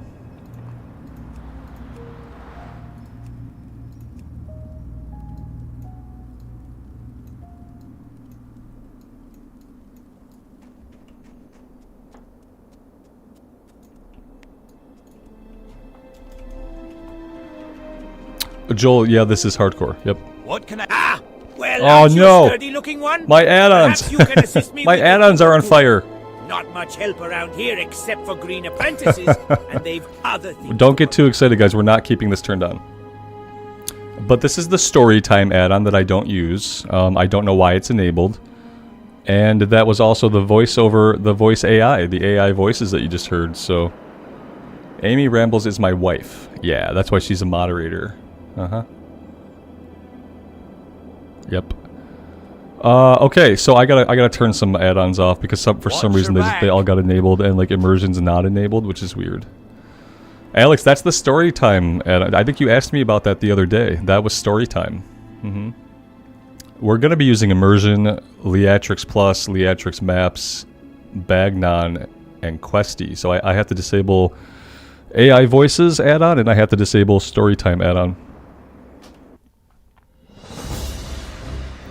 You'll notice, guys, that even though they were playing, they're not enabled. It literally says disabled, but we all just saw it. So now I have to click them, click them, click them, and then I have to, I'll just disable all, enable all, and then we'll do this. Okay.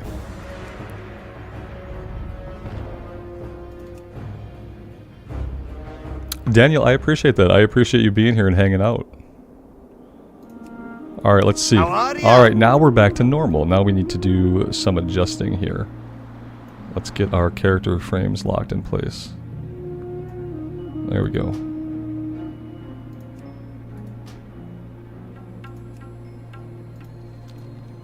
Off with you. HM Tech says using add-ons isn't hardcore. You're not hardcore. I'll tell you, man, you can keep saying stuff and I'll listen to it for a while, but until you link me to your hardcore YouTube playlist, I don't care what you have to say. Met. Yeah. not about this stuff, I don't. See you soon. But I'll put up with you for a little bit if you want to hang out.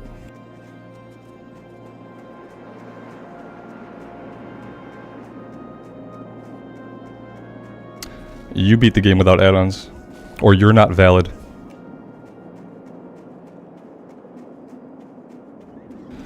Bishop, it's going good. I've got my first troll of the day. I always love a good troll. Yeah.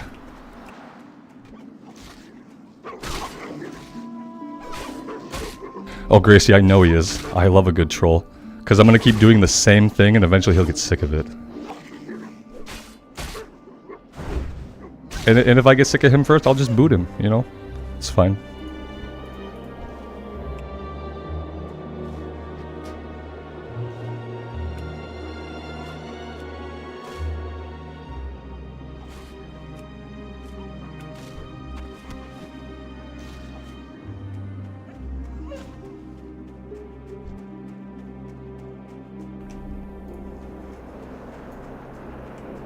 HM Tech, yeah, you seem like you're just the kind of person that you love doing this, don't you? I will ban you if you're just an idiot, you know what I mean? Why would I want an idiot in my chat who's going to say stupid shit over and over again? Of course I'll ban you, yeah. Absolutely. I give people chances to like realize that like how they are comporting themselves is ignorant and stupid. And I give them some chances, you know? Like, you have a couple chances to be ignorant and stupid and say like, when you say stupid shit that's not even interesting, like, that's why I'll boot you. Like, your attempt to troll, like, isn't even about a topic that's, like, interesting. You're just saying stupid stuff. Yeah, you're just saying because you're stupid, so you're saying stupid stuff. You don't have the intellect to actually, like, troll me, like, in a good way. So you just say stupid shit that's, like, contrary, you know? And so that's the laziest form of trolling, so I'll put up with it for a bit. But yeah, eventually I'll just ban you from the channel. Like, I don't care, you know? But, you know, you can either like change your ways, or you could try to troll me in like a more interesting way. But so far you've just been really lazy and ignorant, so why would I tolerate that for long? Yeah, that's a physiological... You're the same guy. HM Tech, you're the same guy. Oh, I love it. Yeah, HM Tech. It's a physiological response to bullshit. Yeah, absolutely. I will turn red, yeah. Yeah, because I'm trying not to kick you, you know what I mean? Like, I don't really want to, but I will. But I love it, man. I love a chance. I love a chance to control myself in the face of your abject fucking stupidity. Yeah. And so that's what I'm doing right now. I love getting the practice of doing that. It like makes me happy. So thank you for being the dipshit that you are and for being here with us today, man. I do appreciate you. Yeah, absolutely. Haha, you're so... I'm not mad yet. No, you're not gonna get me mad. I think it's fucking funny. I think people like you are like delightful. Because you have so little going on in your life. There's nothing for you to do.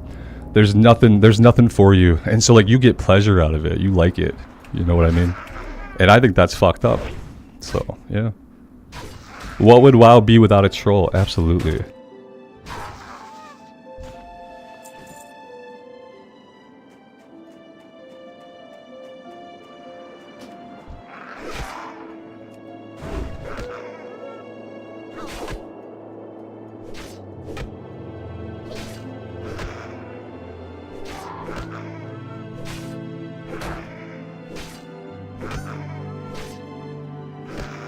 I like cussing at trolls. It's the only time I swear at people. Yeah, I don't swear at people typically, but if you're a fucking troll, I will swear right at you, yeah.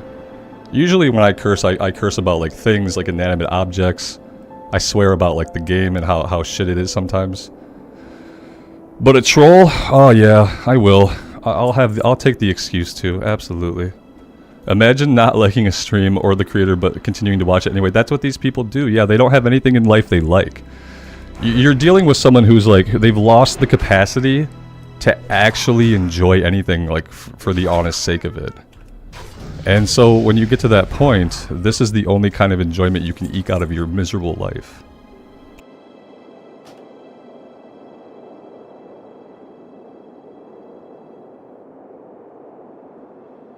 And that's where you have to go out of the chat, man.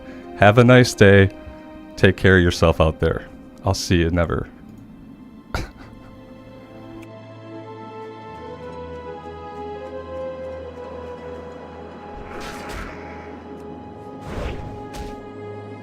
Like I said, it's the most unimaginative kind of shit, you know what I mean? It's the most unimaginative kind of shit. It's so bad. That was a new low though, so now like now I have like the most fucked up thing someone has said to me. I need to get better at just like banning people right away. I really shouldn't engage with it. Part of me likes to engage with it because I like having to control my physiological reactions to bullshit. It's good practice. But yeah, obviously, like I should probably just like kick people because I know right away. I know the very first thing someone says if they're a troll, and then I wait to see if they're going to be like an interesting troll or a belligerent troll. And that was a belligerent troll. Sometimes trolls can be interesting.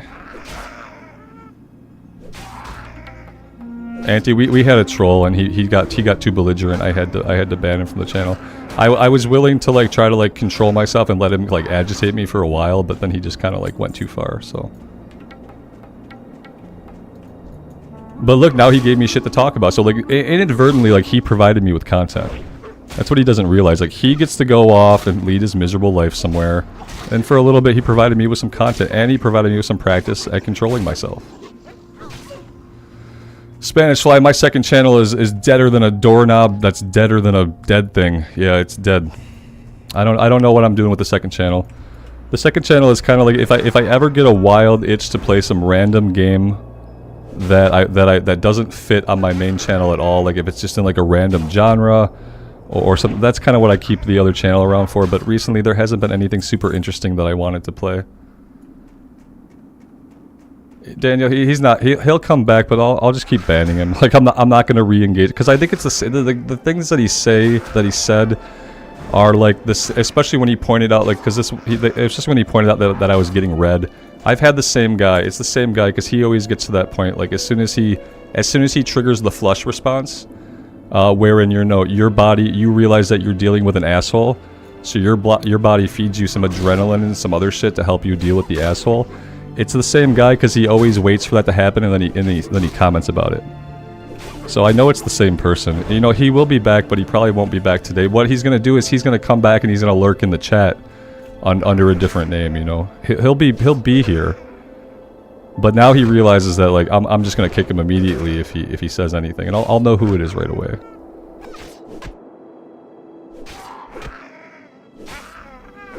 Oh yeah, of course he got under my skin. Yeah, like that's the thing. Like, guys, like yeah, he's gonna get under my skin. He's fucking trolling me.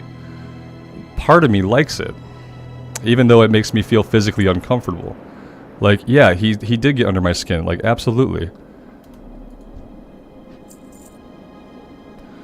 You know, they like to troll people because that's what they do. They're trolls. You know, they see somebody and they're like, well, this guy's got just 100 people in his chat. He's got a small channel.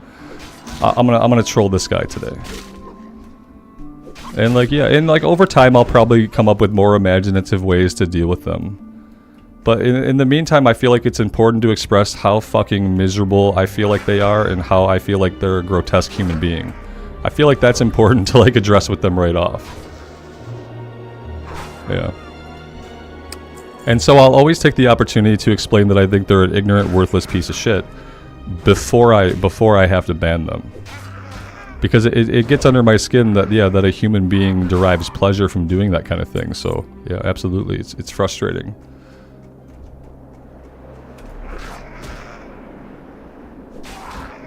And I might get to a point. I might get to a point with the stream where I see it and I boot him right away, you know? It might come to that. What feels better is telling people nice things? Sometimes, yeah, that's a tactic too. I mean, you saw what for a while I just repeat what they say. When they say something, I do the you are, but yeah, eventually it gets under my skin.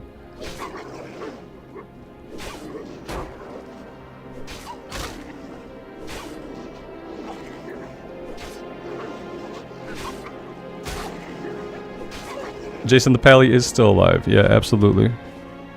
He's getting some rest. I guess I can close the poll. I have this poll open.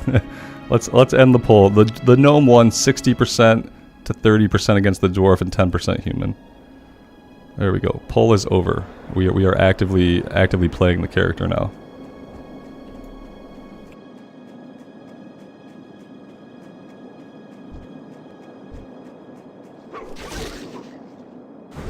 What it ultimately is it's just people that are just jealous, or they hate themselves, they hate their life, but they're not willing to take any actions to like achieve any of the things they want. So they find someone they think they can make a reaction to. That's what they love. Like, yeah, oh, you're reacting to me. Your face is red. Ooh, I got you to react. Like, no shit. You got me to react. Like in real life, getting me to react would be a big mistake, but you can get me to react through a computer and like it's fine. There's no consequences for you. You know, that's what they like, you know. I watched some Gears Tactics Spanish when it first came out. Yeah, I like XCOM style games, but I just haven't found anything that's made me want to like commit to a big playthrough. We're definitely going arms this time. Yeah, I love the bleeds. Jordan, I don't mind. Like that's fine. Like yeah, I like talking through it for myself. Absolutely. And I'm okay with that. If he's here lurking and he's getting what he wants, then it will be the only like happiness that he has in his day. So it's fine. Safe travels. Watch your back.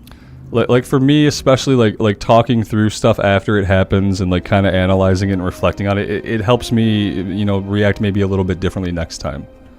Great. And so if I just like try to blow it off or for like not think about it, not talk about it at all, then like I don't have that learning moment, you know.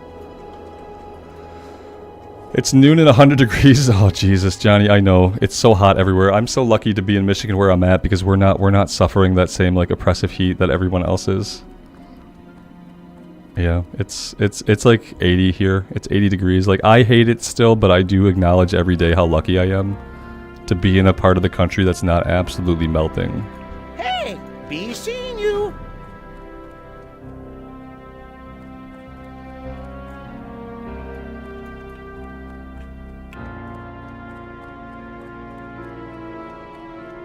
Well met. Yeah, Raphael, I went to... Funny story about SWTOR is that, yeah, I played that game when it first came out and I really liked it. I played an Imperial Agent. I thought the story was amazing. The voice acting was amazing. It was a great game.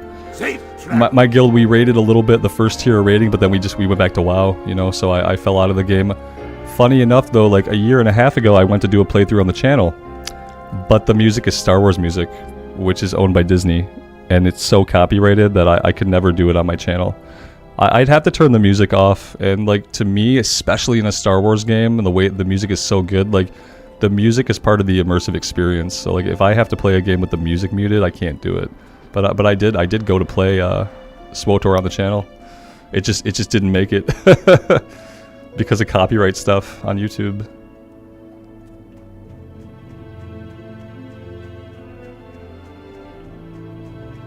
Kevin, the human paladin on Maladath went to Pagel. We did the realm transfer, and I thought I talked about this earlier. We did the realm transfer, and I did Nax a couple times, and I did Ulduar once. And I decided I'm not interested in playing Wrath of the Lich King. I did all those raids and stuff when I was in my 20s. I had a great guild, I had great friends, we had great times in the game, we killed all the bosses so many times, I got all the gear I could ever have wanted. And since I did it in my 20s, I still have all those memories, and I just didn't feel like I wanted to try to recreate it or to do any of it again after doing the raids a couple times. So yeah, the Paladin's still there. He's over. He's a body type A now, over on Pagel. And yeah, I haven't been on him recently because I just don't have any real desire to do endgame stuff in Wrath. If they put the LFD tool in and they let me queue up for the Titan Runestone 5-mans, I would consider playing a little bit more on him.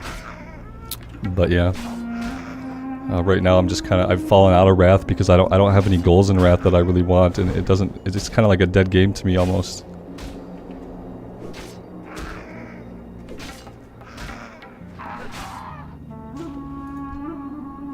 Actually, yeah, the air quality in southern Michigan has not been great, but it hasn't gotten into like the hundreds of like the bad pollutant quality. Like, so it's like 50 today. That little scale they use to measure like the particles in the air and tell you how bad the air is. It's like 50 today, which is not good. But I think back to the days when it was like up in like the 138 territory when the smoke was coming through, and I'm like, well, at least it's not that bad. Now that being said, it could get that bad again, I'm sure. But yeah, my asthma has really sucked the past couple weeks.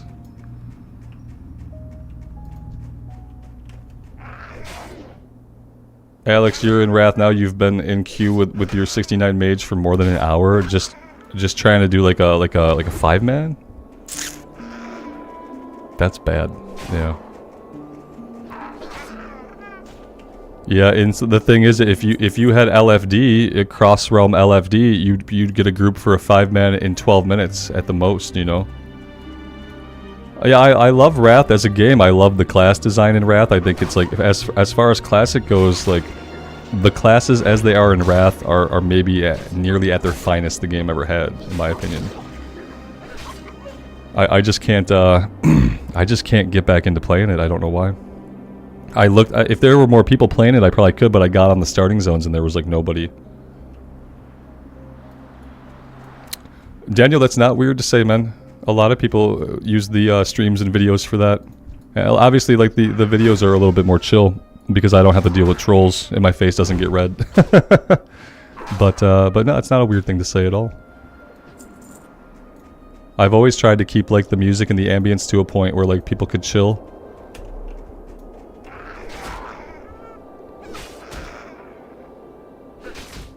Yeah, see, there's 8 DPS in queue and no tanks or healers. Yep, exactly.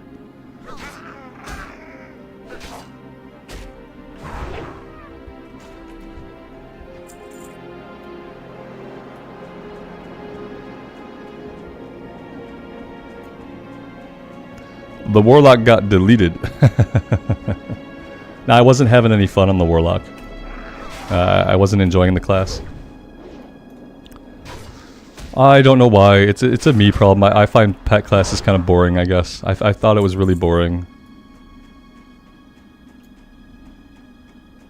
How do I take care of my physical health? I work out 5 or 6 times a week usually. I do weightlifting at home. I've done that for the past 18 years or so. And besides that, I drink lots of water. I don't have a lot of healthy habits besides like exercising. I'm pretty active when I'm not sitting here in this chair. I go outside and I shoot hoops with my son and throw the ball to the dogs, and when it's not a million degrees outside, we go for hikes and stuff. Go for neighborhood walks, stuff like that. But yeah, I weightlift mainly. I weightlift and I use that as an excuse for all the bad shit I do to my body. I drink lots of water, but I drink equal amounts of coffee, so it's like kind of balances itself out.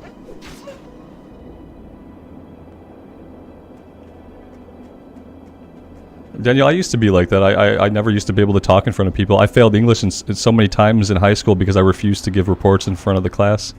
Because I literally physiologically could not hold my body together to do it. And then one day I had an opportunity to write for a living. But to write for a living, I had to teach classes too. So I had to make a choice whether I was going to like drastically change or I wasn't going to get the job I wanted. And so I learned how to facilitate classes, and yeah, I was the same way. Like, and now the only thing that can get me to react physically like that is like suppressed anger. when someone is super ignorant and I have to interact with them, that's the only time now that I have those like really bad physiological things, like the hand shaking. Hand shaking was always a bad one. Face turning red. And that's the only time I have that happen now, is when I'm dealing with someone who's completely ignorant and I have to deal with them. And all it took was practice, like years and years of it, you know. It took a long time to get over those things, but it happened eventually. I have full inventory already. We are already having the problems. So let's head back. It's an easy problem to fix.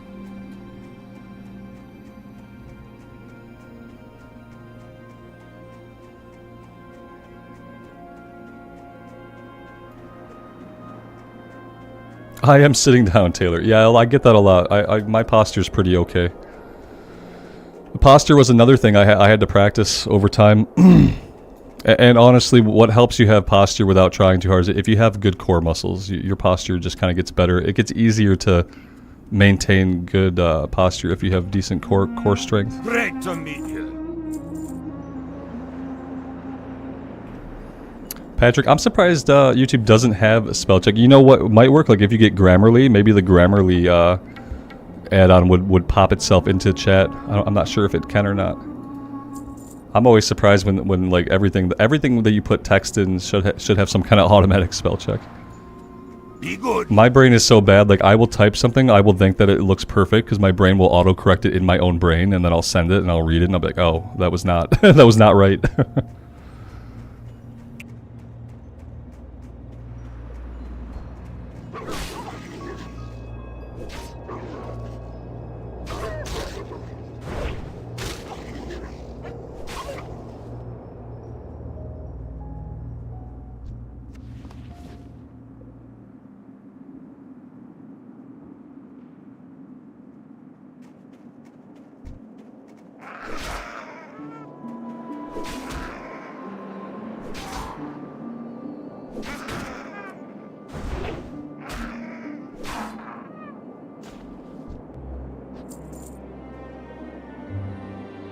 Guild Wars 2? Yeah, I've talked about Guild Wars 2 a bit. I feel like it's probably a really good game for people that like it. There were lots of things in Guild Wars 2 that I enjoyed. I loved how the world was kind of set up, that you can just kind of adventure out into the world. And you could find stuff to do, like the guys who would scout for you, and they'd say, hey, you can go here, here's what's going on in the area. I thought their world design, as far as like how you leveled up and how you were questing, was really, really cool. The things that I bounced off of Guild Wars 2 was like, obviously like, the combat early game is super meaningless. And what people would tell me, they said, it's gonna get really, really hard later. And I guess like what I want in an experience is like, I don't want it to necessarily get really, really hard later. I just want it to be I want it to be kind of challenging, and I want that challenge to smoothly grow over time. But with MMOs these days, when you don't get in on like the vanilla version of an MMO, like, most of the content just becomes trivial and super easy, and it just becomes like a big time gate to get through to what people tell you is the real content. And that's kind of what people tell me. And then the other thing I bounced off of Guild Wars 2 was the class design. Obviously, I play a lot of WoW. I'm a person that wants like a really well-defined class fantasy.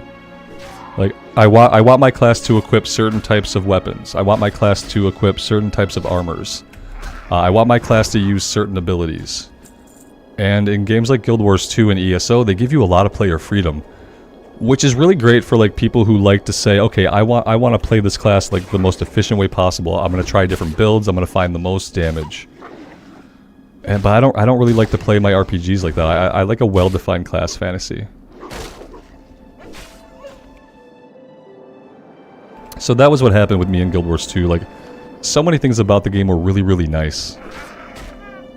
But the lack of any kind of early game challenge or training in how to like properly play, combined with the fact that like the game let you do so much.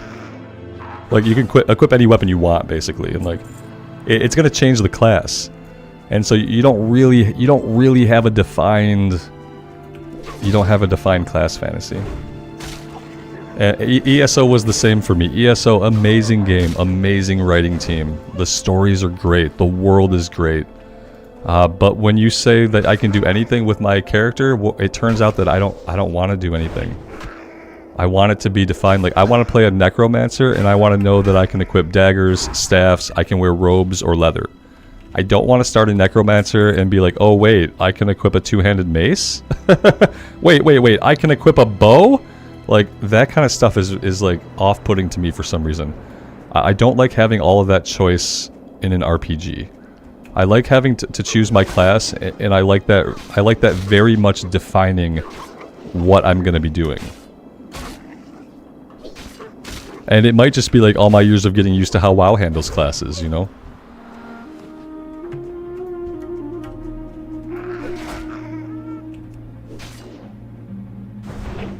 And like, some games are different. Like, some games let you do whatever you want, like weapon and armor wise, but then that becomes a class. Like, kind of like New World. Like, if you wanted to be a mace wielder / rifle wielder, like, that was your class. You have the mace and its abilities, and you have the rifle and its abilities. And I feel like that's even better than saying, like, you are a necromancer, but you can do whatever you want. Or you are a Templar, but you can do whatever you want. Like, I do enjoy kind of like, if you pick two weapons and that just makes your class, that makes more sense to me than saying, okay, pick a class. Okay, now pick some weapons. Okay, now pick some armor types. Like, okay, so why did I pick the class? Why not just wrap all the abilities into the armor and weapons? That way there just are no classes, since the classes don't seem to matter too much.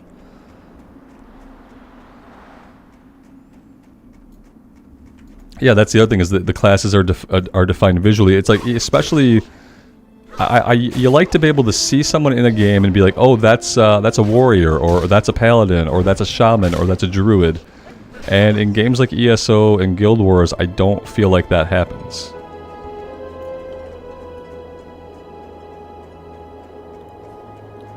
Mr. Jackpot, it took me 2 years of trying Guild Wars 2 and trying ESO playthroughs before I figured out why I was bouncing off of them. So it makes sense that it took you hearing it to really think about it, because it took me 2 years of thinking about it to figure it out. Because a part of me could acknowledge like what awesome games they were, and acknowledge all the parts that I was loving about them. But then there was always some absence, some emptiness, something missing that didn't quite like hold on to me. And it was the class design. It was the lack of class design.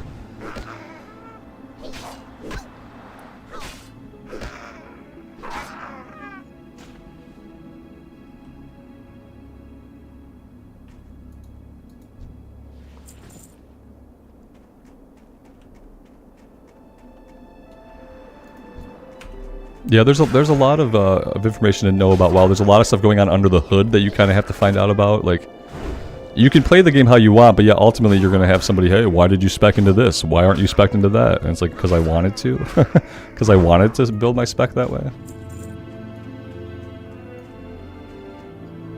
David, the stream never technically ended. The stream just kind of stayed up and kept going. Yeah, I didn't end the stream and start a new one. I did a poll for a new class, and then we just kind of got right into it, which I don't normally do, but it's just how we did things today.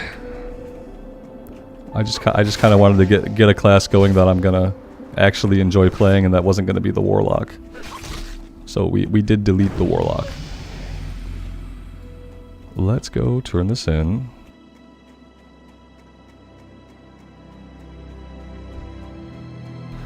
I kind of can't resist killing more of this stuff. What we really need to have happen early on is that we need some bags to drop. Yeah, Blood Moon, we deleted the Warlock because I wasn't having fun, and we started up a Gnome Warrior. Joe, we're going arms spec, because arms spec is my favorite thing to do. I like the big two-handers, and I like the bleed damage. Hello! Keep your feet on the ground!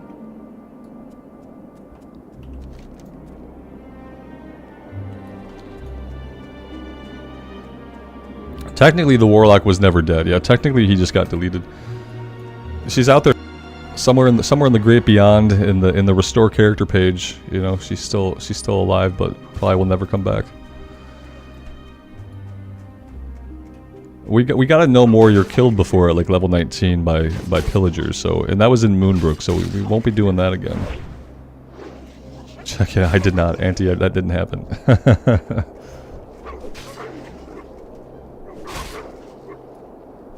Yeah, we're gonna do herbalism alchemy, which might have a little bit of a slow start being here in Dunmorrow. I don't know like how many herbs we're gonna find, but we'll be zone hopping, so we'll be going over to Elwyn also, obviously. So we'll do herbing there. But yeah, we're gonna do herbalism alchemy. It didn't save us before, so I don't know if it'll ever save us or not, but it seems like the way to go. I forgot I had all this coffee here that I went and I refilled them, and like, actually the funny thing is I got up to go refill my coffee, and my wife is so amazing that she was already making me coffee. And I went upstairs to refill coffee, water, stretch my legs, and she had already like made me some coffee. So I made more coffee than I poured the coffees together. And then since then I haven't even drank any of it, I don't think.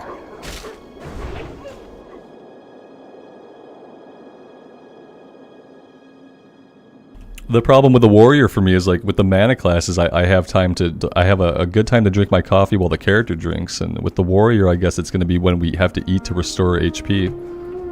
That's when I'll have the chance to drink coffee.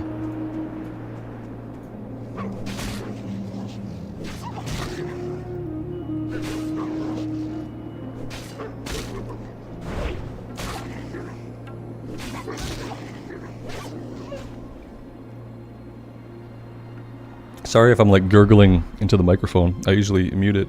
I just didn't there. Yeah, I love feeling like a witcher. Like I can pop like a bunch of elixirs to get like my stats up. Yeah, I really like that about alchemy. We are full again. I'm not doing a really great job of emptying the bags out. All right, am I? It's a little heals. Yeah, the thing about a warrior and healing potions though is like eventually you have a lot of HP, and eventually the healing pots, like they have some diminishing returns over time. But yeah, I mean it's definitely good to be able to make our own. Let's head back to town and empty our bags. Could probably fight a few things on the way. I don't want to fight too much with full bags. We can probably equip some stuff, can't we? Let's equip the oh, we can't equip in combat, obviously. I like this zone, especially right now while the world is literally melting. It's good to be able to come somewhere that like feels a little snowy, a little bit more chill. Let's equip some stuff here. Ooh, a dagger. Oh, it's just a one damage per second dagger. Okay, we don't need that. Can equip the belts. We can equip the robe temporarily just to get it out of our inventory would be good. And the leather gloves. Okay. Oh, look at that. Here we go. That's what we need.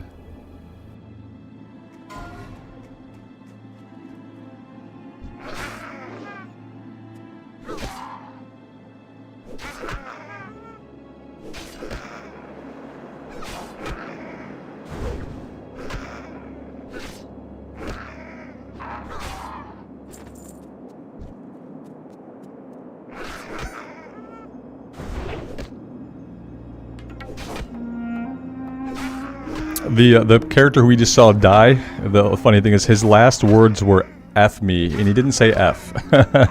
But he got some good last words in right before he got taken out.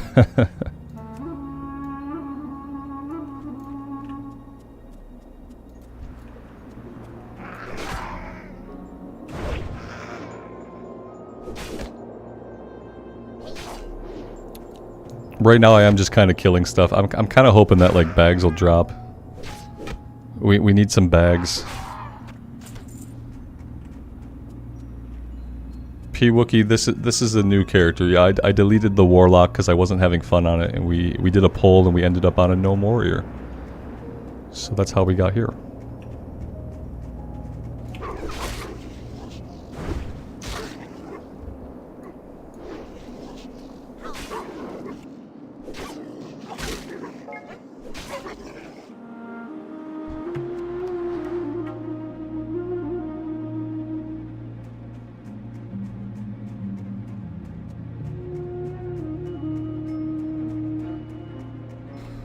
Yeah, a lot of it was like the pet just kind of tanking it away from me. Was kind of like, it wasn't engaging. It turns out I feel like I don't get engaged with the character when the character doesn't take damage directly.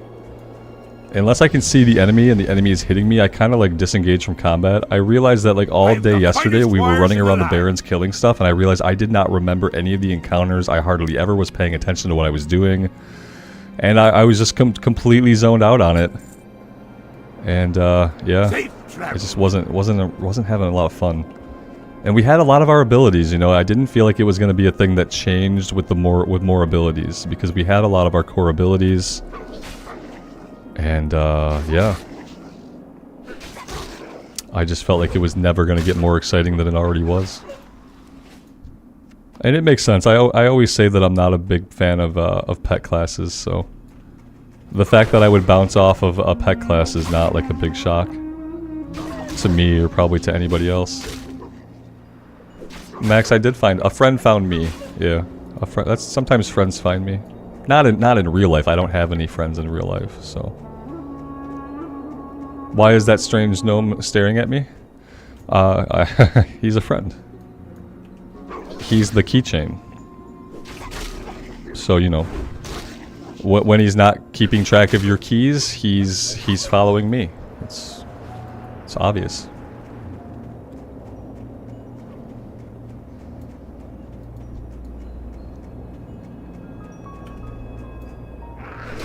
He's photobombing the stream. Yeah. That's a real thing. I feel like that's fine. Like, he wants his, like, time on screen. He can have it in front of 123 concurrent viewers. Like, it's not a big stream, you know. It's not a big stream. Felipe HU. I knew it was somebody. I was just waiting to see if somebody would speak up. Yeah. I don't mind.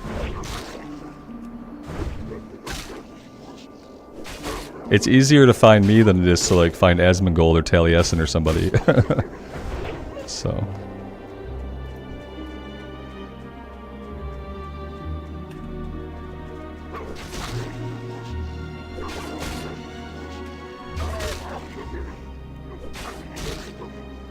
Yeah, I don't mind if people follow me. Just don't kill stuff for me. Yeah.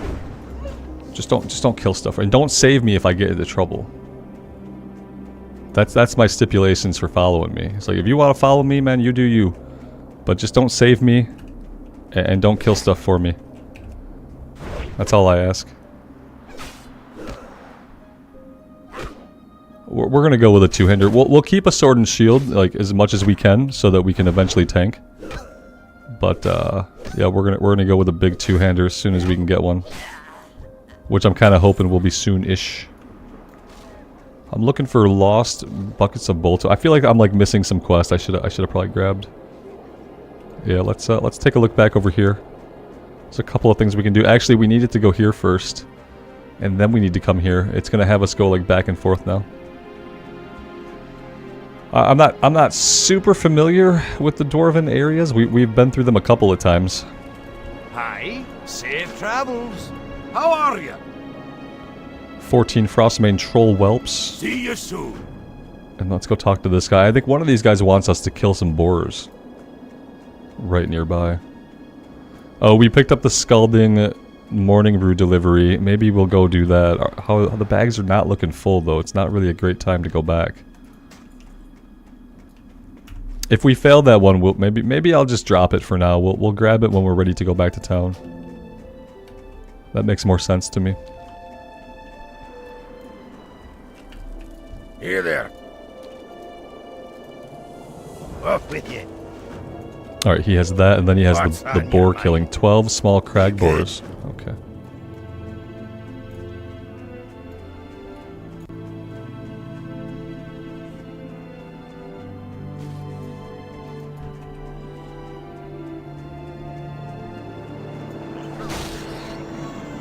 For professions, we're going to go herbalism and alchemy for the potions and for the ability to pretend like we're a witcher. Could pop our elixirs and stuff.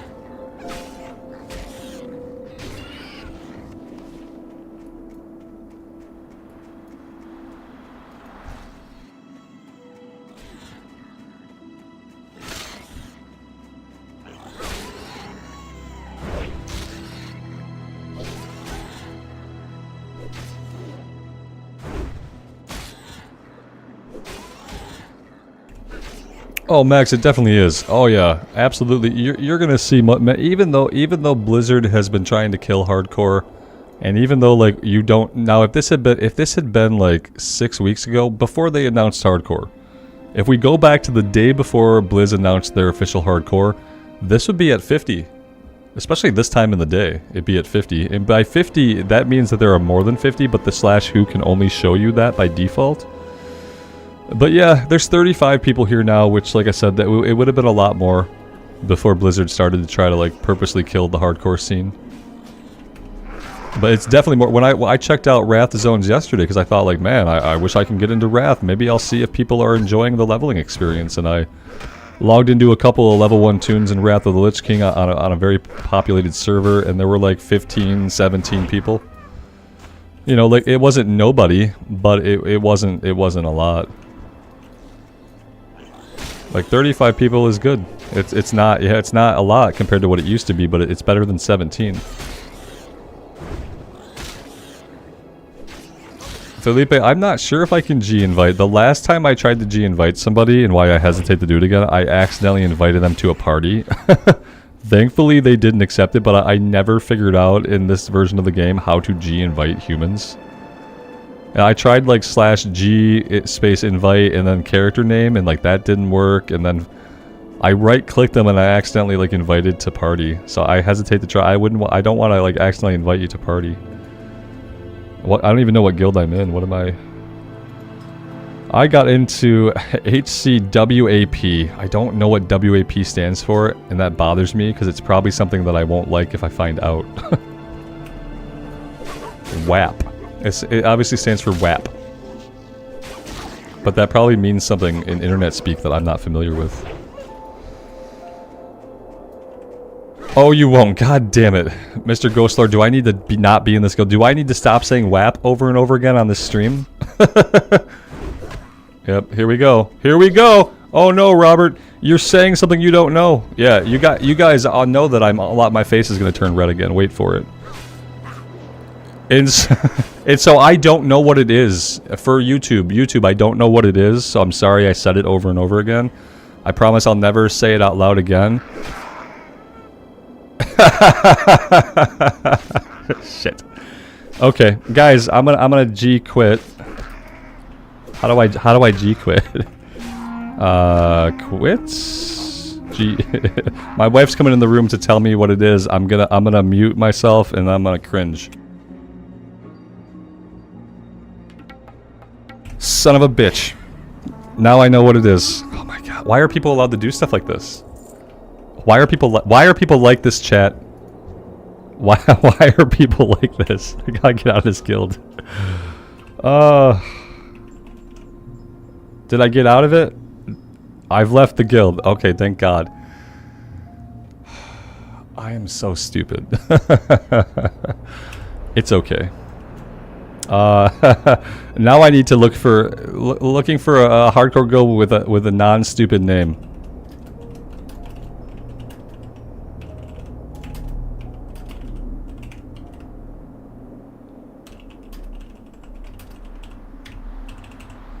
There we go. Looking for a hardcore guild without an ignorantly stupid name.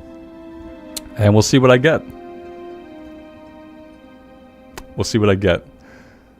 And yeah, it's a good thing I couldn't invite you to this guild, man, because we just found out that it's not where you want to be. Thanks, Amy, yeah, for showing Robert how to be some kind of functional human being and just stop. Yeah, because I was never going to look it up. And I knew right away it was something bad, but I could not have imagined that it would be that bad. I could not have imagined that it would be that bad. Yeah. My face is going to be red for like the next 40 minutes. Oh dear. Oh dear. Someone says, I said looking for a guild without ignorantly stupid name, and someone says, good luck, mate.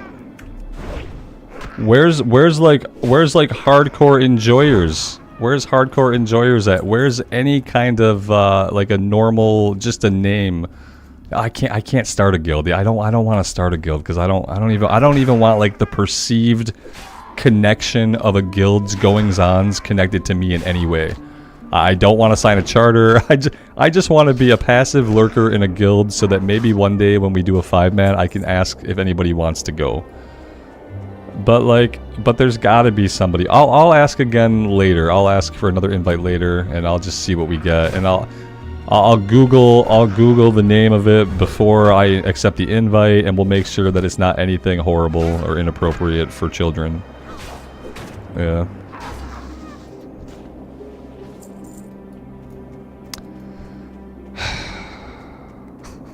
Why are people like this?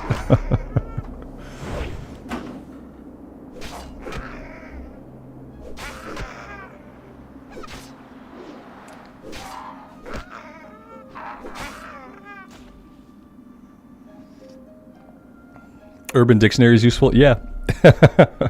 Yeah, I guess. I guess I have to study the Urban Dictionary. I have to like start to memorize everything in it so like I know what the hell is going on with people. Because yeah, there's never in a million years would I have guessed, you know. What's on your mind? Nah, I just want to get invited to one of the rando guilds. I just want it to have a normal name though. Hardcore enjoyers, like, what can I do for you know, it doesn't have to be like something great. It just has to be something that isn't what it was before. Yeah. I'm gonna make a guild on the official hardcore servers, but I'm gonna save all my effort for guilding until that point. That's when we'll have a guild. I'm still not gonna run the guild.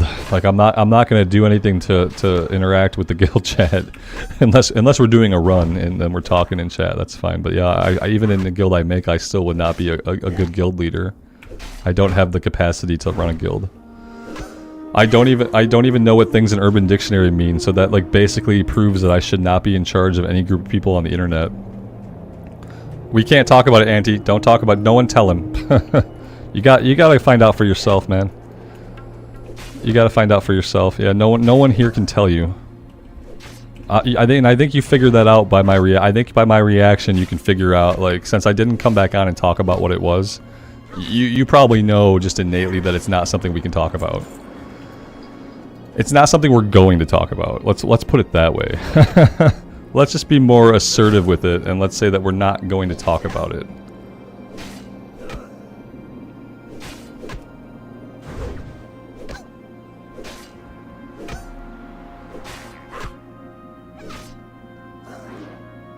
So yeah, Steve, like the Rome Squad HC. Look, it's two normal words that don't mean anything else besides what they mean, followed by hardcore. That's the kind of guild I need. I need like one or two normal words that don't have any other meanings, and then after those two words, I need it to say HC. And then that's really my only bar. That's my only bar of what it takes for me to be in the guild.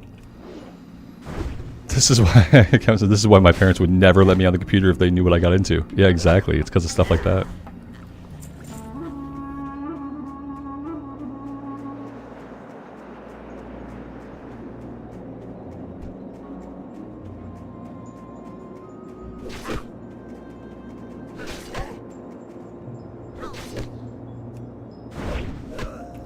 I probably don't need to be fighting these guys at level 4 versus level 4. I could probably be like a little bit smarter. Oh, look at that. Hey, that's awesome. See, there we go. Look, a normal guild for a normal person. It doesn't have to mean anything. It doesn't have to be anything. It can just be a guild.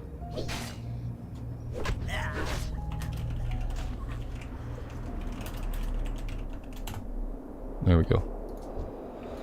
Alright, now we're in business.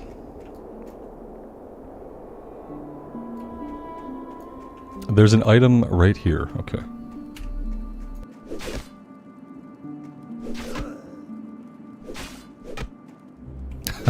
Yeah, the Discord's probably not a place you want to be. Yeah. Absolutely.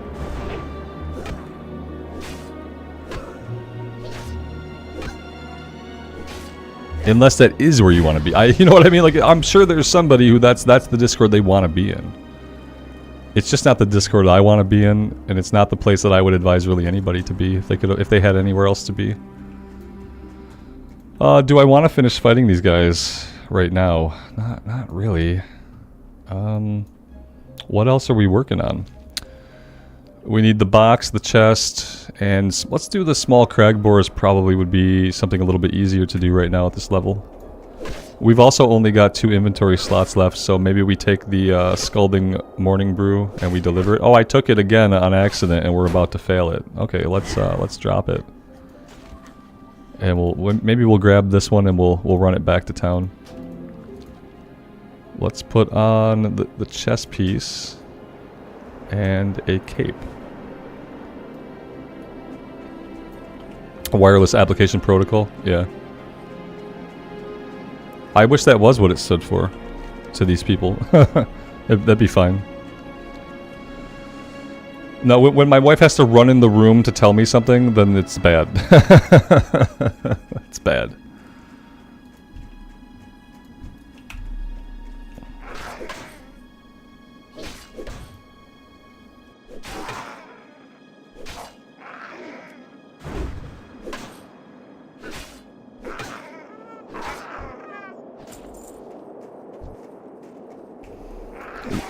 Let's go with that. Let's assume that everybody in that guild was someone who works in IT.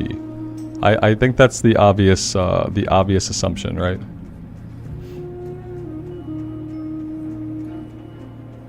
Yeah, that's awesome. I'll definitely be asking it in guild chat when we do runs, for sure.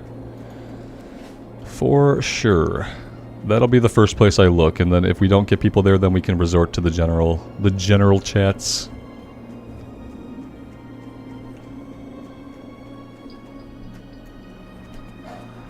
I wish our troll had stuck around to see that part. Then he would get to see my face turn red for like an entirely different reason, you know.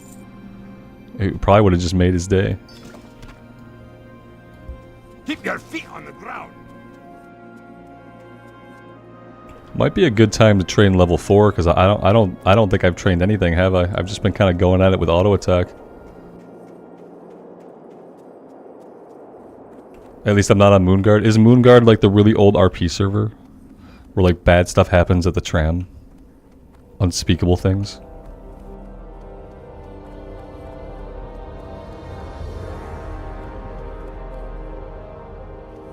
I think I've listened to some drama time stories of preaches that happened on Moonguard. Pretty sure I have. There we go, look, actual abilities. Safe travels. The Goldshire Inn, yeah. Just a rotten establishment, obviously.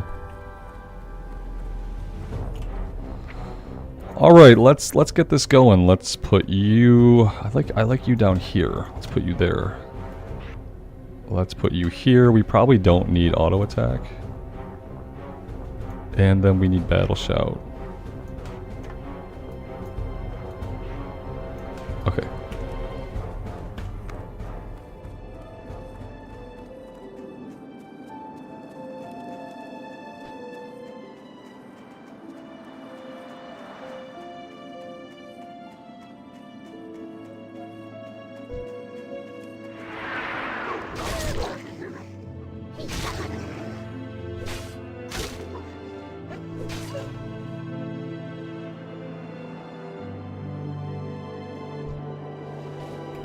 Once you get out of Elwyn, it's decent RP. That's good. Yeah, I feel like all like the lack of effort role plays. Yeah, it's gonna happen right away. But you know, people aren't gonna like level the tune to engage in that kind of RP.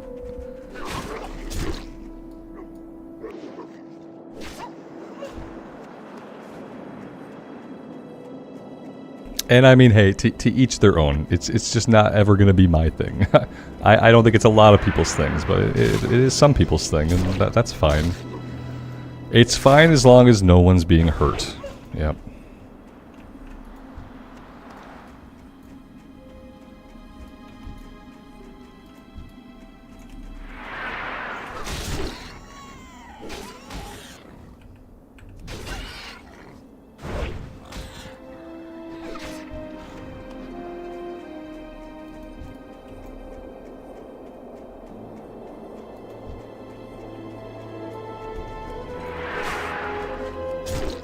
I'll tell you, it's charge. It's charge that makes the warrior like so much fun. I don't know why.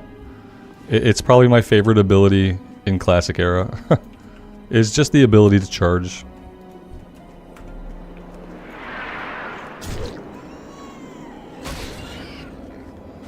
Yeah, it applies to anybody doing anything they like to do, where everyone doing that thing has agreed to do it. It's all consensual, and no one's ultimately being like harmed.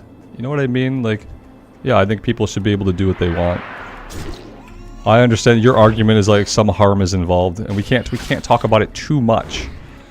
And that means I don't want to talk about it too much. But yeah, I feel like things are fine when people have agreed to them, and like no one's life is at risk. No one's serious injury is at risk. There's no risk of like permanent bodily harm. And then I think people should be left alone to enjoy the shit they enjoy.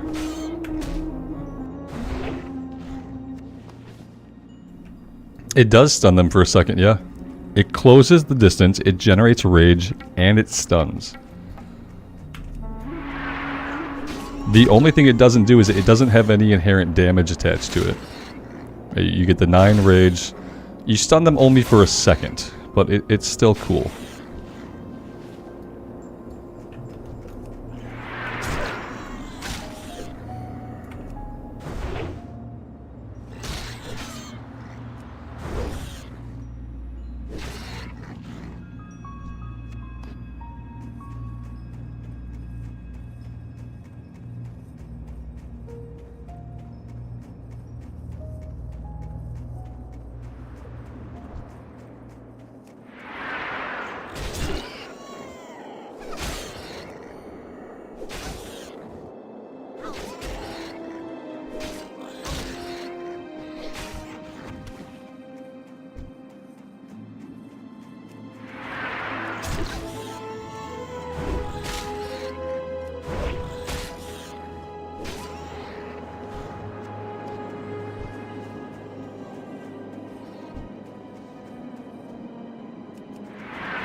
What's gonna be really fun on this character is being able to do physical damage and actually feeling like I'm killing things quickly. Whereas, like, you know, the Paladin kind of never felt like we could kill things quickly. This is gonna be a really good change of pace. It's the style of gameplay that I want, with like the DPSing speed that I need for like a really good change of pace from the Paladin. It's gonna be a lot better than the Warlock for me. Off with you. Joe, please don't do dead mines. Joe, I'm gonna do dead mines. Are you trying to be a contrarian?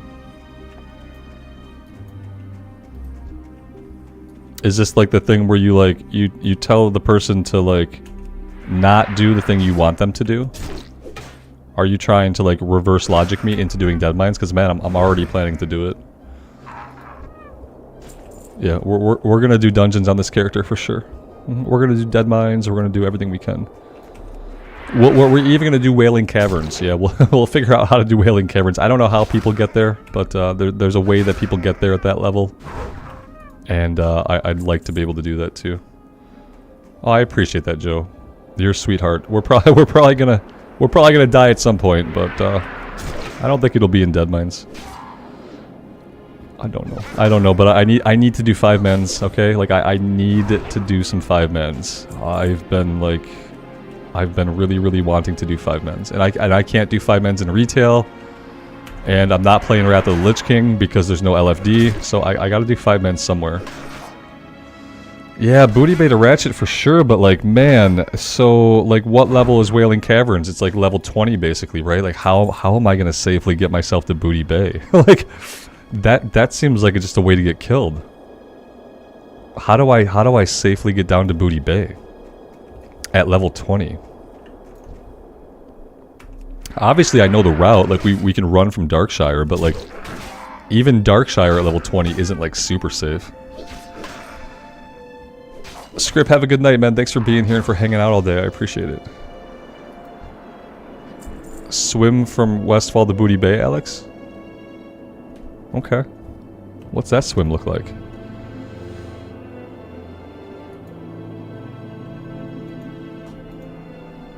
Oh, okay. Oh, yeah. That's not bad. Okay. Yeah, what's gonna kill me, though? Like, what's gonna kill me? What's gonna kill me in the water? Is there anything in the water that can kill me? There are murlocs. Tuner Dale, good afternoon, man. Thanks for being here.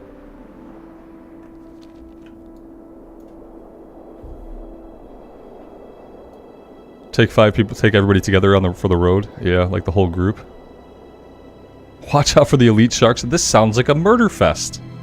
Like, there's just murlocs and elite sharks, and yeah, it's gonna be fine. Doesn't sound like the safest. Yeah, so maybe not whaling cavern. I don't know. I'd like to do it, but like, yeah, it seems super dangerous just to even get over there. You know. I don't want to have a scenario where we die like on the way to the dungeon. I'm okay if we die in the dungeon, but I don't want to die on the way to it. I don't want to be like the warrior from the failed run yesterday, where like the dude died right when we were ready to do the run. I don't want to be that guy. So.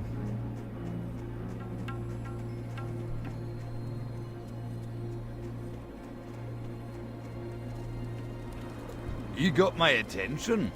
All right, let's go do this delivery quest. Off with you. And at least that will be done. We can definitely fight some stuff on the way. We have more than enough time.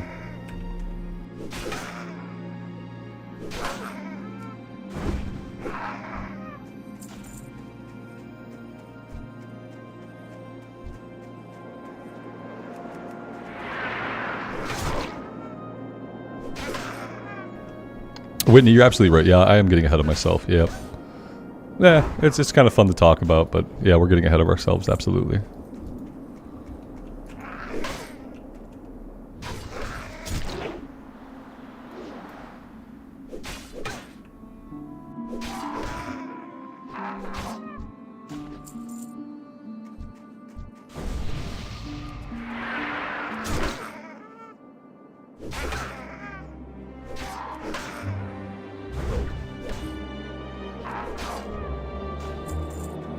I feel bad that when I don't have any buffs to give back to people. I'm super happy to have fortitude, but I can't do anything to reciprocate.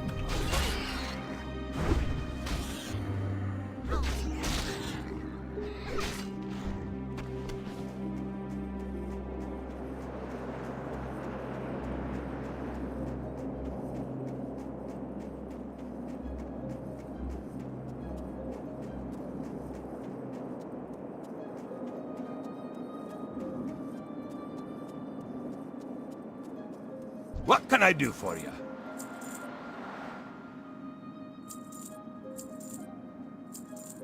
See you soon.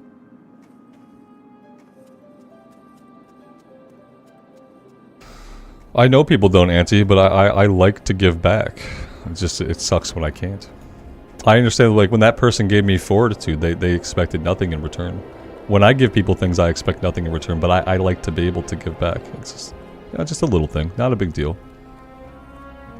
I could scroll them. That's fair. Yeah, like, what is, like, for Battle Shout, this is melee attack power. So, like, Scrolls of Might we don't need. I don't know if they'll go over the effect. That's a good point, though. What's on your mind? Keep your feet on the ground. Who does this go to? Oh, it goes all the way back here. Okay. There we go. Great to meet you. And then we take the mug back, right? Yep. See you soon.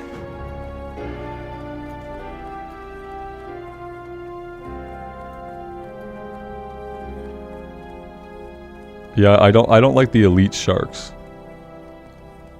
The murlocs we could probably deal with, but elite sharks probably not.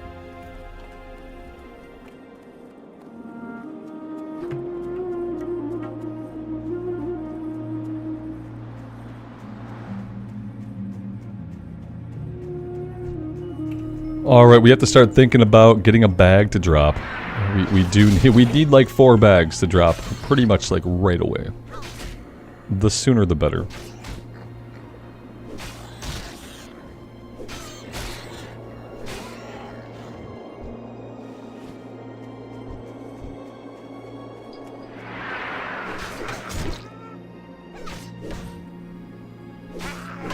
Dan, good afternoon, man. Thanks for being here.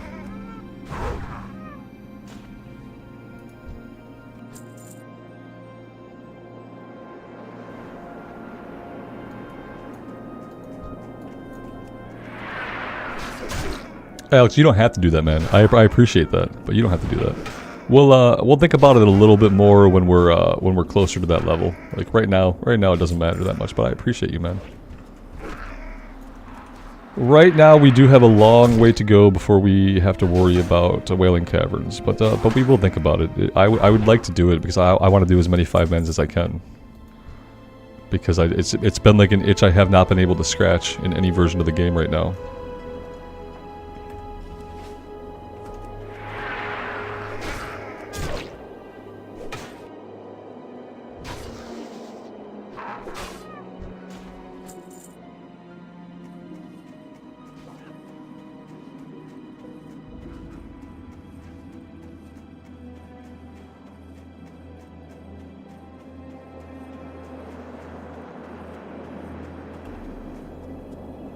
Yeah, Roddy, I sell everything early. I could have kept it, but we'll get more. Aye. Yeah, I sold it. I sell everything early. Watch your back. In a few levels, we'll need to be able to restore HP, but right now it's like not as essential. In a little bit, we'll get first aid and we'll start saving the food and stuff. But for the sake of my bags, like I try to sell everything early on, even the food if I don't absolutely need food or water, which right now we really don't. At this level, our natural regen is enough to like keep us going from fight to fight for a little bit.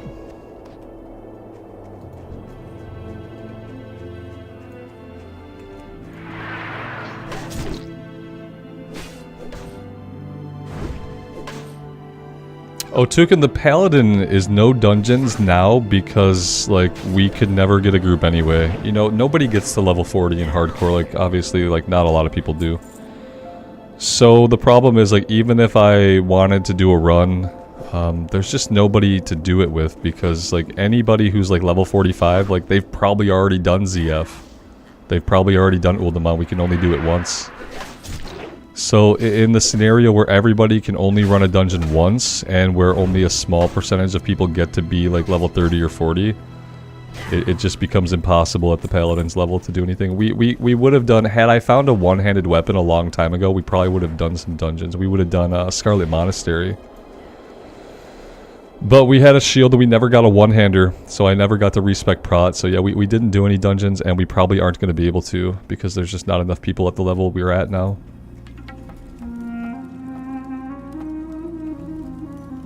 Corey, we're going on a warrior with this one. Yep.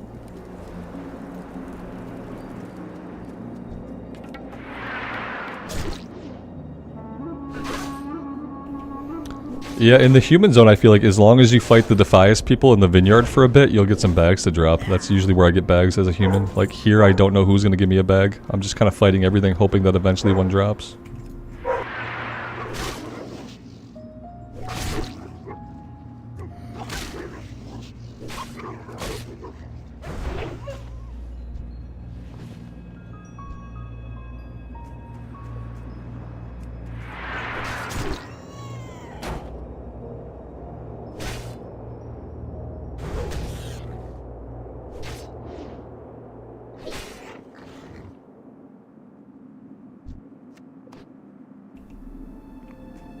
Yeah, we'll head over to Elwyn eventually.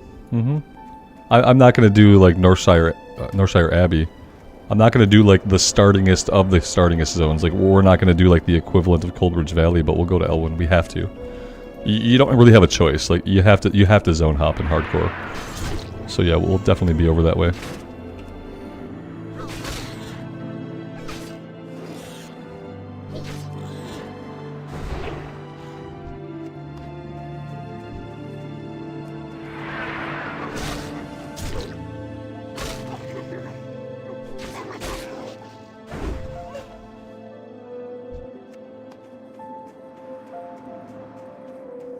I could actually like grab the item that we need. That'd be really smart.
I think we have to body pull this, otherwise we... you know, that's not that close. I think we'll be fine. Yeah, see, we were fine.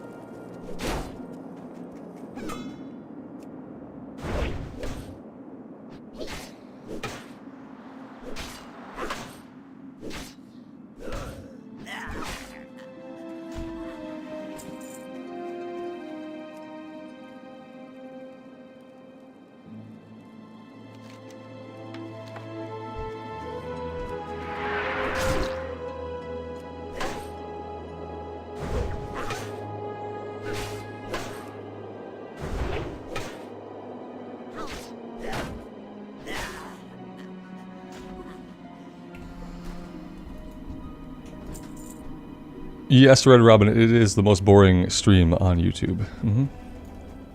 Yep. There's no griefing going on, and we're not like interviewing griefers or talking about griefers or like having griefers on the stream, or we're not griefing anybody ourselves. So it's like it's the most boring content on the internet. That's how YouTube treats it, as far as like who it shows, you know.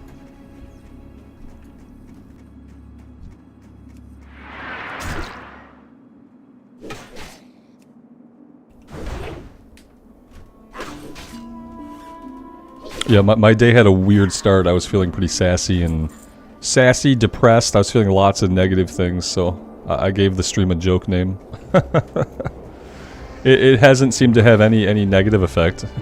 It hasn't had a positive effect, but... YouTube only promotes content if it's a death in hardcore. Yeah, that's kind of like what I feel like, is like, it's either a death or it's like made up drama.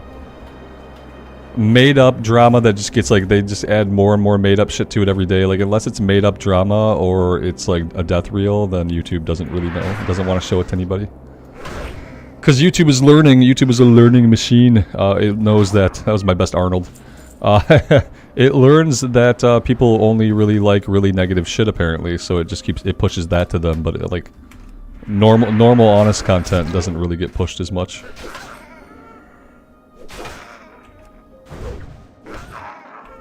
And the thing is, like, I'm negative often, but I'm negative in, like, an honest way about honest things and not just, like, making up bullshit drama for everybody to click on and, like, clickbaiting people into it.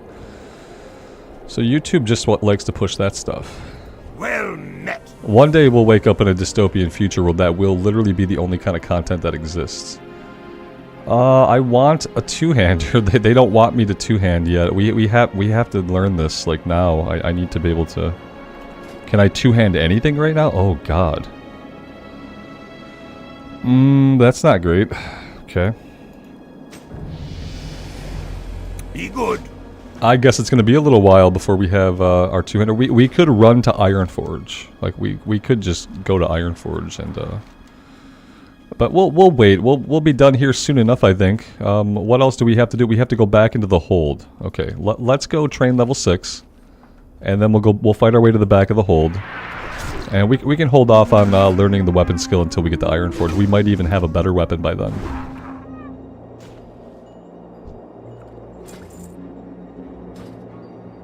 Yeah, we get swords and maces. We don't have any two-handers yet. No, Mr. Hassel, look up at the pinned comment. If you're asking about the Warlock, we deleted it. The Warlock didn't die. I was having a really boring time on it. I wasn't wanting to play it anymore, so I just deleted it. I didn't get it killed. Didn't kill it off intentionally. We just deleted. Yeah, Alex, as soon as we leave here, I think the very first thing we'll do is run to Ironforge, so we can get our professions, we can get some of our now our weapon training. I worry about not having enough money for the weapon training. I'm pretty sure it's going to be like 9 silver to learn anything. So, I don't know. We'll see how we're doing money-wise, but unless we grind for a bit and sell a bunch of stuff, I don't think we're going to have enough money right away to get our professions and weapon skills, so we'll prioritize the professions. And then we'll start saving up for the weapon skills we need.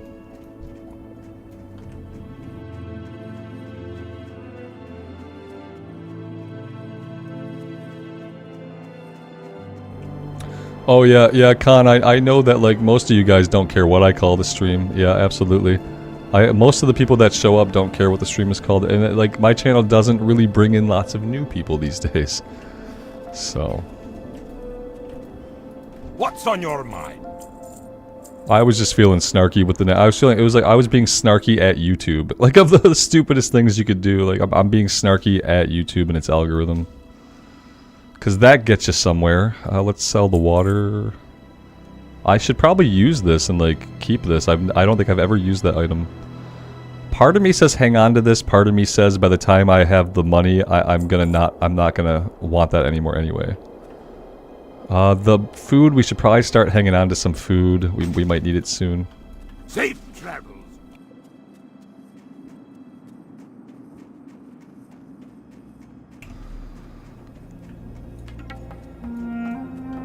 I was gonna just go herbalism alchemy, guys. Yeah, skinning would help for money. I can't do mining blacksmithing. We tried it on the pally. I just don't have the fortitude to do the mining necessary to level the blacksmithing. Need assistance? I don't have the patience to go like just grind on nodes, you know. And yeah, I think I just have to go like straight herbalism alchemy right away. Although yeah, if we did leatherworking then or skinning rather, we could make some money. Yeah, I mean, here's the thing. To be fair, we don't have to learn alchemy right away. We could take skinning and herbalism. We could put all the herbs in the bank. And then whenever we're ready, whenever we feel like we have some money from skinning. Yeah, Alex, that's not a bad idea, man. Maybe that's what we'll do. Maybe we'll start off with herbalism and skinning. We'll just stockpile all of our herbs so that when we do grab alchemy, like when we get to a point where we feel like now we need alchemy, we need to make some potions, we'll just be able to power level it, you know? I feel like that could work out pretty well. Yeah, I got there. I had to get myself there with that one. Like, I'm glad I got there because you're absolutely right. Yeah. Thunderclap, awesome. We can parry now. That's always good. See you soon.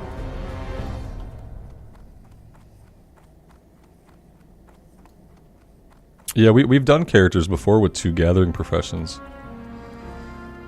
Won't I want the potions early on, Joe? I'll want them more later. Yeah, early on there's less danger anyway. Like, there's less danger early on. So I'm really going to want the potions and the elixirs and stuff, like, later on once we're getting around, like, level 15 to 20. But what we absolutely are going to need is money. So yeah, I think we will go skinning herbalism for a while. We'll sell all the skins, and then we'll stash all the herbs in the bank. Kevin, thanks for being here, man. Have a good rest of your day. Take care.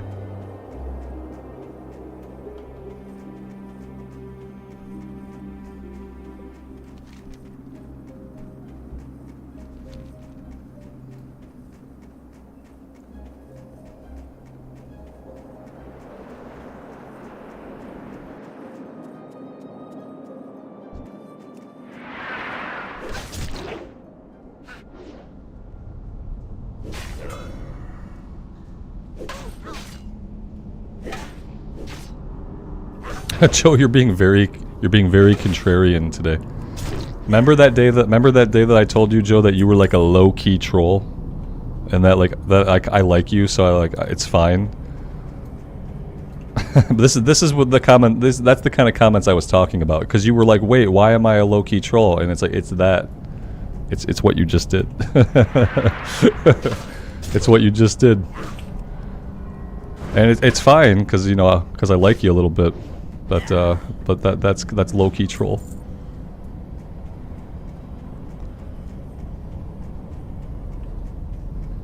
And I already had to deal with a real troll today, and I kind of made some decisions inside myself about how I would handle trolling in the future. So.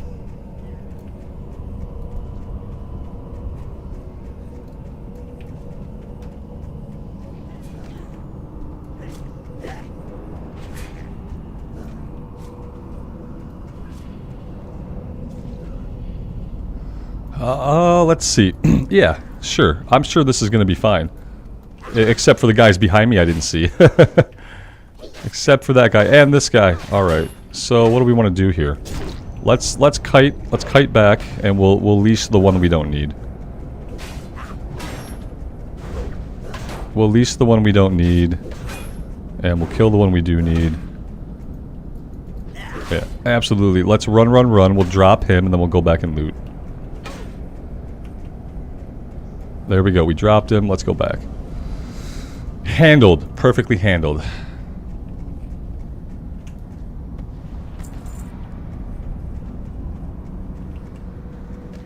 The keychain, Felipe. Thank you for not helping me with that. I appreciate that, because I had said if you're around me, like, that's cool, but don't help me, and you didn't help me, and I appreciate that. Thank you. I was probably hard to watch me fight that and like not step in and intervene, and I appreciate that you didn't, that you did what I asked, and that you didn't help me. That was awesome.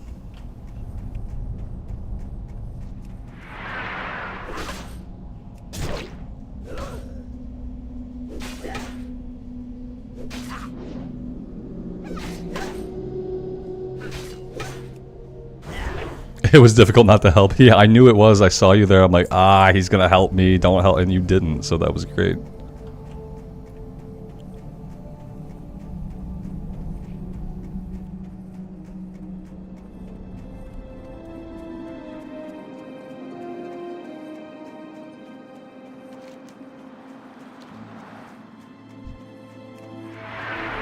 Not finding a bag here does not feel amazing, to be honest. It doesn't feel amazing.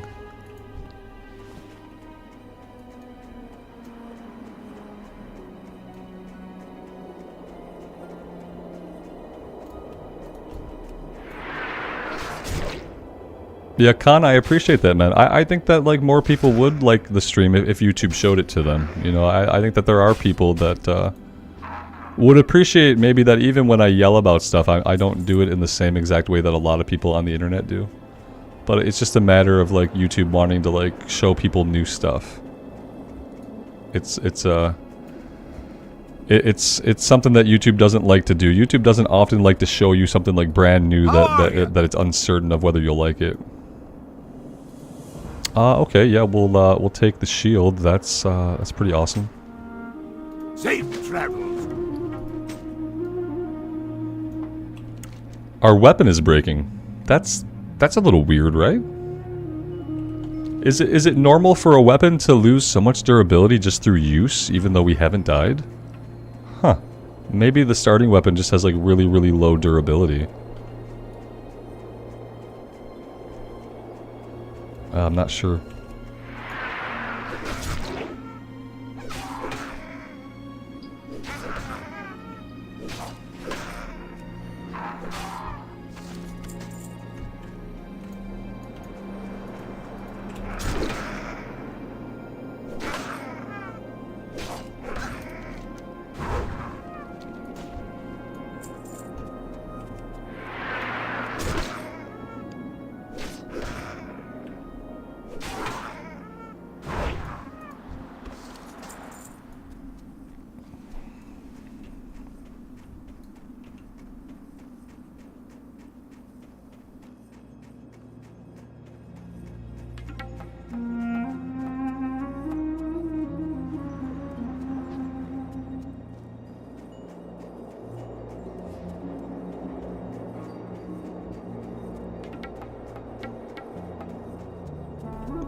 Joe, thanks for being here, man. I appreciate you. I appreciate you being a good sport, too, when I call you a low-key troll. I appreciate you, man. Take care. How are you? Be good. That guy couldn't repair me. Can anybody repair me? I guess maybe I should check up here because, yeah, catching a repair would be really good with a broken weapon. I'm not seeing. Well, there's got to be somebody, but there's armor vendors back here, so there's got to be somebody who can repair.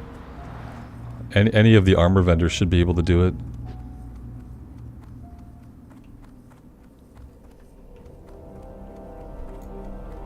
I guess I'm just not tracking that. There we go. That's what it was. We just weren't tracking it. Talk to me.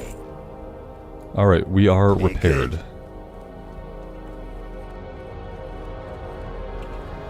Aaron, the Pally's fine, and I was really bored on the Warlock, so I deleted it. Yeah, I wasn't having any fun, so we had a little chat about it earlier. And I decided to re-roll. Oh, that pinned comment not doing any work for me up there. Silly pinned comments. Alright, let's head out into the greater Dunmorrow area here. And we'll head right to Ironforge. And we gotta pick up professions.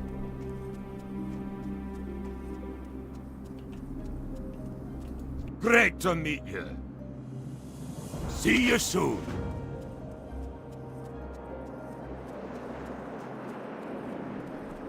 Yeah, Tuner Dale, to be fair, I can never know how much work it's doing, right? Because if someone sees it, they're not going to be like, I saw the pinned comment. Thank you for doing that. I appreciated not having to ask about the Paladin. Like, to your point, that conversation is probably never going to happen. It probably does do some work, yeah. If I didn't have the comment up there, like, I'd probably have to answer the question a lot more. And I still have to talk about the Warlock, because I feel like that would be too long of a thing for a pinned comment. It'd be like if I just went on and on. What is this quest back here that I simply did not pick up? I just ran right past him and didn't pick up the quest. That's our breadcrumb. Right? Honored, I'm sure. There we go. Honored, I'm sure, he says. Okay.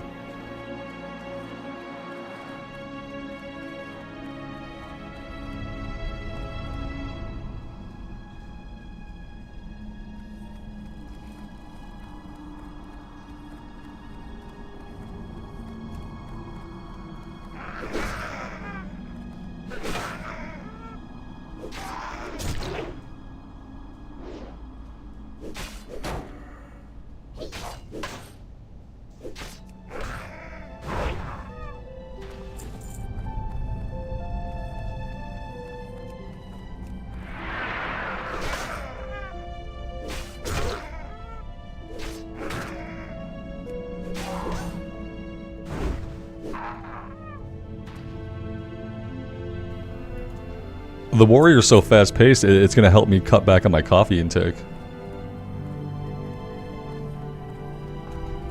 Which is probably like a thing that should happen anyway, but...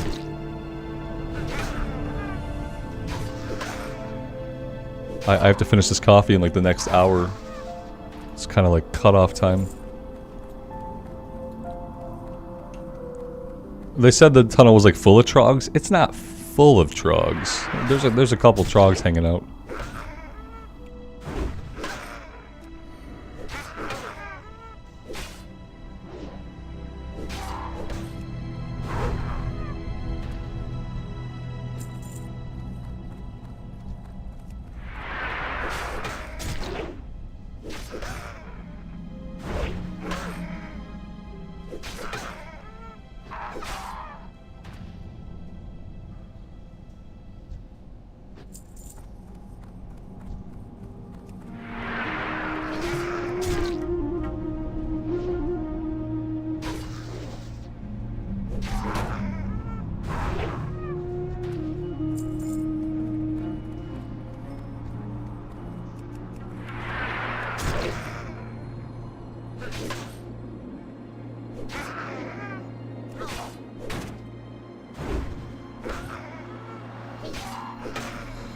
I can already tell that I'm going to get super attached to this character. Do you know how I know I'm going to get super attached to the character?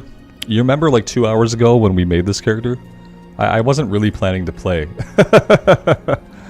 I wasn't really planning to play it today. Because we were already at 3 hours. I was planning to create it.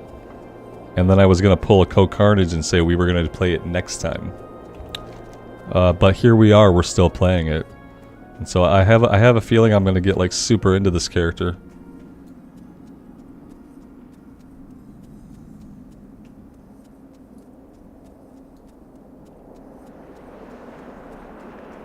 Kayla, thank you. I appreciate that. Thank you for being here and hanging out.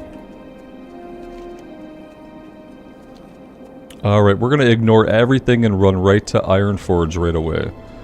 And by ignore everything, we'll probably still do some fighting on the way. It's typically a good idea just to fight everything you can.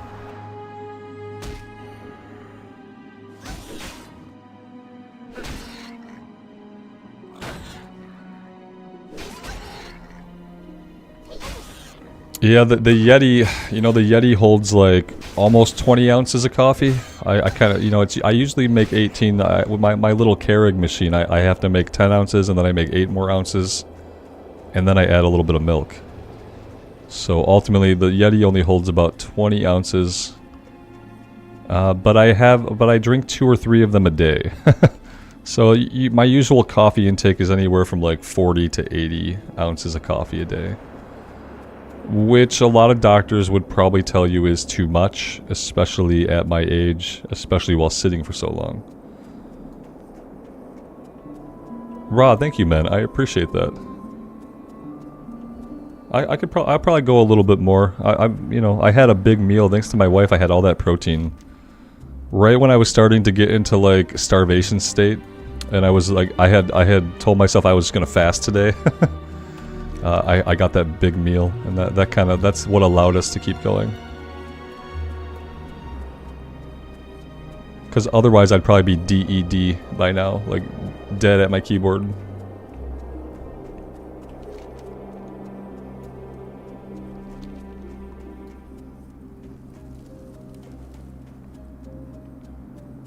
Dizzlin, hello. Good afternoon to you.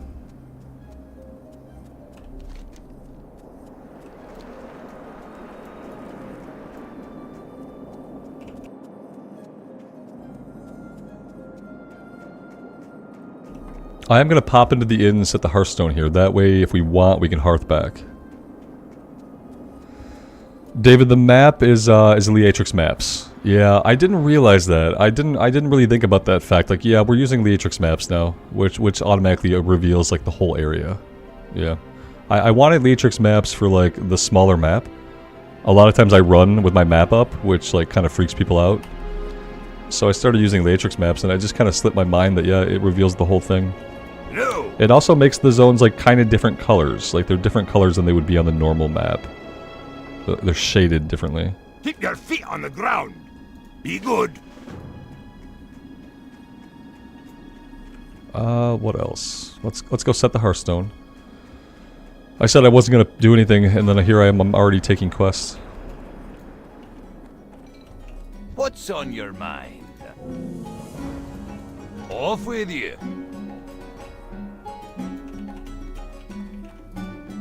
No. See you soon.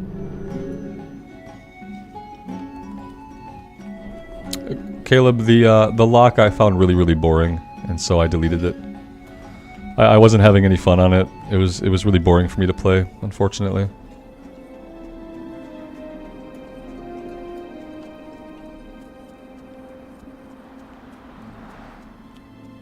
Dizzlin, you're welcome, man. Thanks for being here.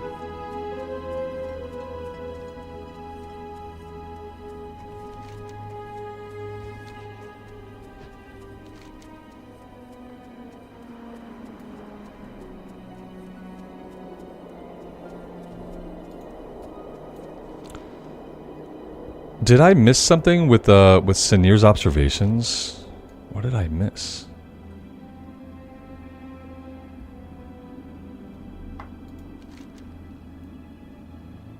No, it says report to Sinir Whitebeard and maybe I just didn't see the guy. Interesting. Outside the inn. Yeah, I thought so. And then the weird thing is I'm not even seeing a question mark on the map. We'll investigate once we come back. Yeah, we'll go to Ironforge. I thought he was outside the inn. Maybe I just didn't see it.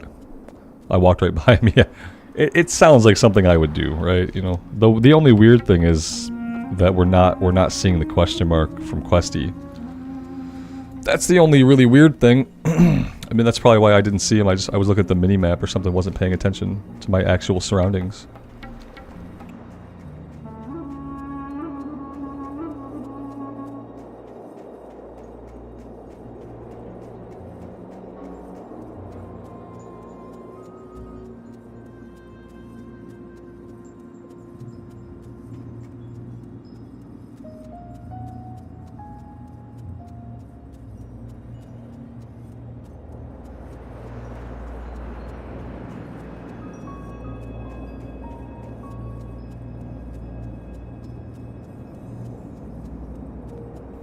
Redfire, those elite sharks are like really deep in the water. Probably not a threat, you say? That's good to know. Yeah, Static. We're short this afternoon. It's the complete different experience than what I have in real life. You know, instead of being a really tall dude, I'm now a really short gnome. So.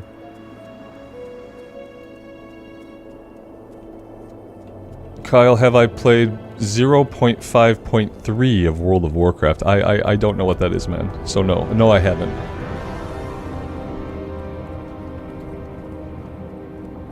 I look jacked. Okay. I weightlift. Yeah. The camera adds like 10 pounds of muscle mass, though. I'm only 195 pounds, and I'm 6'4", so. Yeah, I'm not sure what 0.5.3 is. It's obviously something before 1.0 point whatever we're on now. So it sounds to me like maybe a private server thing. What did I come here for? I came here for professions. Okay, let's do some work here. Let's track professions. Yeah, hey, look at that. Alchemy and herbalism are tracked. Let's find the skinner though. We need to get skinning and herbalism. Okay, there we go. So we're going here for herbalism, and then we're going over here for skinning. We need to be in the central forge area, and I should probably I'll pick up first aid as well. We're obviously going to need first aid, so I'll grab that too. Can we grab everything? Do we have the money to grab everything? I don't know. I'd like to grab cooking and fishing, but I don't see trainers here. Am I not tracking those, maybe? Okay. Cooking, fishing. Okay, there we go. Everything's good.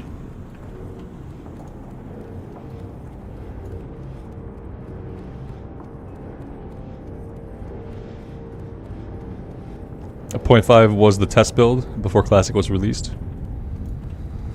0.5.3 was the alpha of Vanilla, a build just for friends and family, Blizz devs. So it's private server stuff. Like, you obviously can't play the real version of that anywhere today, not officially. Is that the version where, like, in Duskwood you had to carry a torch because it was actually so dark that part of the mechanic was that you needed to have a torch in your hand? Is that version? Let's get first aid.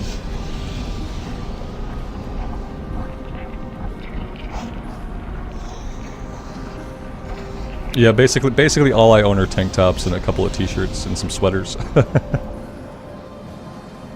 and where I'm at, like, as soon as I walk upstairs, I have to take the sweater off because it's like, you know, we run the AC, but it's like it's hard to actually run the AC enough to get it to like be cool in the house. It's still warm, so.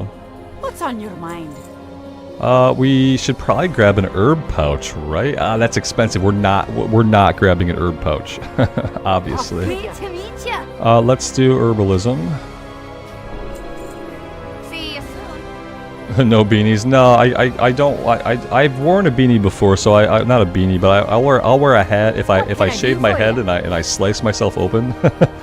And then I'll wear a hat. If it's the winter time and I'm down in my office, I'll probably be wearing some kind of cap then because it'll be cold down here in the winter.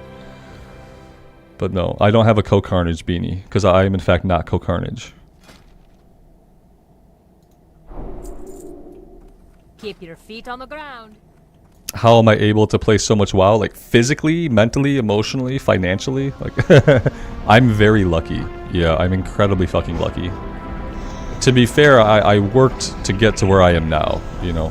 I busted my ass to be able to do what I do now. But I'm also incredibly lucky to even have had the opportunity to be able to bust my ass to get where I am now. I'm lucky for that. But yeah, it didn't happen overnight. And it's still a thing that is very much in its infancy, you know. I need some more action bars.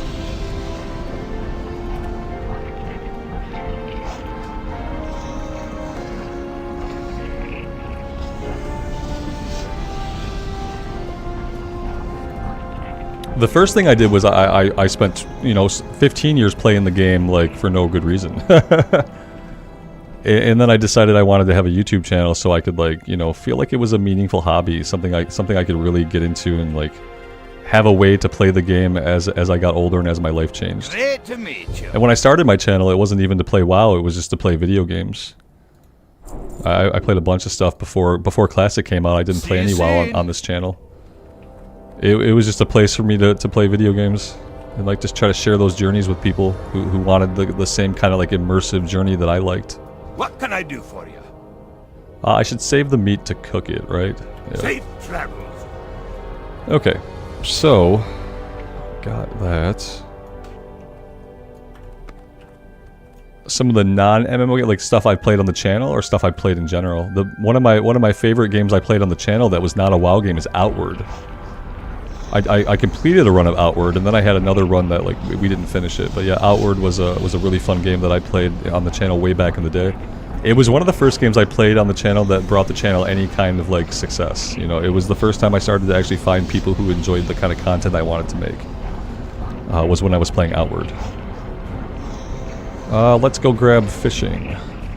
If they hadn't let Outward die, I would love to do an Outward run today. But, like, Outward was a really good game in my opinion. That was like an indie game that had a lot of really cool ideas, and they actually did 2 DLCs for it that added a lot to it. But I feel like Outward was like a PR. They didn't have enough PR. They didn't have enough ad money. Like, they didn't promote the game enough, and, like, the game just didn't get out there enough. Because I feel like people would have really loved it. Had more people experienced it and played it, I feel like it could have been a game that really popped off. You know what they should have done with Outward is what they did with so many other games. They should have left it in early. They should have put it out in early access, and they should have left it in early access for a long ass time, and just kept building it in early access and letting people pay a little bit of money to get into the game and check it out. They should have took the early access route with Outward. And I feel like Outward over time would have grown a lot in popularity. People would have known the game, and then, like, the devs would have been able to, like, keep making the game. Whereas, like, you know, no one's developing anything for Outward. It's a dead game.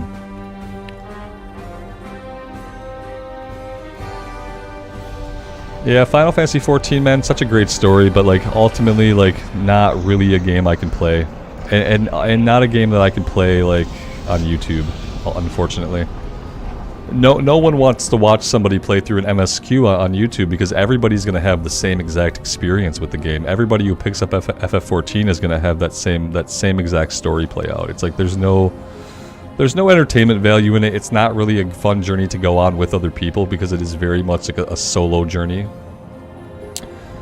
Gracie, do I have a skinning knife? You're absolutely right. I do not have a skinning knife. We'll grab one back in Kyranos. David, you got me too. Yeah, I didn't. Guys, I didn't get the... You guys know I didn't get it.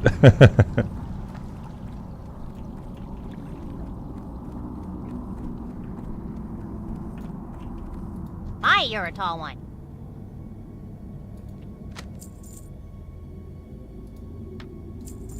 You have a great day now. Yeah, these professions are going to get expensive, obviously. How are ya? Ouch. Okay. Safe travels.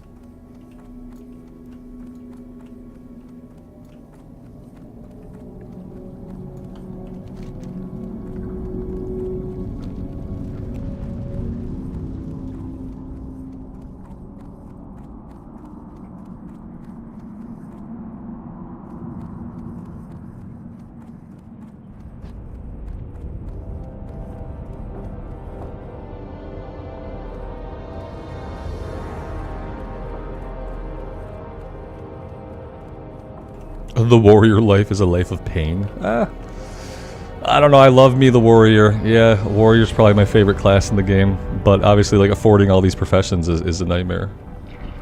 Yeah, we're gonna do skinning and herbalism for a while, and then eventually we are gonna do alchemy.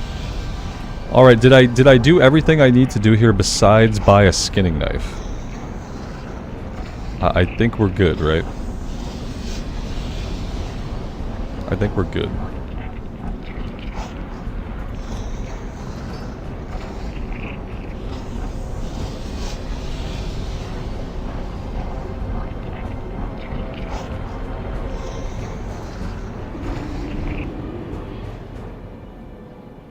Alright, let's go grab our skinning knife, so that's done.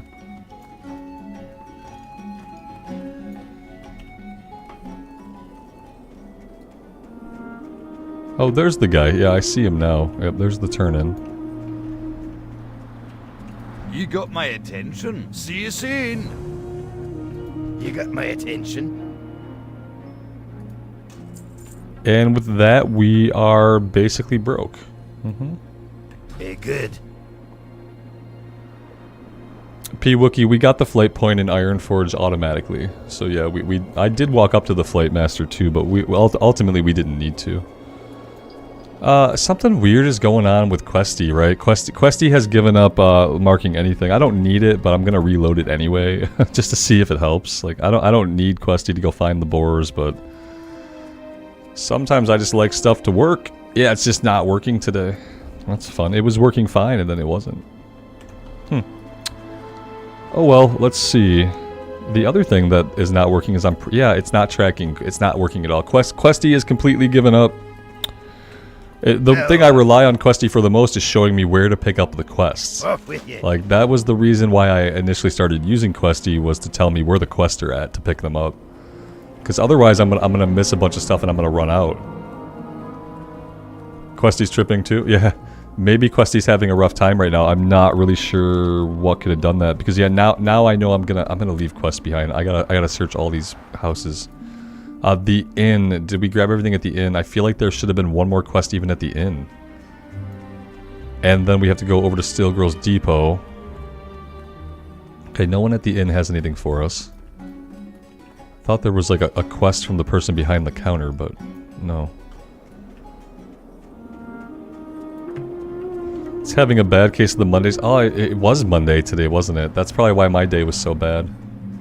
It wasn't. It started really bad. It got better, obviously. If it hadn't gotten better, I wouldn't be here now. Because it got better. Zejun, is this live? No, this is pre-recorded.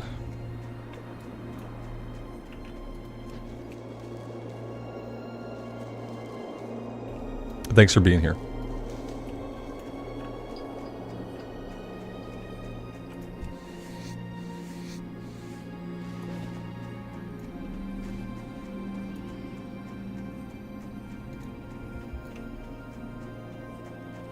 Brandon K, good afternoon, man.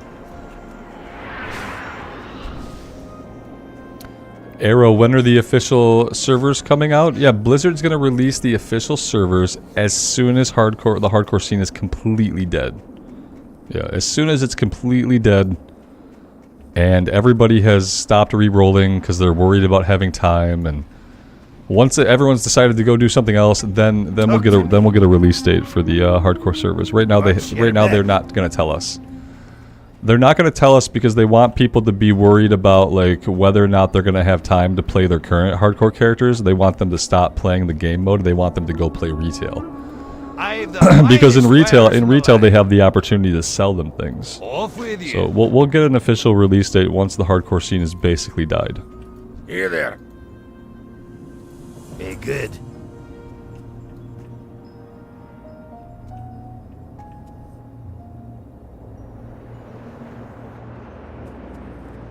I wish I was just joking about all of that. It's like I'm wrapping facts into something that's mildly entertaining, but it's still true nonetheless.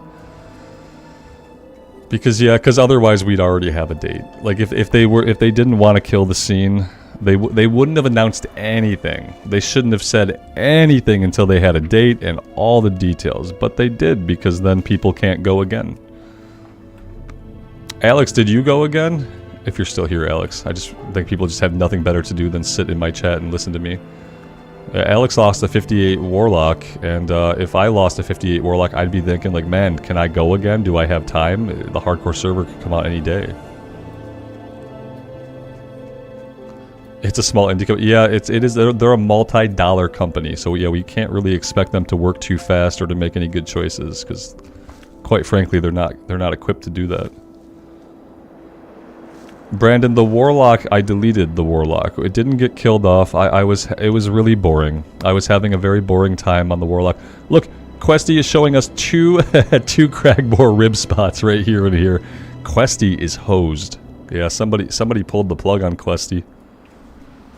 Alex, you went back to your other... Like, yeah, you had a warrior, right? Who was, like, getting up there in levels. Not like the Warlock was, but still. Mike, you missed why this is the most boring stream on YouTube? Because it doesn't... We're not talking about, like, made-up drama. You know, we're not pretending to be angry about things that we don't care about. And it's not all about drama and bullshit. So YouTube especially assumes that it's, like... people don't want to watch it, you know? Level 8 wolf? Feeling not great about this. I have to fight it now, don't I? I don't have to fight it. Robert, you don't have to fight anything. Run away, man. Run away. Okay, we're going to run from this level 8 wolf, and then we're not going to go in this direction. Yeah. And there's my dog.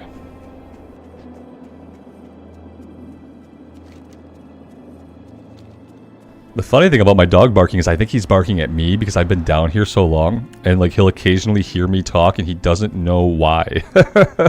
He doesn't get it. So he's literally barking at me, talking in my office beneath him. That's how obtrusive of an animal my big dog is. Is like he will, when I start to go upstairs, he will bark then too, and then he'll get embarrassed when it's me, and then he'll like bark and growl some more because he gets like super embarrassed. And the way he reacts to that is by like growling and trying to talk to me about it. Yep. Yeah, don't get a blue healer. If you want peace and quiet in your house, don't have a Texas blue healer. Because they never shut up. He does this like growly talking thing where like anytime you tell him to do something he doesn't like, he'll like talk back to you about it.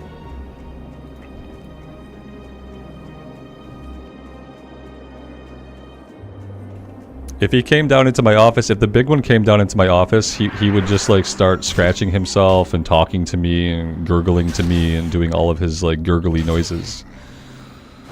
And so like I can't let him just come down. Unfortunately, he would make himself very obtrusive, and then my little dog would follow him down, and then they'd be having a row behind me. They'd like go at it, and it would be distracting, and it would get very loud. They get very loud when they play together. But yeah, if I let them, they'd come right into the office and play right behind my chair. Snow leopard, incoming snow leopard. Incoming snow leopard. Let's get out of here. Where are all the mobs that we can fight? I'm confused. Where are the mobs that we can fight at level 6? Where are those mobs at? What direction? Usually Questy helps a little bit. What direction should I go in? I have no idea what direction to go in. I'm like completely lost. Let's go this way. Let's go to the west. Yeah, maybe to the west there will be level 6 stuff. I don't know. Yeah, everything so far is level 8. It's making me want to go back to the other area and just grind. I'm not super familiar with Dunmorrow. We've done it a couple times, but I'm not super familiar with it. I know where Rumbleshot's ammo is, I think. Why don't I need the bears yet? Didn't one of the pilots, did I not talk to the pilot? See, without Questy, I don't pick up quests. I literally have to have Questy to show me where the quests are to pick up. Otherwise I don't pick them up. I'm pretty sure I'm supposed to have one more quest for bears. And I'm like 95% certain that it comes from Steel Girls Depot. But because I'm not being told where the quests are, I probably walked right by the guy and didn't grab his quest. But I'm gonna go back and check now because I'm fairly certain that I'm just messing this up. I've clearly grown like way too reliant on Questy.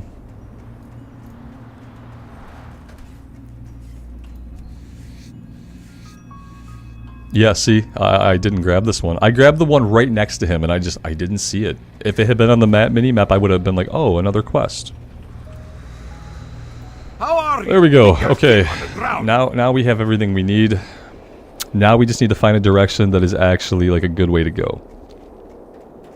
We're gonna go to the west. We're gonna try to go down here and see what happens.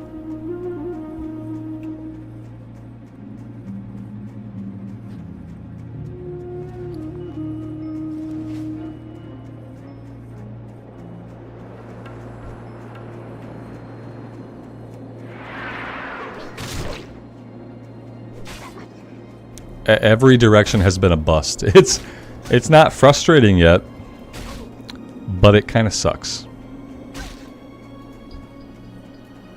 Yeah, we got some guys in this area we could fight. Let's try to break combat.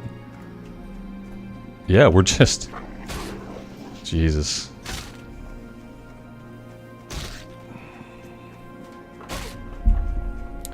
I don't know. I don't have any like really super good feelings about anything. I feel trapped in the town. I feel trapped in the town. Let's just skim this dead stuff for a bit and see how that goes. Yeah, because like, getting out of town isn't happening right now. There's probably one safe way to get out of town, and I haven't found it yet. That way would have been okay, but there were too many mobs too close together. So, yeah.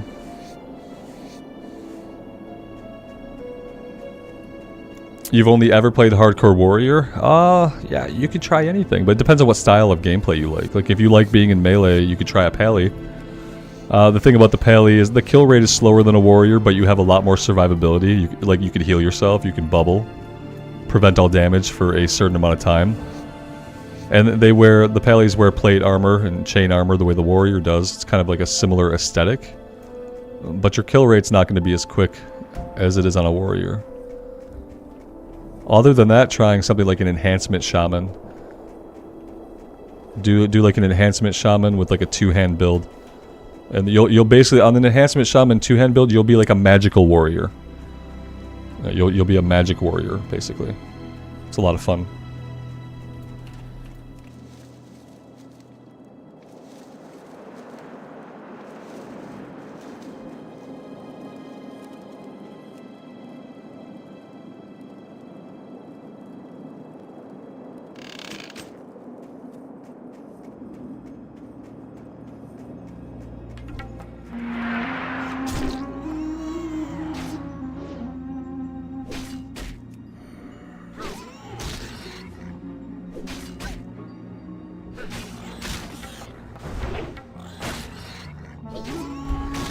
Kayla, I like Shadow Priest. I think it's fun. Yeah.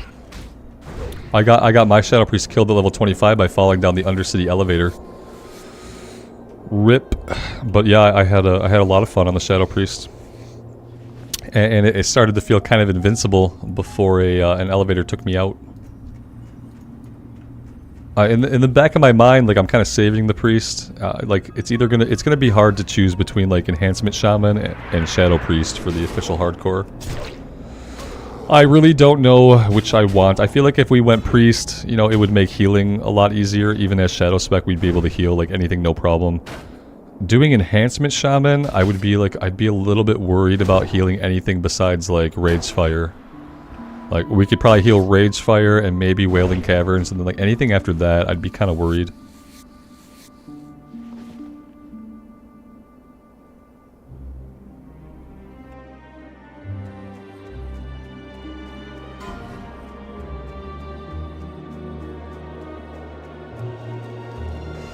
Yep, I mean, I got distracted. Like, I shouldn't have tried to go on the elevator. I hadn't even started recording that day yet, and I just got killed. Unceremoniously killed. Let's get the silver leaf.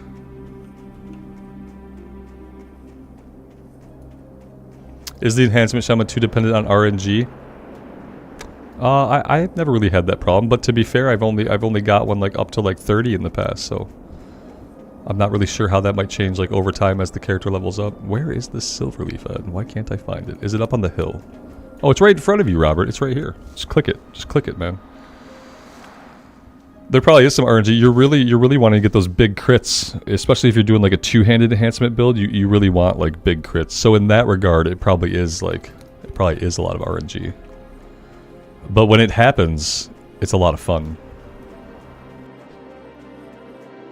It's also a class like anything that's melee. It's very gear dependent, very dependent on you having like a good weapon. And we've kind of seen in hardcore, though, how it can be difficult. It can be difficult to make sure you have a good weapon in hardcore. Yeah, it's not often guaranteed that you're going to have a good weapon for any length of time. Let's go over here and grab the Peace Bloom. Yeah, Alex, charge is like... It's game-changing. I love having charge. And when I don't have charge, life is not as good. That's basically it. When I can't charge, life is simply not as fun as when I can charge. Failed attempt number 2.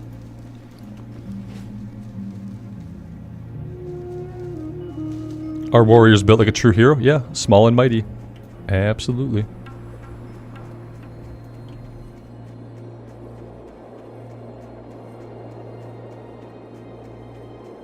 I always thought it was funny when they said like blood elves couldn't be warriors because they were too like physically frail. And then I thought about like the undead who are literally bones barely held together, and I thought about the gnomes who were like super tiny. And I'm like, how can their justification for the blood elves not being warriors be that they are too frail? They can be paladin. Paladin get beat on all the time. But that was what they said back when blood elves came out, and they were the first class that could not be a warrior. Yeah, it was super troublesome. Eventually they changed it. I don't remember what expansion, maybe it was Cataclysm, that finally let blood elves be warriors.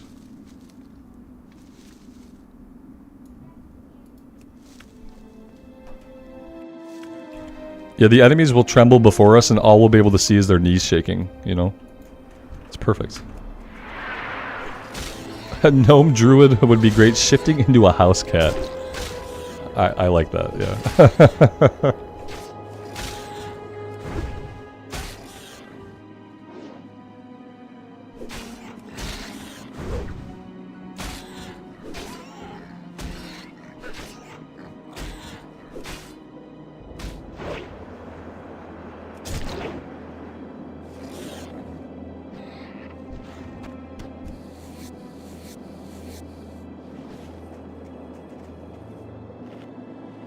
Alright, we're getting to a point where we need to watch our health. Our natural regen is not solving all of our problems. And we don't have any linen yet. We haven't really fought a lot of humanoids that can drop it yet. Oh yeah, in retail, you're almost at a point in retail where you can do almost anything you could hope for. You're close. I feel like in retail they'll eventually open everything up except shaman, druid. There was one more that I can't see them opening up to everybody. But yeah, for sure, you're never going to see everyone able to be shaman or everyone able to be druid. Just mainly for that, they'd have to make new forms. They'd have to have artists make the new forms for each race. They would have to have artists make new totems for each race.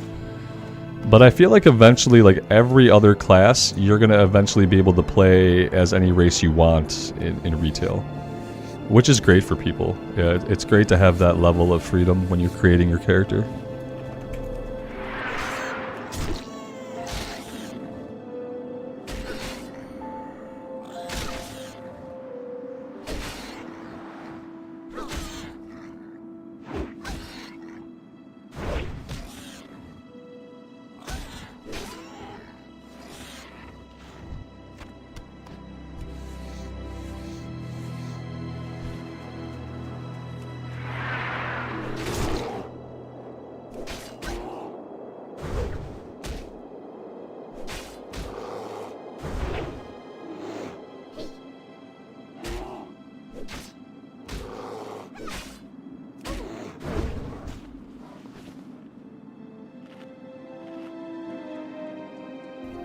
Joe, I thought you took off for the day, man. What are you doing here?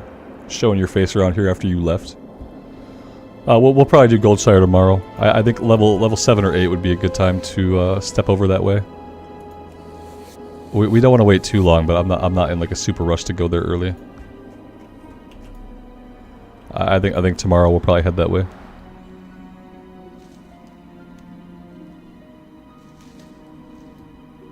Mendy, I appreciate that. Thank you for being here and for checking out the stream and hanging out.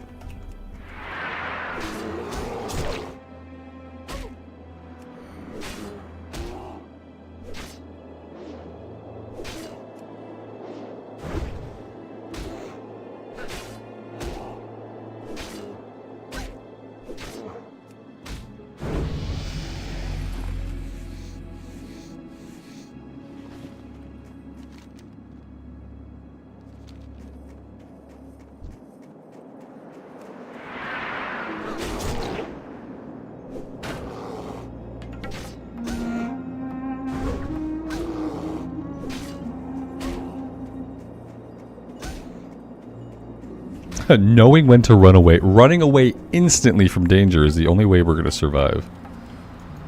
Yeah, like if we see an ad coming in, we just got to go, oh, look at that. The guard up here shot this bear dead. That was really clutch of him. I appreciate that. Yeah, we need to start making our way back to town because our bags are full. We got some full bags.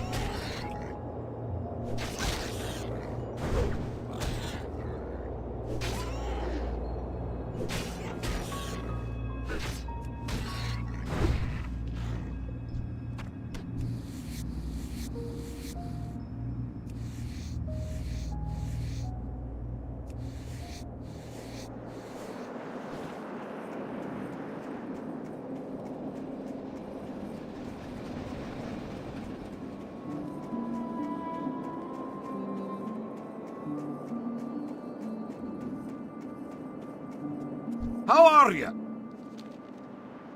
Be good. Hello. Oh, this dude's a vendor. Oh, that's awesome. I need to save so much because can I cook here? I should be able to cook here. Okay, that's a little bit helpful. I don't need to be lit on fire while we're cooking. That's not necessary. And then the problem I'm gonna have is like getting these herbs to the bank when we're trying to save them. As soon as they're a stack, I kind of have to get them to the bank. We're gonna have to make like some frequent bank runs, especially if I don't get any bags, and we've had zero luck with bags so far.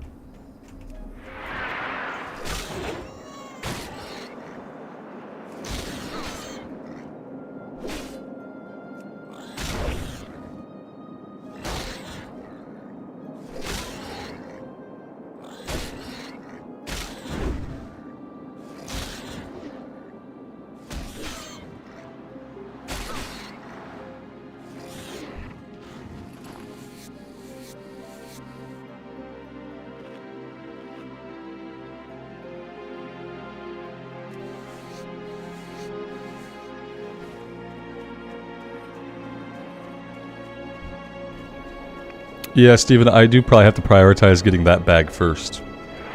Because if I get that bag, it basically solves all of our herb storage problems, you know? It's so much space just for herbs that if I get the herb bag, I don't have to worry... I probably don't have to worry about the bank at all.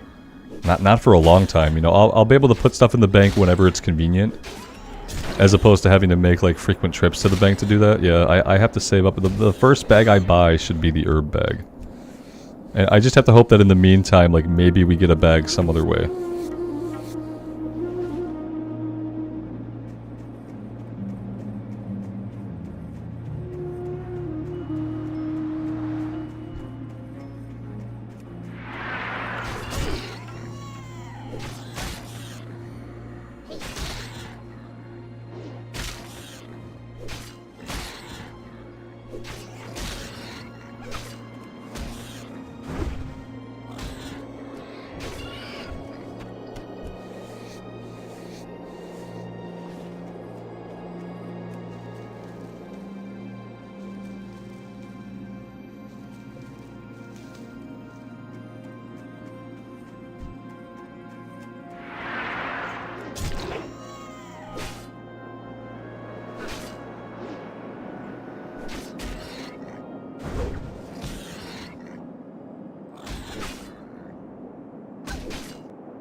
I'm looking at some chatter in guild chat, and I was reminded that we probably should have known the Warlock was going to be cursed because we got two, didn't we get 2 black bags to drop?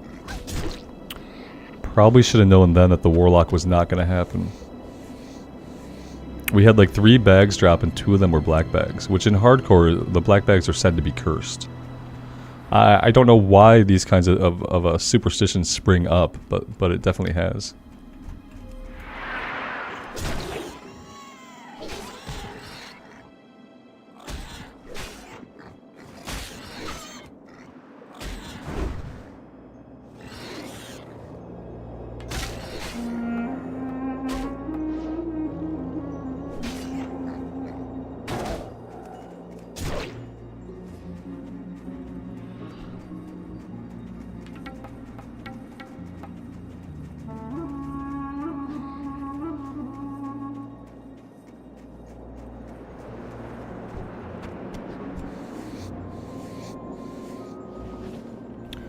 If you get 2 black bags, it cancels it out. Obviously, yeah. Right. Yep.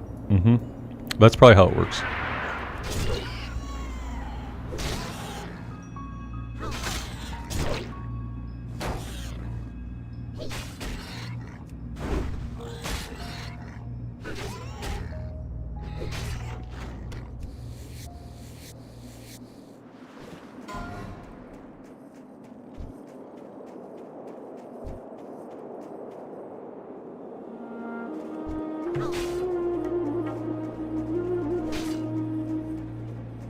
Alright, time to start playing with the more zoomed out camera. Yep, I don't care to, but it's that time to be zoomed out a little bit more. I'm having trouble seeing any of these panthers before they're like basically on us, in our face, slapping us. And that's not good. So yeah, we'll widen the camera out a little bit. My favorite starting zone branded, probably Mulgore, as far as like the aesthetics of it and how it looks and feels to play in. But Mulgore was also the very first character that I made my very first WoW character on a friend's account, and I ran them around in Mulgore. And so that was when I fell in love with the game. So it kind of has a lot of sentimental value to me too. As far as like the questing and like how the questing feels and stuff, I think Elwyn and Mulgore are pretty close. Had I made my very first character ever in Elwyn, if my friend had not been a Horde player, had not guided me to the Horde, then I would probably say Elwyn.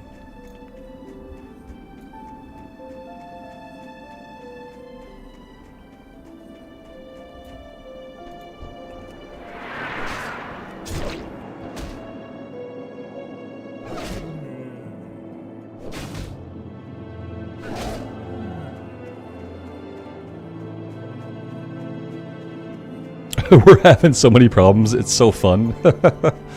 It's so fun. We gotta run like every 5 seconds. We're like running away. Ah, he dropped. I was hoping we could just turn around and get him. That's a shame.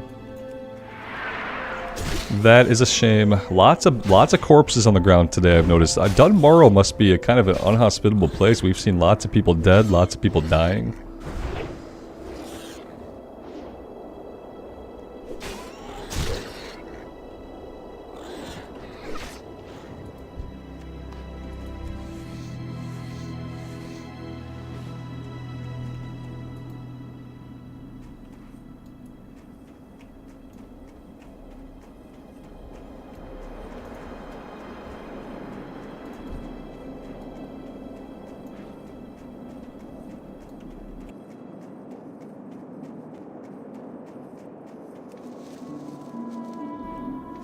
Your first character was a Tauren Shaman, but you wanted a Druid. It took you to level 13 to figure out you were on the wrong class.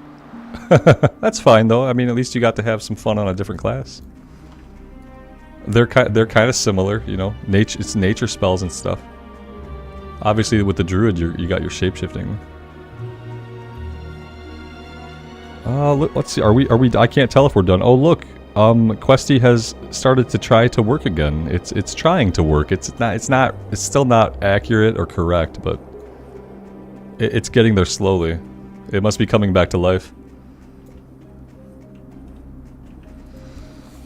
Quip, yeah, man, I'm having a good day. We've been streaming for 6 hours and 6 minutes, which is officially the longest stream on the channel. Yeah. The Warlock, I wasn't having any fun playing.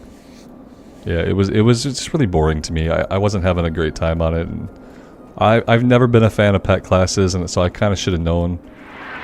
I like to hit things in the face while they're hitting me in the face. That's my go-to. And so we're on a warrior. Yeah, the Warlock didn't die. I just deleted it. We took care of deleting it right here on the stream.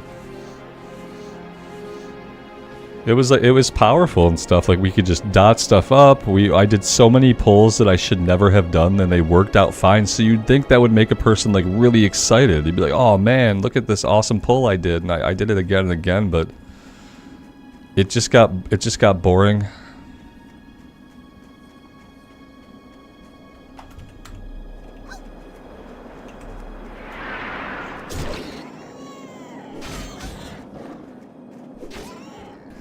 These cougars are going to be the end of us.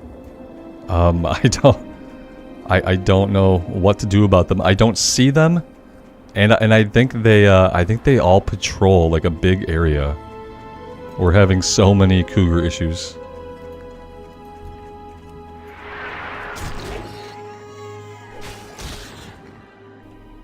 Quip, thanks, man. Yeah, it's been something. My day started off really weird. I got crappy sleep. I overslept. I stayed in bed till like 11 o'clock. I started the stream almost like right after I woke up and got coffee and a piece of bread. I started the stream, and I've just been kind of at it. And the day has taken many turns. I feel much better now than I did when we started. And that's kind of what I was hoping for. There's the snow leopard. Let's just take him out. Level 5.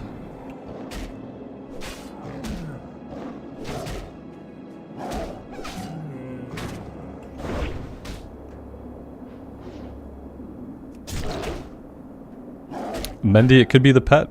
What I found is that I'm just not a big fan of pet classes. I don't like it. You know, the pet's over here. It's tanking the enemy, and that's really good. But I don't engage with my character as much when the pet is handling all of the danger.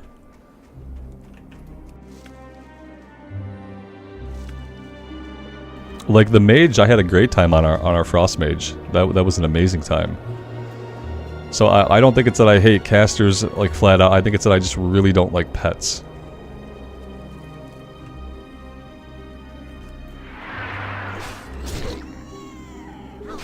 Okay, we're done with this actually. We completed the quest.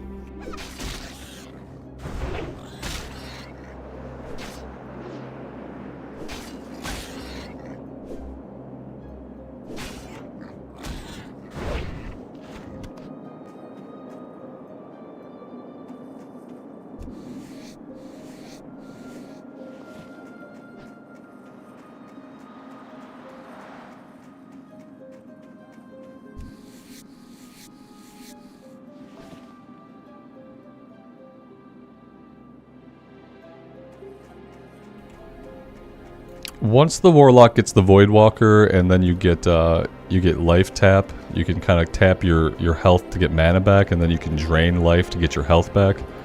You become a little bit more mana efficient. Basically, you can't cast Shadow Bolt at all. Basically, on the Warlock, if you want to keep your mana going, you just can't cast Shadow Bolt. You Immolate, you Curse of Agony, you Corruption, and then you just stand there.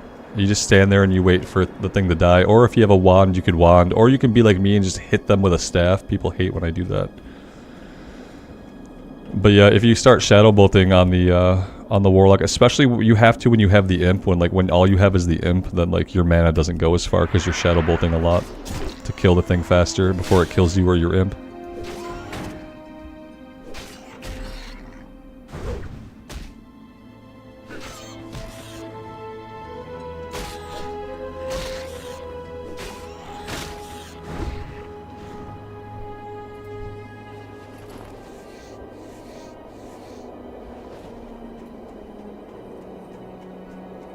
After 40, you do have to start shadow bolting and wanding takes too much time. I can see that happening, yeah.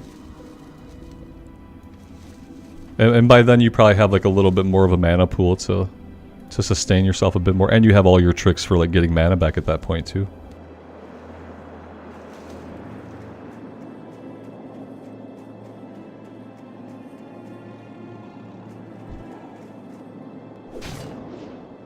I swear sometimes I think these things are hiding out in stealth. I mean, I know they're not, but I can't see them. I can't see them until they're growling at my face.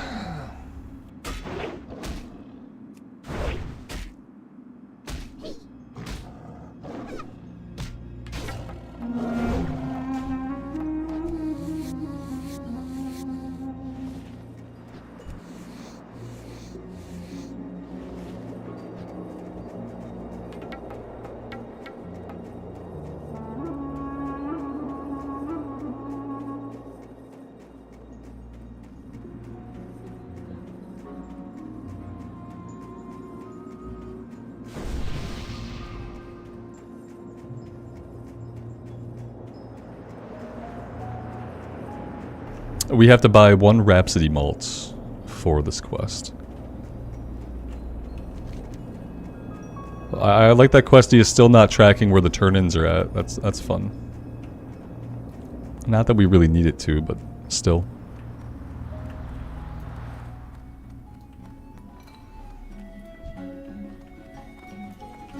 I have the finest wires in the land. See you soon. I can't cook this. Yeah, I have to I have to turn the quest in without cooking it. That's an important part. Oh, look what happened though. For a while people were saying in Questy that they lost the green complete, and I never knew what they meant because I had never seen a green complete. But now the green complete is back. Did they just put out an update to Questy today, and is that why it just kind of completely broke What midday? can I do for you? It has to be some kind of update, because yeah, for a while people were telling me, like, what happened to the green complete? Did you notice the green complete is gone? And it was gone, and now it's back. Be So good. yeah, they must have done something to update Questy.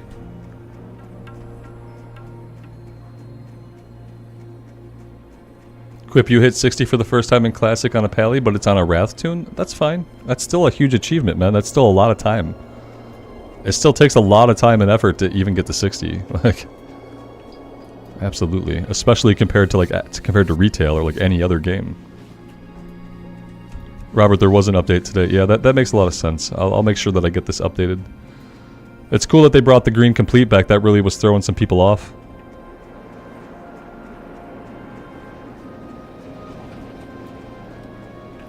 Well met. Keep your feet on the ground. All right, and now we have the Evershine quest, so that's good. We haven't been out to the village yet, but now we have the quest to go out there. They changed something because yeah, when it was working earlier, it was not showing this. So like something absolutely changed. Who knows what? We'll just make sure we all update our add-ons today and tomorrow. We update our add-ons every day, right? Because we're good WoW players. Of course our add-ons are up to date. Of course they are. Alright guys, I am going to stop here for today. It's been an amazing day. We have been going for 6 hours and 14 minutes, which is a new channel record, which is fun. And I had a great time, especially like the later half of the day starting the warrior was awesome. I am really digging this character, and I feel like we're going to be able to dump a lot of time into the warrior, and I feel like we're going to have a great time on it. It's going to be a good excuse to let the paladin kind of get rested XP, and we can figure out what we're going to do with him later. But yeah, it's been a great time. Thank you guys so much for being here for it. I'm not sure if I'll be back on tomorrow, but I plan to be. So we'll see. It'll probably be around the same time, anywhere between 11 and 1 o'clock. As soon as I know the time, I'll schedule something. So maybe YouTube will notify you guys, but you know, YouTube isn't really good at that. But yeah, thank you guys so much. As always, take care of yourselves out there in the real world, and take care of each other. And we will see you back here in Azeroth again very soon. Bye for now.